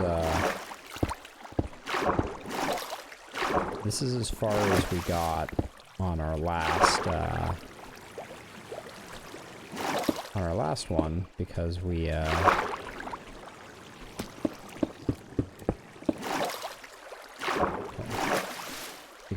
quit when we got to this ravine, and I'm tempted not to quit this time.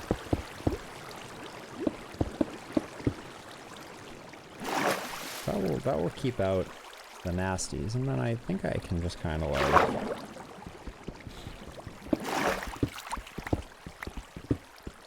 continue forward. Wow, I swear I went pretty far up there in that mine shaft. Huh, interesting. Okay, well yeah, so we can continue mining. Since Dantesaurus 2020's cave has been particularly lucrative, I stop.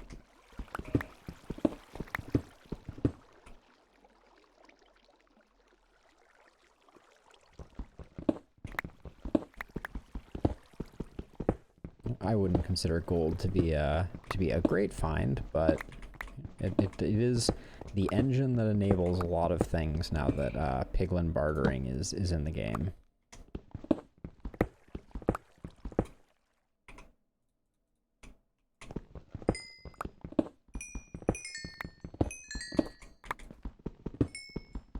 We're getting some good levels for all this good stuff that we're cracking open, redstone, etc.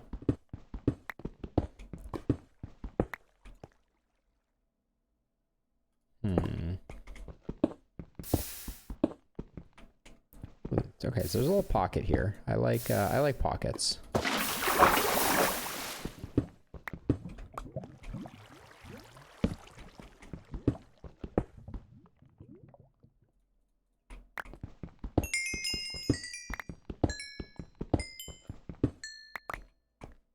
Oh, this is a very small pocket. I'm glad I did not let it dissuade me.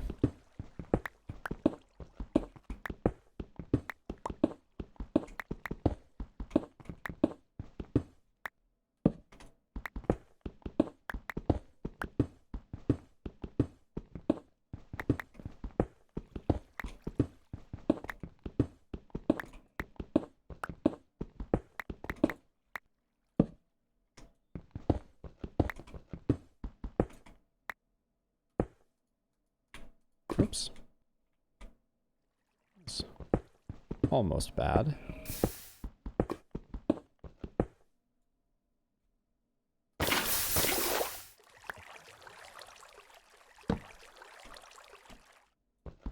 How did... Oh, I placed a block on the face of the... That's funny. Okay. Oh, we're about to lose our pick, so let's, I keep getting rid of my crafting table.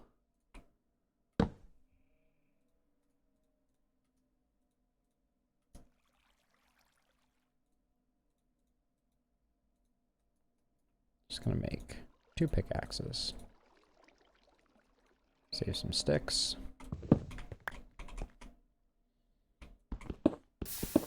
Ooh, okay, that's gonna be perhaps a little tricky to get that out of there. But, I mean, when it comes to diamonds, I'm almost always willing to put in whatever effort it takes to liberate those blue shinies from their stony prisons.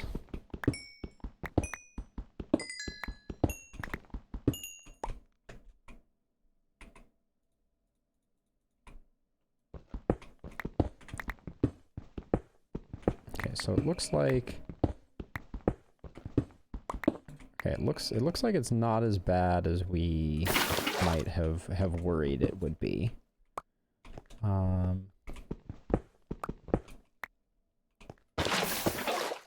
So there's definitely a lava source directly beneath the diamond there. Yep. So we're gonna...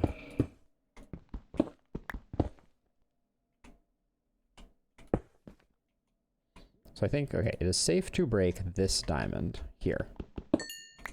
Nope, it wasn't. I was just kidding. We got it though. We didn't lose it. We can put that there, and that frees up this one. So we have nothing to worry about with this one now. Then we need to double check underneath these two. Okay, so that's bad, but then... Okay. So this one is safe. This one is safe. And then this one is safe. And that's all the diamonds in there. That was another juicy vein of diamonds there.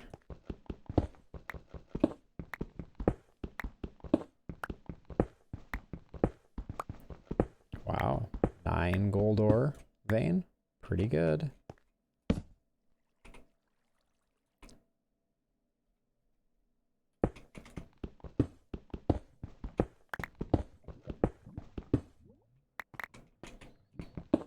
So we're going to be asking the question how we get ourselves some netherite ingots pretty soon. I've seen some cool bed related strategies that we may try out. Bed based excavation, as it were.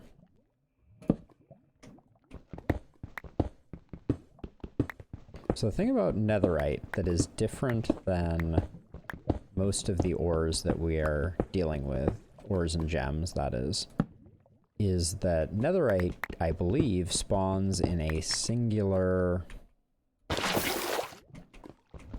as a singular block, not as a like a vein, right? Which means that the strategy is significantly less advantageous. So we're just gonna put those across there. And I can get myself some of that. And I mean, I'm curious. I don't know about you, but I'm curious enough to dabble in whatever this cave is.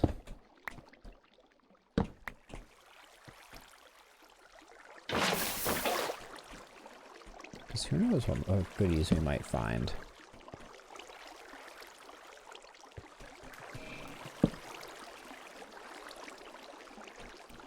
We'll come back through here for the resources. Let's just secure the cave a little bit here really quickly.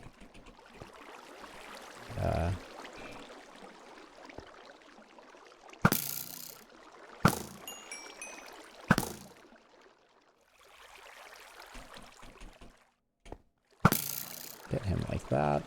Ooh, gunpowder. More creepers. There are just a lot of creepers. Uh-oh. Ooh. Creepers leave a lingering effect on the ground? Wait a second. What? I'm not... That's new to me. Maybe that's... Huh. I'm gonna need to look that up. Because that is not an effect that I am used to. Oh, and the gunpowder gets burnt. Which is a sad state of affairs. Oh, I don't have any space for the gunpowder.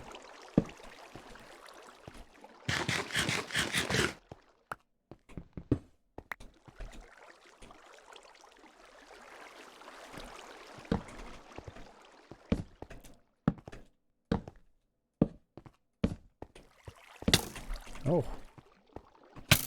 It's clearly the end of the night, because I'm a little jumpy.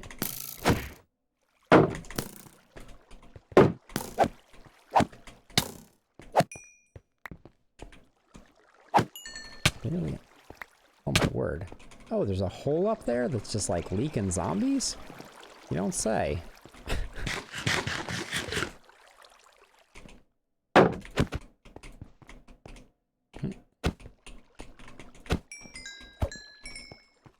Okay, I'm not picking up anything right now. Let's fix that. And by anything, I was not hoping to pick up rotten flesh.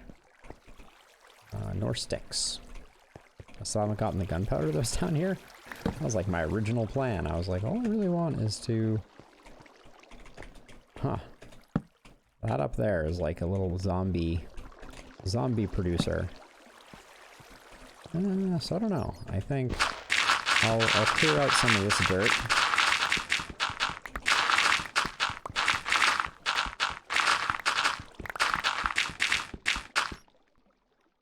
Did not yield anything of interest. Ooh, and I did it again. I haven't been collecting coal. So let's double back. I think there was some coal over here. Yep. There was indeed.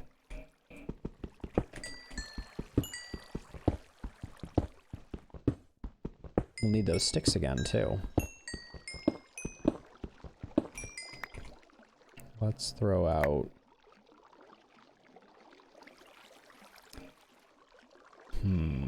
Throw out the crafting table, as always. Oh, I just throw out all my logs. I don't want to do that. But if we do this...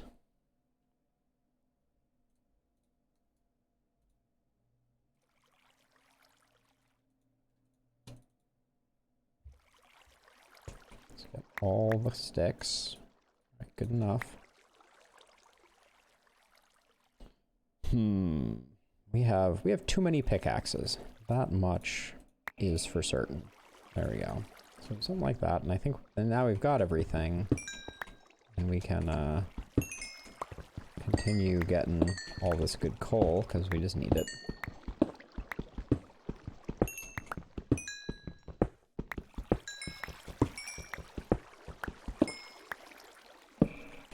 There we go. Let's get this as well.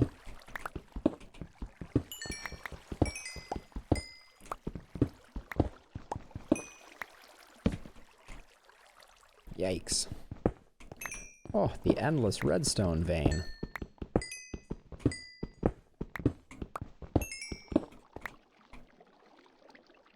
We're almost at the point, I think we are at the point actually, yeah. If we're stacking up this much redstone, we need to... I know there's a crafting table like 2 feet away, but we need to consolidate. There we go.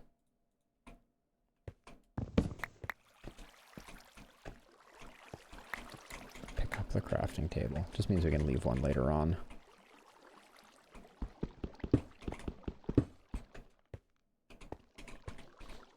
I'm collecting things that I can't don't have space for. I don't have a boat on me, so that Enderman will not feel my wrath. Are we at the point where we need to head back? We're getting close. But again, I'm gonna throw out the crafting tables. This is a source of great loss of logs for me, apparently. Alright, that's good enough. This little cave system was interesting. Did not score us any diamonds, but what we lacked in diamonds we got in redstone and the fun we had along the way. Alright, let's double back. I wanna... Always tempted by these dirt sections. I want to know what's behind them. And now that we have a passable shovel, we can do that very quickly. All right, let's head out.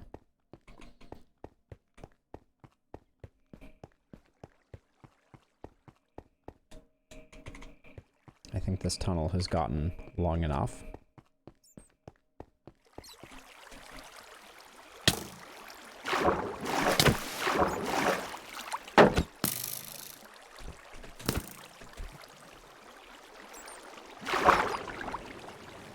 I can't tell if what I've created there is a good thing or a bad thing. It's probably a little of both, if we're going to be honest.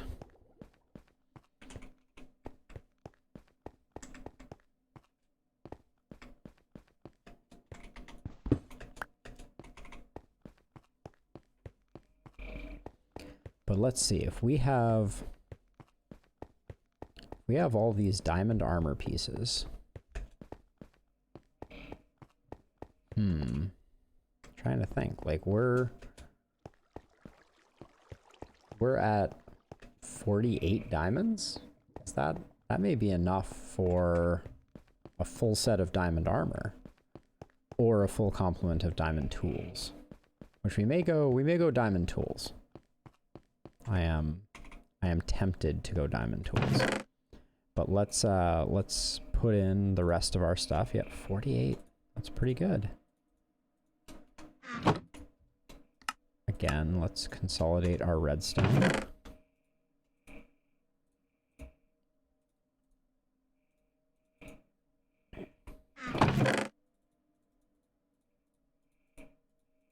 More mining supplies. One jungle door. I am not completely sure that I have a great handle on why that jungle door is there, but we will leave it. And we will ascend back up, knowing that we have quite a supply. So, okay, so we need... A helmet is 5, boots are 4, that's 9. Yeah, we may have a full complement of tools, so that means we can secure a silk touch pickaxe, which is a great boon for us. We can get a full set of armor, although we won't be able to enchant it particularly aggressively yet.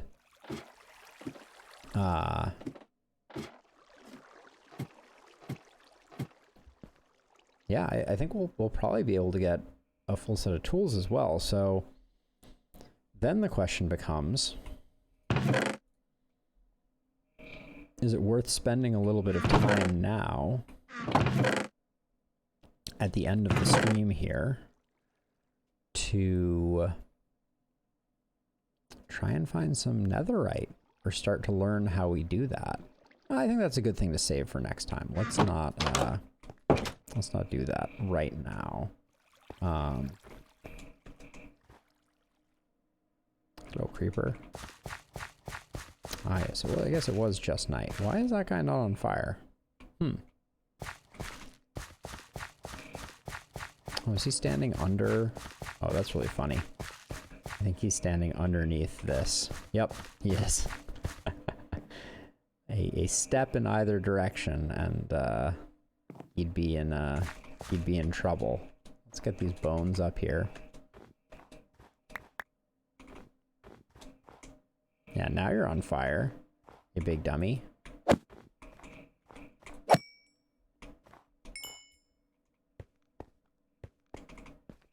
I want to check our sugarcane farm because I think we probably have full growth on it.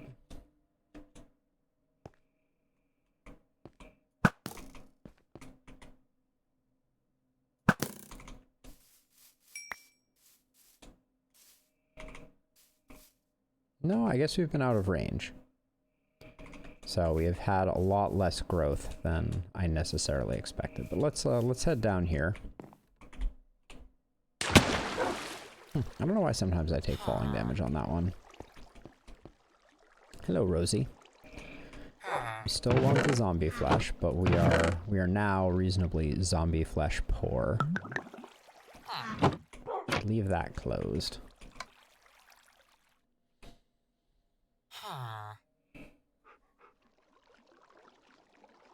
We definitely need some bow upgrades. That's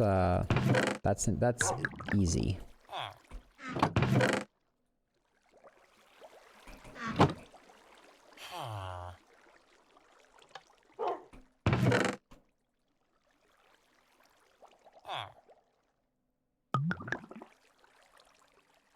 Alright, we can combine those bones there. So this is...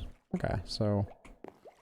getting a sweeping edge on our sword would also be nice, because I think that would mean that we would dispatch these ne'er-do-wells in a single hit, as opposed to what we have going on now, which is a little more labor-intensive.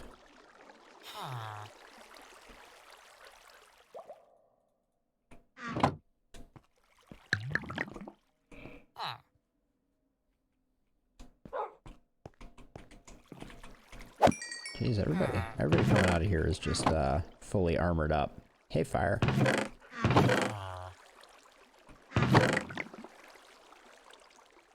There's really no advantage to having Soul Speed 2 boots when you have Soul Speed 3 boots. So we'll do that. Okay, so that noise that we just heard there was a zombie converting into drowned, which leads me to believe that there is some mechanism by which zombies in this system are getting sufficiently stuck that they drown in the water of the bubble stream, which is hurting our rates, to put it plainly.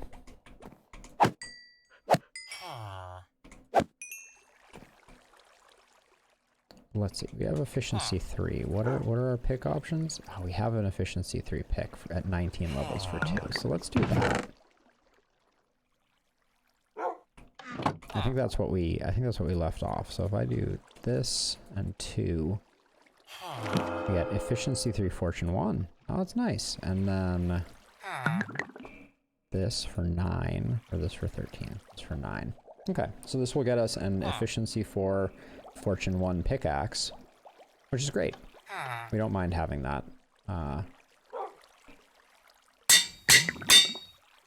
Good to have that as a work pickaxe. And then we're in the market for unbreaking now on a pickaxe. Our shovel is great.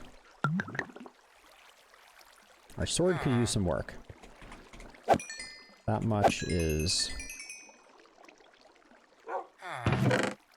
easy to agree to.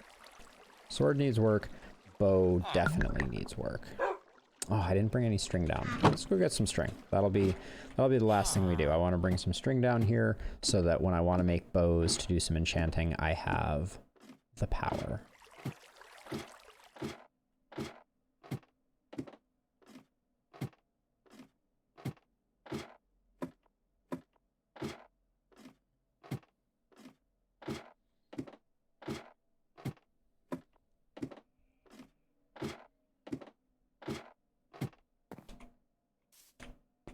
It's got kind of like a holy egg vibe thing going on. Don't mind it.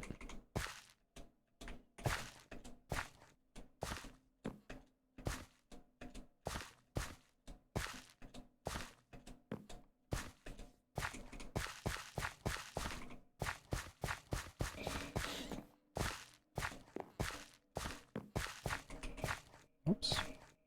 Oh, villagers. Let's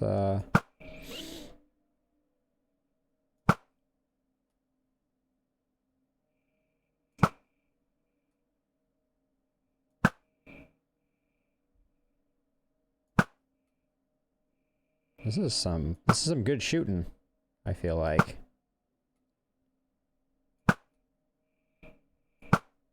Okay, it's getting a little bad now. There we go, we got him. All right. So now this last guy with the banner. I wonder if we can trap him. Do we have any blocks? We need some blocks. And then we'll come back and we'll see if we can trap him. I don't know if he may despawn, so we're not guaranteed to get to keep him, but I also wouldn't mind having a captive guy. Oh yeah, we need cobble, and we always keep the cobble down here. All right.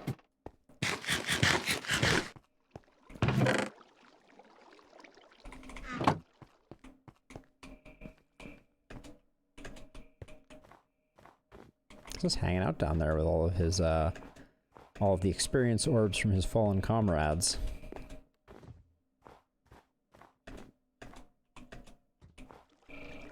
Not entirely sure how dangerous he's going to be.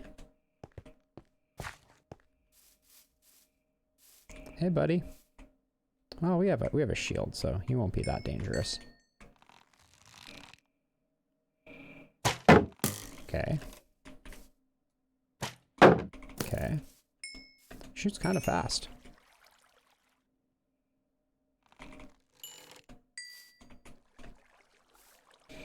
Okay. Oops.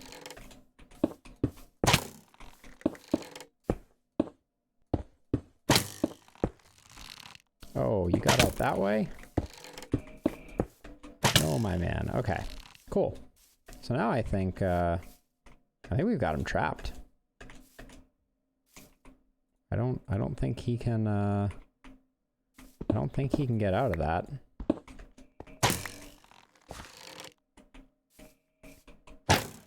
Just to make sure, I think if we break that grass block, now he definitely can.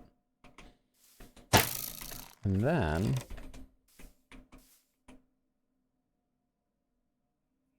so he can't see us to shoot us right now.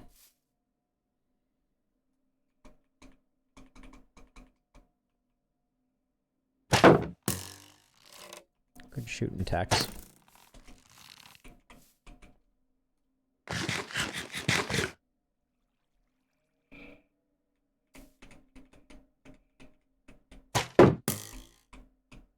There's some way to get an illager to shoot and not be able to hit you. Okay, he thinks he can hit me right now. Oh, he's right. I think you do it up here, though. I think you, like, get them... Okay, he's too good. We're gonna see if he hangs around. Our illager friend. Or we could get the oh, we didn't get the string, though. We forgot the most important part of our whole journey, which was the string. Now we've used all our name tags, or we could name him, and then we definitely get to keep him. So what I was trying to do there for a minute, just to explain it, since it might have seemed a little weird, me just like staring at him shooting at me for a while. So the illager's crossbow actually has durability to it, which means that you can force the illager to fire enough times that his crossbow runs out. And if his crossbow runs out, the illagers become completely pacified. They become harmless. And for iron farms where you have to scare villagers, it's a particularly effective way to scare villagers because you have a basically harmless guy. Okay, string. String. Okay, let's just grab half a stack of string. So you can get, it is possible to get, is he already gone? Wow. Yep. All right. That was short-lived.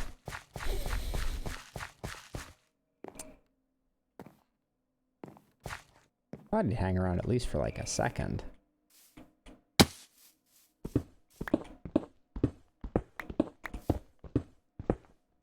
This iron pick desperately needs unbreaking.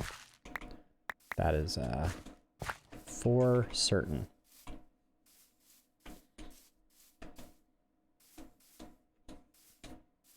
It radically increases the amount of time that you can use tools before they go kaput. Taking that half-hearted damage is weird. I cannot explain it. Alright, so we want a bow. There we go. So we can check out our bow enchantments. So we have power 2 for 15 levels. This one is power 1. I mean, we technically need a power 1 bow, I believe, because I think we already have a power 2 bow in here. We do. Alright, so we're going to go ahead and... Oops, we need lapis. We're going to go ahead and get the power 1 enchant here. So then we can use probably all of our levels on 4 or 4. Okay. Something like that. So our bow is getting better. And now we can shop around for power 3 bows in the crafting, or in the enchanting. So I'll get one more bow just so that we have it handy.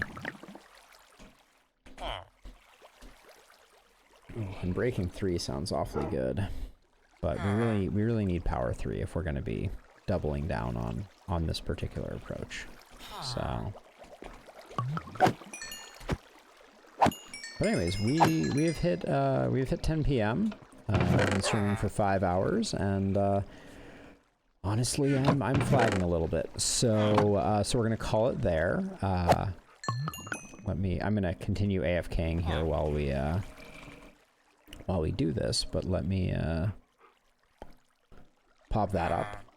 So thank you everyone for tuning in. It is much appreciated. Your support means the absolute world to me, and I'll see you all next time. As a reminder, I stream Monday, Wednesday, Thursday, 5 to 10 p.m. and Saturdays 3 to 8 p.m. So I'd love to see you for each and any of those streams. At the moment, my schedule is landing around Monday's Darkest Dungeon, Wednesday's Slasher's Keep, Thursday's Minecraft, and then Saturday's Miscellaneous. So if any of those games sound fun and enjoyable to you, feel free to tune in. But with that, I'm going to call it. Thank you very much. Stay safe, stay happy, and I'll see you in the next one. Bye-bye.